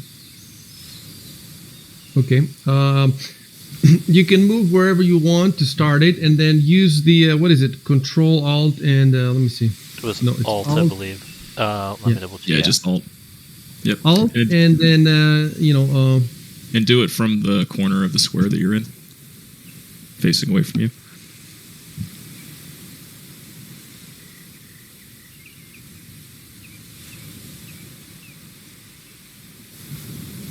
Will I detect the other house? that's it. That's pretty much it. It can go up to 60. So anyway, that's good enough. Yeah, that's good. I don't want to have to check the entire colony for magic. So go ahead and do the procedure. Do you remember the procedure for casting a spell? I'll be right back. It'd be glass, right? So it's in it's in actions. No, it's in it's in actions. So at the bottom of your sheet, where it says detect magic. So you hit the circle to the left of detect magic. Okay. And then you hit the magnifying glass on the right, and then cast. That's it. And okay, give me a second now because I have to figure this out.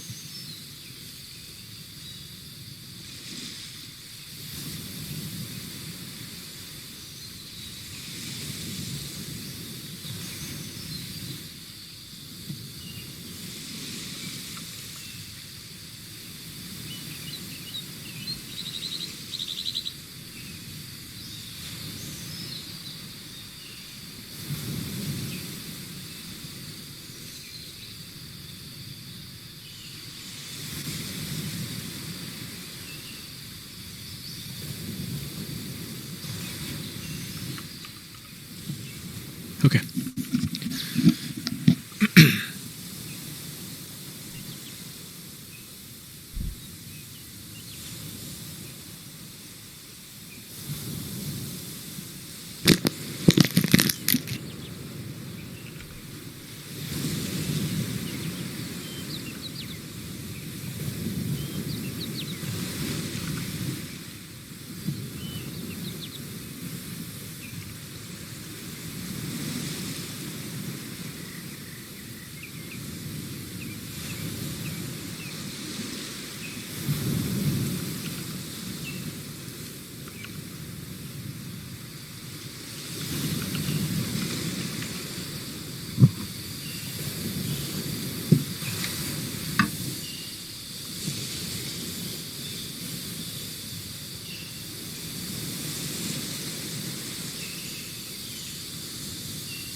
Click both mouse buttons to clear the. Yeah.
You guys can play, huh? Yeah.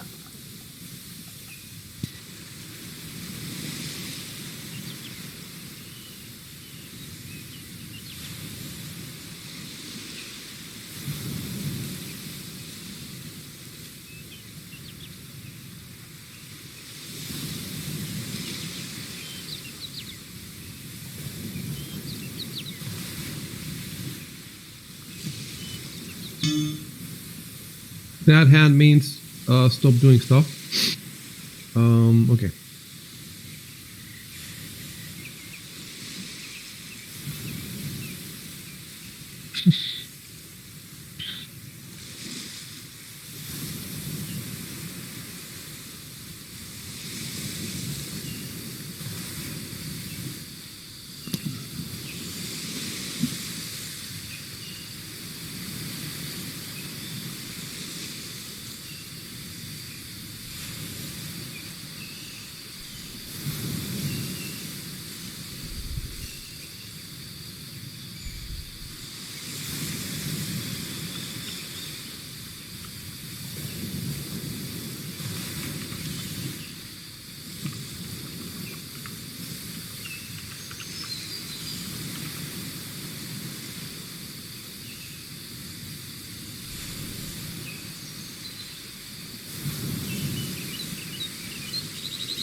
So basically, the only one who failed the perception is Matthias.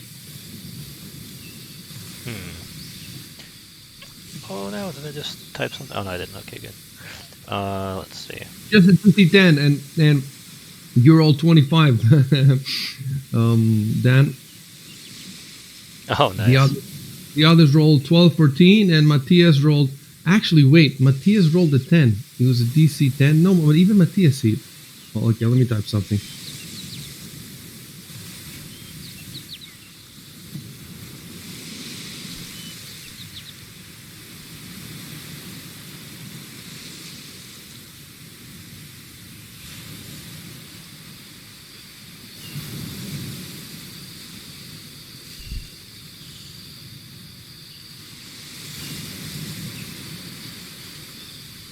Okay, I bungled this a little bit, but I fixed it.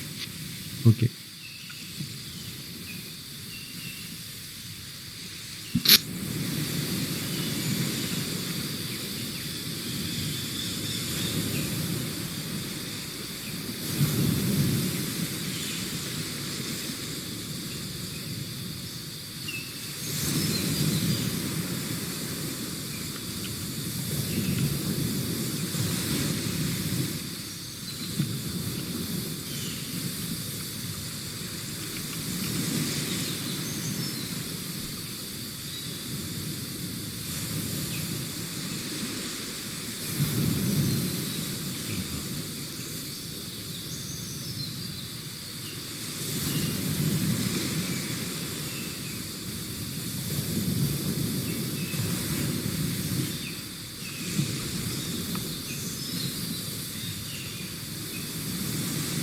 Roll survival. Okay.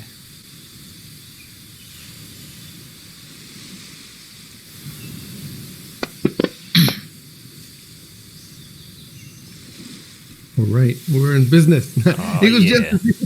just a DC 5 though. Oh, was it?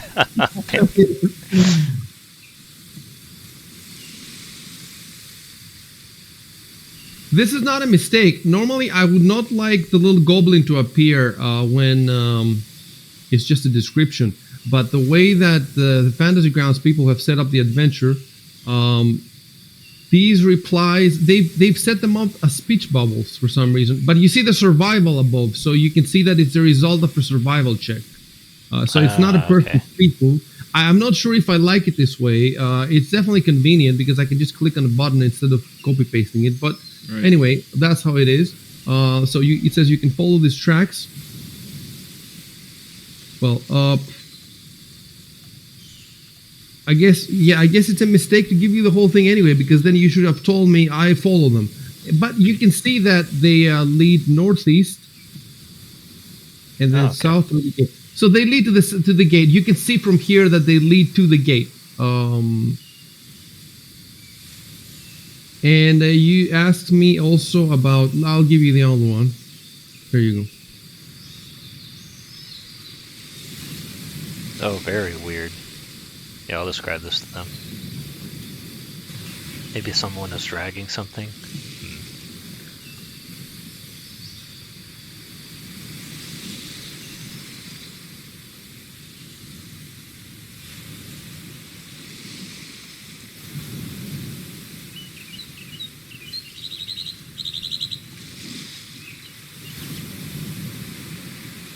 Oh, okay. There's more to it though. It says that a PC who succeeds at the survival check by 5 or more, and you succeeded by 15 or something. Oh So, yeah.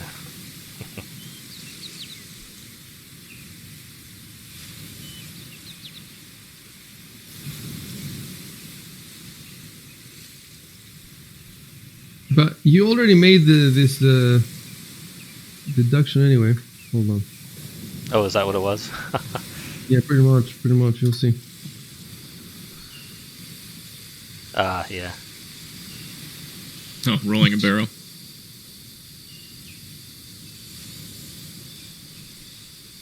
It could be a lot of things, actually. But, yeah. It makes sense if it's dragging, then the dragging would kind of override the footprints, right? So pushing makes more sense. It was behind the thing that.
This is what you can see from the doorway.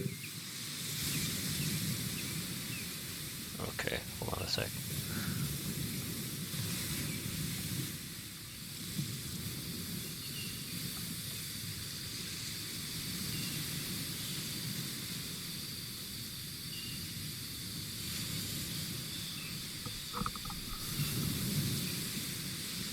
Recoil is asking in the Twitch how much number fudging has been going on.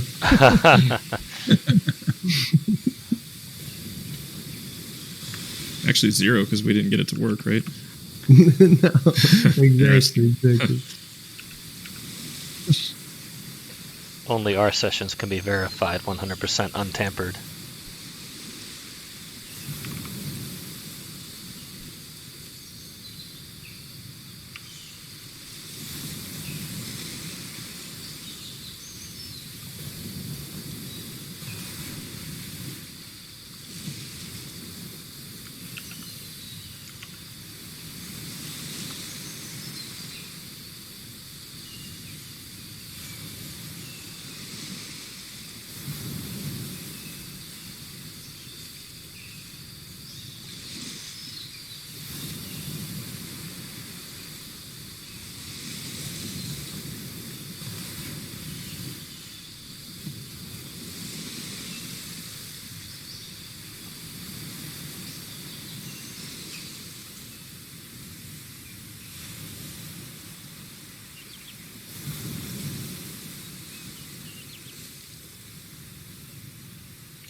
Go ahead and roll perception, all of you. All of us? Okay. Yep.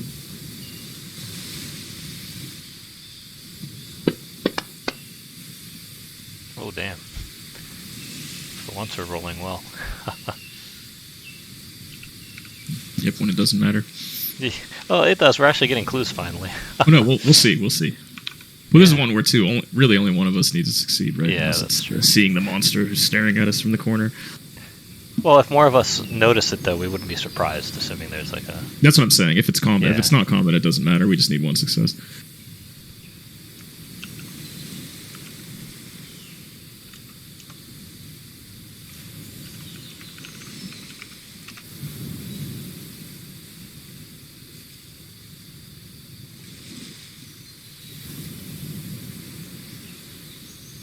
I got more though. Hold on.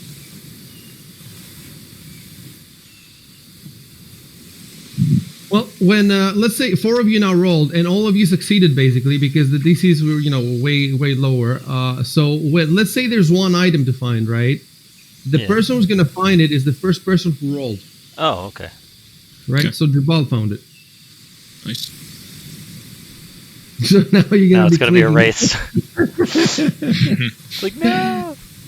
I searched.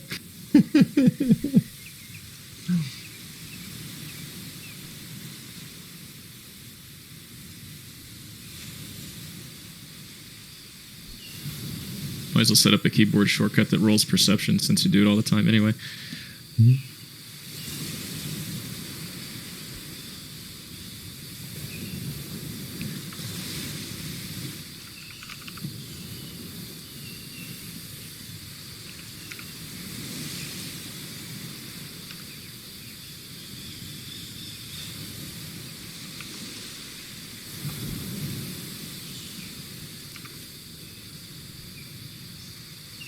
Ooh, a wedding band. Ooh. Sweet.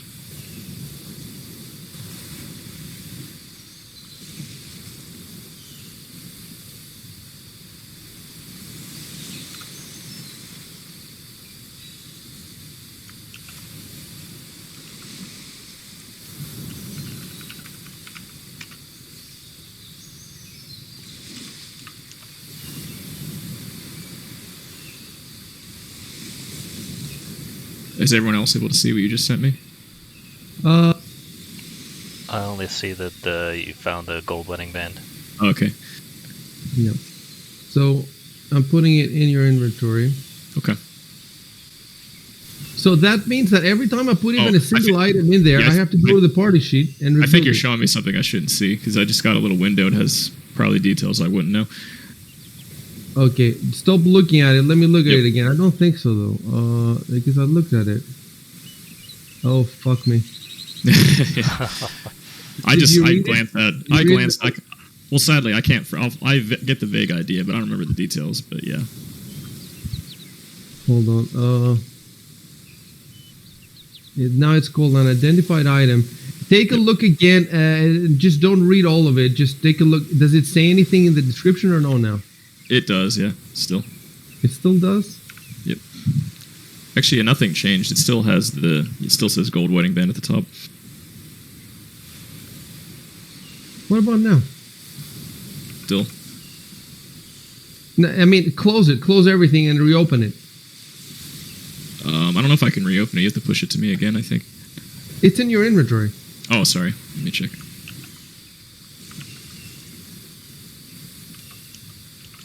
It says unidentified item. Yeah, I see identified item. Is there a way to see the image again, or You know what? Hold on. I'm gonna delete the unidentified item. Okay. Hold on. I'm gonna delete it from your inventory, and I'm gonna drop it again. I just want to make sure. Hold on. ID. Okay. Wait. Okay. Let's try this. So if you look in your inventory now, there should be an unidentified item. Yep. and take a look at the description. There should be nothing there. How do I? Is it the ribbon that I opened in the description? Yes, Okay. Yeah. It's nothing's in there. Yep. there's Empty nothing. box. Okay, so but I don't want it to say an identified item because then you won't be able to know what the fuck it is. So I'm just gonna type here, gold. Well, no, that's the actual. Yeah. I mean, you said that I found a gold wedding band, so we can call it that, right? Yeah, so it can be identified as a gold weighting band. So now you can see, but can you see the description now? Yeah. Unfortunately, yeah. I closed the window. It still has the the details. Okay, so hold on. So that means I have to delete the description. See, like I had to do three things. First of all, I had to delete the gold piece value. Then I had to delete the description, and then I had to put it in non-ID mode. So those are three things I had to do just for this one item to make sure it's properly formatted for the player. Now, again, open your inventory and look at the item with the ribbon. Yep. You know what? Even though the item is called gold wedding band, in your inventory, it's still called an identified item, isn't it? Right. It is. Okay, so I have to change that. Gold wedding band. And I don't know why they put it gold wedding band. They put the wedding band in like caps. Like the wedding? Oh, no. That's what's important. Yeah. Gold wedding band. Okay, so tell me something. Do you remember anything from the description? I mean, I'm not gonna say. I can't say in front of the others, but I it involves like price and then what you can do with it. If that makes sense. So you do remember stuff. Yeah, but I don't remember like the details of it, what you do with it. I don't quite recall, but I just know. Okay, and hopefully by time you will forget. So That's what I'm don't tell getting anything at, to the yeah. other. Leave this whole thing to the other. Actually, in fact, let's do something else. Well, you said I pick it up and examine it for markings. Let me tell you if there's any markings.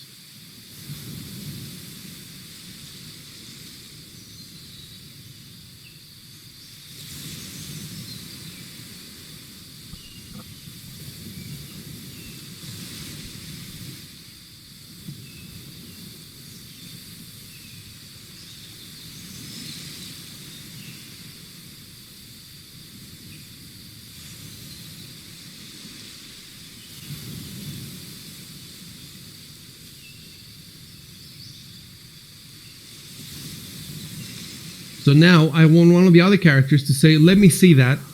And you give it to them so that you don't have to think about it again.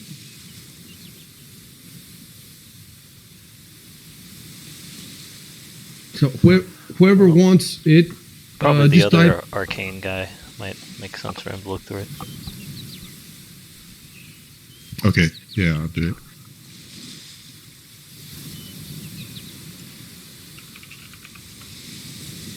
and when he says, let me see that, you put it in the party sheet, Shaden, and he takes it from the party sheet. Okay.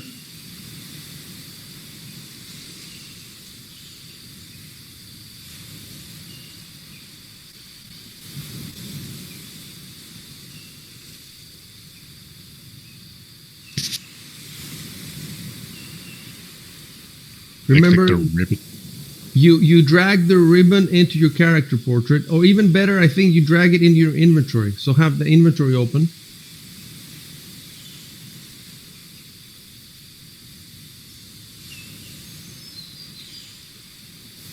You mean items or?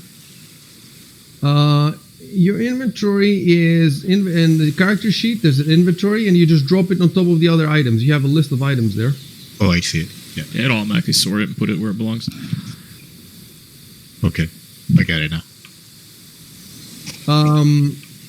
You can actually search yourself, so you can open the images. No, the notes. Yeah, I'm doing it right now. I just wanted like to describe what I was doing. Like I was Makes fumbling sense. through the. Makes sense. Yeah.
And so during our search of this, we looked at all the rooms, right? When we said, like, we I'm searched going to them. tell you something about this now. Okay. All right. So the perception check applies for the whole place. And there were a couple of things to find. Jubal found the first. I'm going to do Kellis the second. So, Okay. So you know what you should. The next thing that you find is in the empty room. So I want Dan to say that I go in there and check the empty room, and then I'll give you something. Oh, okay. I got an idea then. Okay. Well, actually, hold on. No, that's a new perception check for the empty room. So go inside, say that I search it, and roll perception. Okay. Hold on. It's another check. And I mean, if you don't find it, others can. Perception check, you said? All right. Yep. Oh, that's a decent it. try. It Yeah. was a 15, yeah. So you're good with that.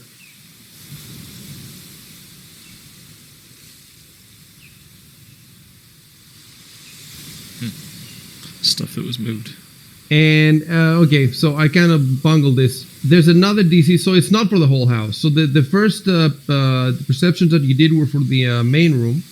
The second one that Dan did is for the empty room, and then there is a bedroom. So somebody should go in there and roll perception.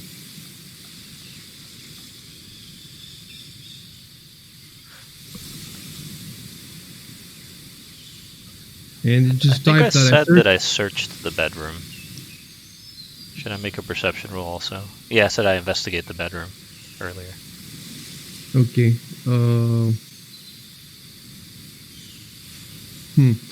You say you investigated, but we didn't roll for it, did we? No. Let me see.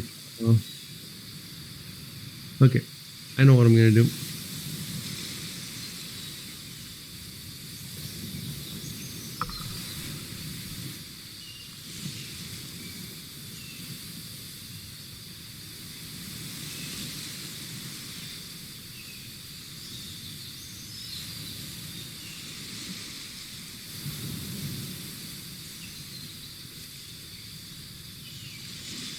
So we pretend it didn't happen.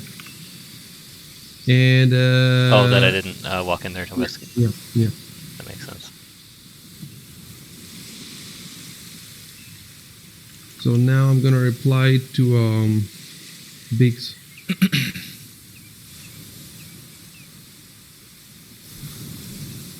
I'm gonna get some water. I'll be right back. Yep.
Okay. I need to give you something else.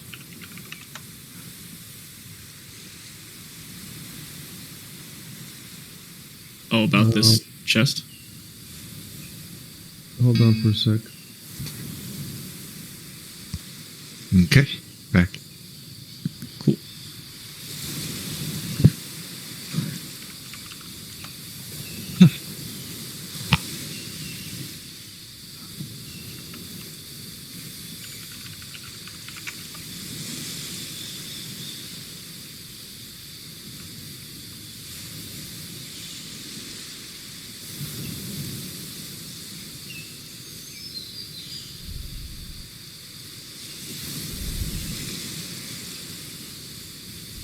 So, go ahead now. I guess you have to take your armor off. Yeah. Have to make a macro for this too. And that's when the dragon lands. No! I should have known. There's always a hidden dragon somewhere. Under the bed. Yeah. Everywhere. By the way, Shaden, can you see below your inventory where it says armor, there's a check mark. Can you remove the check mark yourself? Try it. Yeah, I can. I did it last time. I just did it right now. So that means that you don't have to remove the armor. You can just do the check mark, roll, and then put the check mark back on, right? Oh, you don't want me to say anything anymore? No, I do want you to say it, but at least you don't have to, well... Yeah, I can do it. I can do it myself, if that's what you mean. Yeah. No. Yep. Okay, I'm rolling. Yay. Exploded. That's very bad.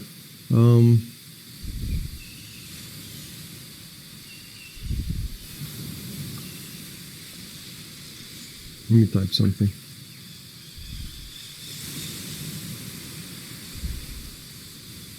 Well, it's a good thing I removed my armor, because it would have been even worse.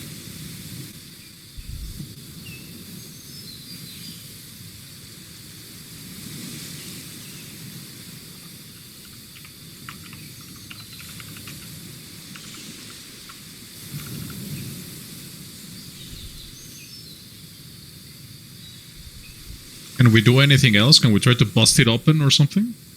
Well, first of all, we need to figure out if Jubal can try again. According to the rulebook, it says you can retry checks made to open locks. They get harder though, don't they? This one doesn't say. Let me check the book. I'm checking that website. The problem seems to be generally when you're trying to unlock something in the middle of battle and you have to waste rounds doing it. But if time is not an issue. Yeah, Oh yeah, we could like roll for 20. try That's- again. I'm sorry, go ahead. Yeah, Only for try. if you miss the check by 4 or less. But then afterwards it says you can retry checks made to open locks. So I think for a trap you get, if you miss for it completely. traps. Yeah, so for locks I think you can just sit there and keep playing with it. But if it's a trapped lock, then I think that would mean Yeah, it would you set it would off, fail right? or whatever. Yeah, it would set it off exactly. So if Okay, it's just well, a you're normal still lock, alive, so Right. For now. for now, maybe I have some poison flowing through my veins. unless the lock DC is completely outside the possibility. Right, yeah, Let that me makes see sense. what. So you have disable device plus 4, so that means your maximum is 24, doesn't it? Yeah. I So see. if it's an average or higher lock, then it's nothing I can do. But I wouldn't know that. So what do we do here? I mean, do you just keep rolling forever, or what if it's higher? You can take 10 or take 20, I think, on things like this, but you have to count time in game. You might have to roll 2d4 times 10 minutes pass or something like that, Well, taking Let's look- 20 takes a certain amount of time, I think. You'd have to look It does, up, yeah. but- Oh, yeah, even set. Yeah, something like Let's that. look it up. Let's look it up. It's unfortunately, it's at a different page. It's not next to this. Yeah. That's why I like using the website, because it's faster to find things. It should be a skills.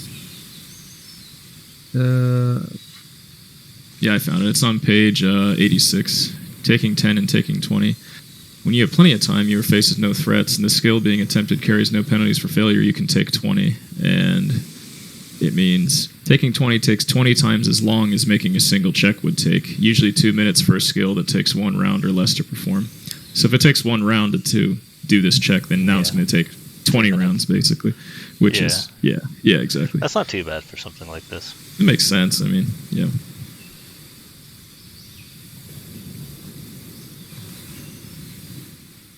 This is a case where you'd fudge too, by the way. I guess if you want to put it in the chat log, you could fudge a 20. Oh yeah, and then, that's true. Right? Does that make sense? Yeah, it would make sense. Yeah. Okay. So do you want me to say something like, hold on, let me concentrate on this, guys, or this will take me a while, or something like that? Yes, I want you to say something like that. Yeah.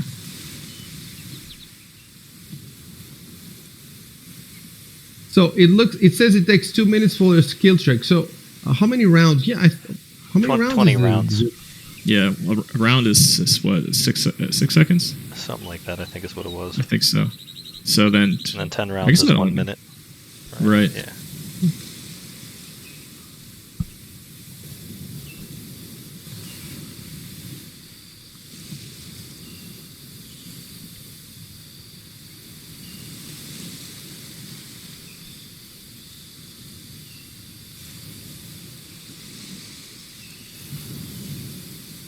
All right, so yeah, it even says common take 20 skills include disabled device when used open locks, escape artist, and perception when attempting to find traps. So have we figured out how long it's going to take him to take 20 for 20 this action? minutes, so it'd be 20 rounds, so 2 minutes. 2 minutes, okay. So Yeah, I guess, one attempt is 1 round, then I guess like 6 seconds Yeah. is a single attempt. Okay. Yeah, disabling a simple device takes 1 round as a full round action. So it's not too crazy. It's not something we have to really, worry about in our calendar or what we've done for the day.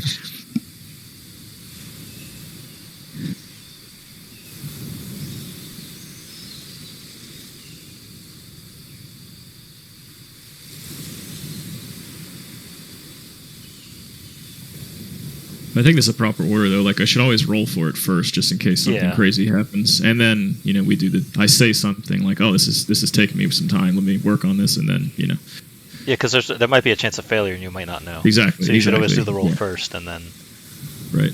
If you have to, then.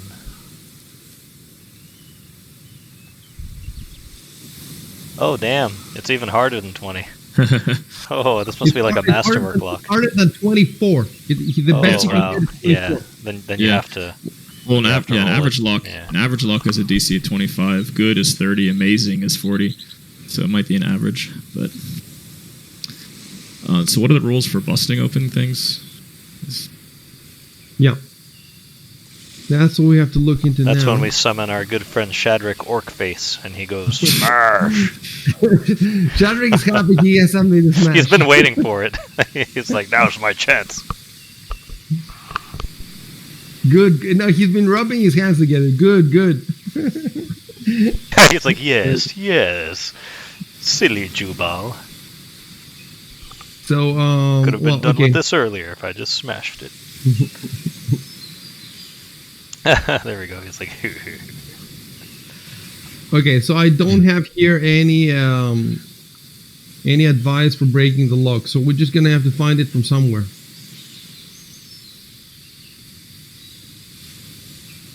I'm gonna Google breaking locks Pathfinder.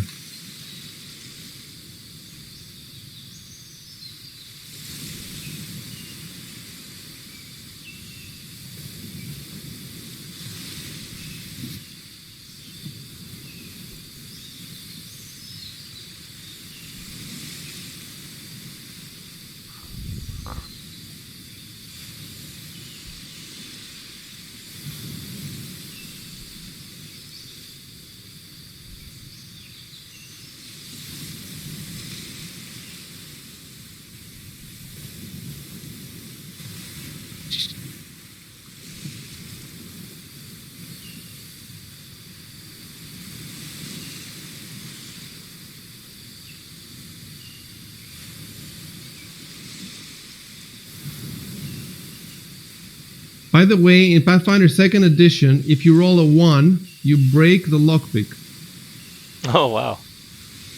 So I don't know how the take 20 works. I think there would be any total. So you would just keep rolling until you hit 20, unless you hit a 1 first. I guess that makes sense. Yeah. I think I read that for taking 10 and take 20, I think it assumes that you won't hit a 1 or something. Yeah, it assumes that there's no I don't know if that's failure. you. Like there's no. If Right. you just have as much time as you. Well, most of the time. It's like you're not rushing it, I guess. But Again, from the second edition. well, the you second can edition is a attack- totally different system. I don't think they even have take 10 or take 20, right? Yeah. I think it's like a totally different. But I know that it says here for attacking the lock, it depends on the situation. Yeah, it sounds like a If botch the next- in that case. If it's an external lock, like a padlock, you use the material rules. And then you check the kind of lock. Is it iron, steel with a hardness of 5 or 20 HP, and it breaks after 10 damage. So I have these numbers for the doors of the colony, the windows of the colony, stuff like that. I don't think I have these numbers for locks, and definitely not specifically for this lock. How does the hardness? How do the hardness rules work? Well, first of all, you don't specifically have to destroy the lock. You can just it's a chest. Well, it is a metal chest. So it's metal? Okay. yeah, Oh, so you damn, could yeah. try. Yeah, you could try to break the metal chest. The question is where. The thing is, these rules must be somewhere because the actual adventure tells me the hardness of all the doors and the walls and all that. Let me go back to that.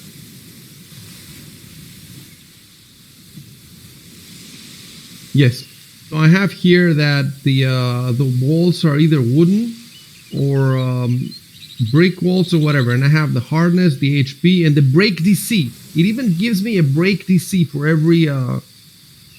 So, for example, the mud brick walls have a hardness of 8, hit X 60 hit points, and break DC 30. So, how do I use these numbers? That's what we need to find I'm out. not sure. Tell me something, Dan. How much time do you have? You said you have to leave in about Yeah, I'd have to leave maybe in about 15 minutes. 15 minutes. So that's basically let's do this. That's almost the last thing we can do. Let's Yeah. try to figure this out.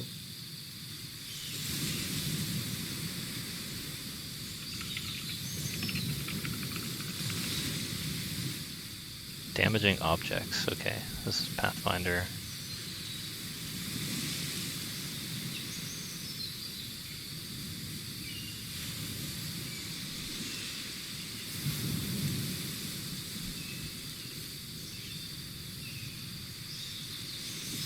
On the table, object hardness and hit points, there's a small chest and treasure chest statistics. Okay, you can either smash it with a weapon or break it with sheer strength. I think if you're using your weapon, probably, right? I suppose that's the best strategy. Does It's a it combat gives any maneuver check advantage? opposed by the object's AC. You can only smash it with a bludgeoning or slashing weapon. The greatsword is slashing. Yeah. Mm-hmm. So an object's armor class is equal to 10 plus its size modifier, plus dexterity, if it has one. Oh man. An inanimate object not only has a dexterity of 0, minus 5 to AC, but additional minus 2 penalty to AC, okay.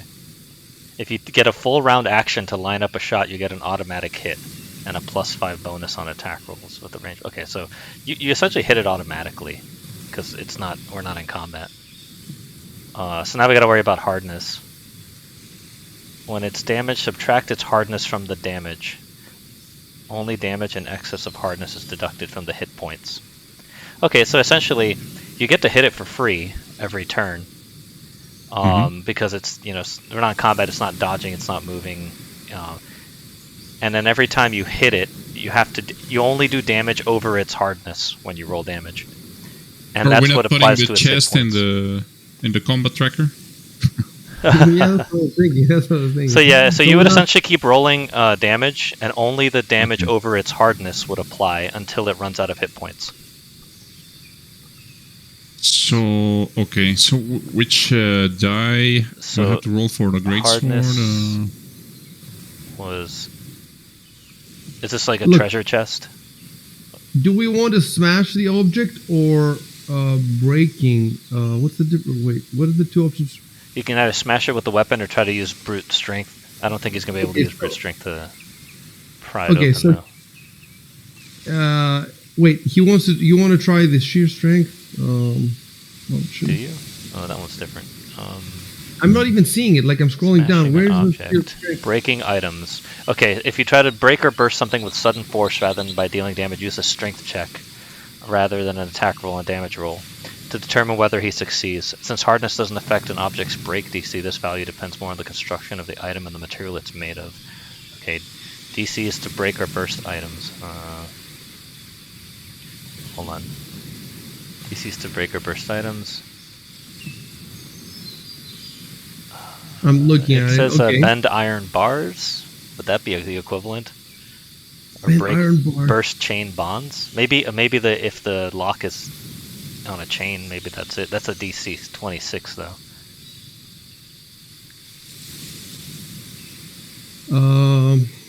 This is to break or burst.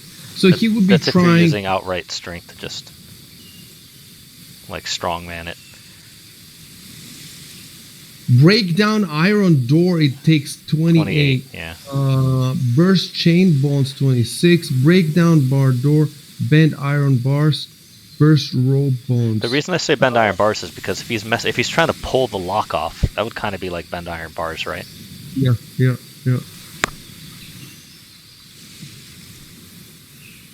It depends. Like thinking bend iron bars. The iron bars, you can get a good hold on them, but if the lock is set inside, if the lock is set on the thing, in any case, it would be okay. Let's see. Big strength. He has strength 12, bonus +1. So the most you can get with the strength roll is 21. Yeah, he's not strong enough to And just we're brute force looking it. You can bash it with weapons, though. Yeah. So, look, you can try too, and you have the highest strength, and Yeah, but even I don't think I'd be able to. Hold on, let me see. You're all weakling. You don't have anybody really. Oh, +2. Yeah, it's because we don't have like a true strength guy. We were all kind of like made for other parties, so we were like the miscellaneous character for the other parties.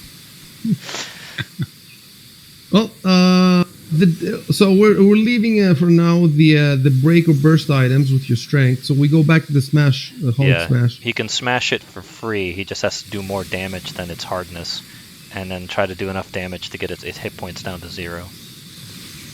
So that's how simple it is, huh? Yeah. So its hardness, I guess, would be like normally he'd have to make rolls if he's in combat or something. But since he's not in combat and it's not dodging, he can line up his shot with a full round action. So he automatically hits it. And if we're assuming treasure chest, the hardness is 5, so you'd have to roll damage, and you'd only do the damage over 5. So if you roll like 6, you'd only do 1 damage on that roll, and it has 15 hit points. Although treasure chest has a break DC on here, but it's still too high for us to. Break DC is 23. That means he needs to roll more than 23 to do damage, right? Yeah, but it says here that's to hit it. But the thing is here, since it's immobile, it gets a -5 for having no AC, and then an additional -2 to its AC. But it says if you take a full round action to line up a shot, you get an automatic hit with a melee weapon. Is it, so the DC for the break is just for to hit? It's not for anything else. Yeah, that's what it looks like.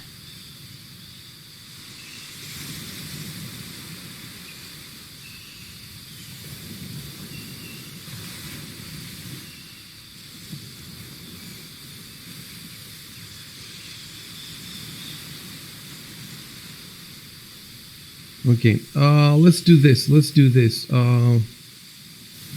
It's a small chest. What I was thinking is maybe you could put the chest in your inventory, take it with you, and I studied this carefully, and at the start of the next session, I tell you how it works. Instead of doing something rash right now. Yeah. They do have small chest on here, but I don't think that's right. It seems more like the description is more treasure chest from what you've described. I'm just wondering whether this chest he could take it with him, and I think small chest. I'm looking at the contents now, so I know what's inside, and I'm trying to think if it's gonna be big enough. No, it is a small chest. It is a small chest. It could easily. I think it could go, if not in his backpack, in whoever's backpack has enough space. The thing is, the game doesn't really simulate. Does it simulate volume? I don't think so. No. It's just. I don't think so. No. 3rd edition had some rules for it, but if I remember correctly, I know 2nd edition did. They were optional. It was like It bulk. probably does have the rules. It's just that I'm not sure if Fantasy Grounds. Yeah, there was like a bulk rule, and then like everything had encumbrance and bulk. Oh, exactly. And Exactly. it was something like that. Okay, let's do this.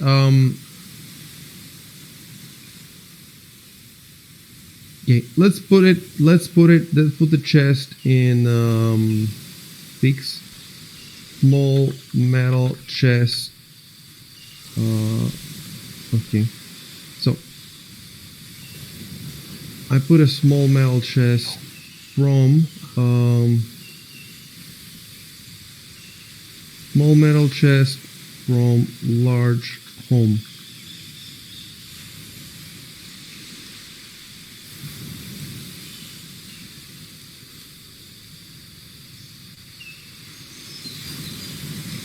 Oh, and can you update our numbered building index with the description of large home? Yep, I'll do it in a sec. For now, I'm going to put in the let me put in this in the notes. Figure out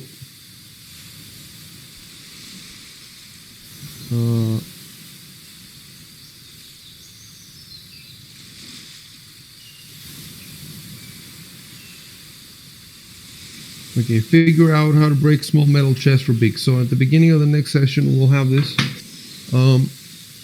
And for this room, it's number 12. This house. No, this is number 4. This Oh is wait, 4, yeah, I think, you're right? right. Yeah, Yeah, it's just let's it's go. empty there. That's why. Yeah, we haven't filled in yet because we just identified it now. Notes.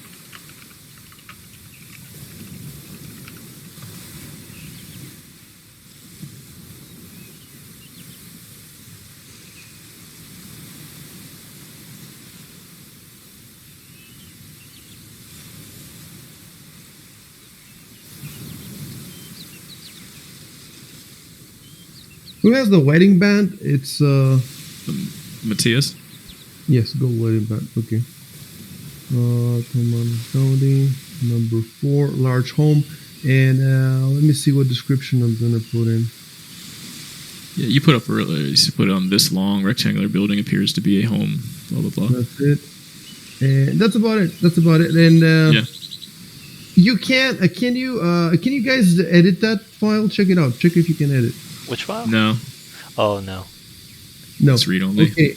You know Yeah. what we're gonna do then? One of you start a new note. Call it Thalmander's Bounty Key, and I'm gonna copy paste all that in there, and then you'll be able to. You'll be Oh, able but to then download only more- the person who owns the note can modify it. We tried this before. Okay, well, in that case, you should keep your own notes where you should say that in room number 7, there were the circles, for example, or in room number 10, there was the, whatever you need. Basically, at some point, because it's very complicated, at some point, you're going to have to go through the chat logs on your own, outside of game time, and just make a little text document with all the different clues and see what you can come up with. All right. All right. Hey guys, I'll have to go in half an hour. No, we're done now. Because Yeah, I have to Dan go has to now, go. too. Okay. Okay. So what I'm gonna do then is I'm gonna open the calendar.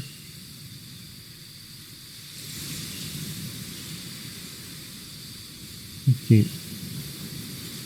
And I'm gonna say we stopped in building 4. it's still early afternoon.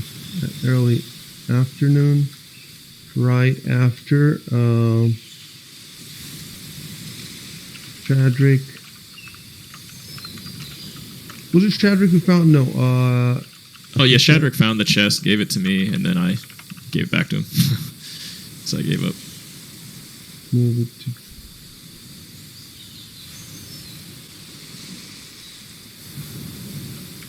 Okay, so if you check the calendar, I put a little note there. We stopped in building 4 at early afternoon, right after Shadrick found. Let me fix this. Found the chest, gave it to Drupal, who failed to pick the lock. So, yeah. So when we start, you try to break the lock, and we continue from there. Next time. All right. Yep. So you guys can all stop the streams.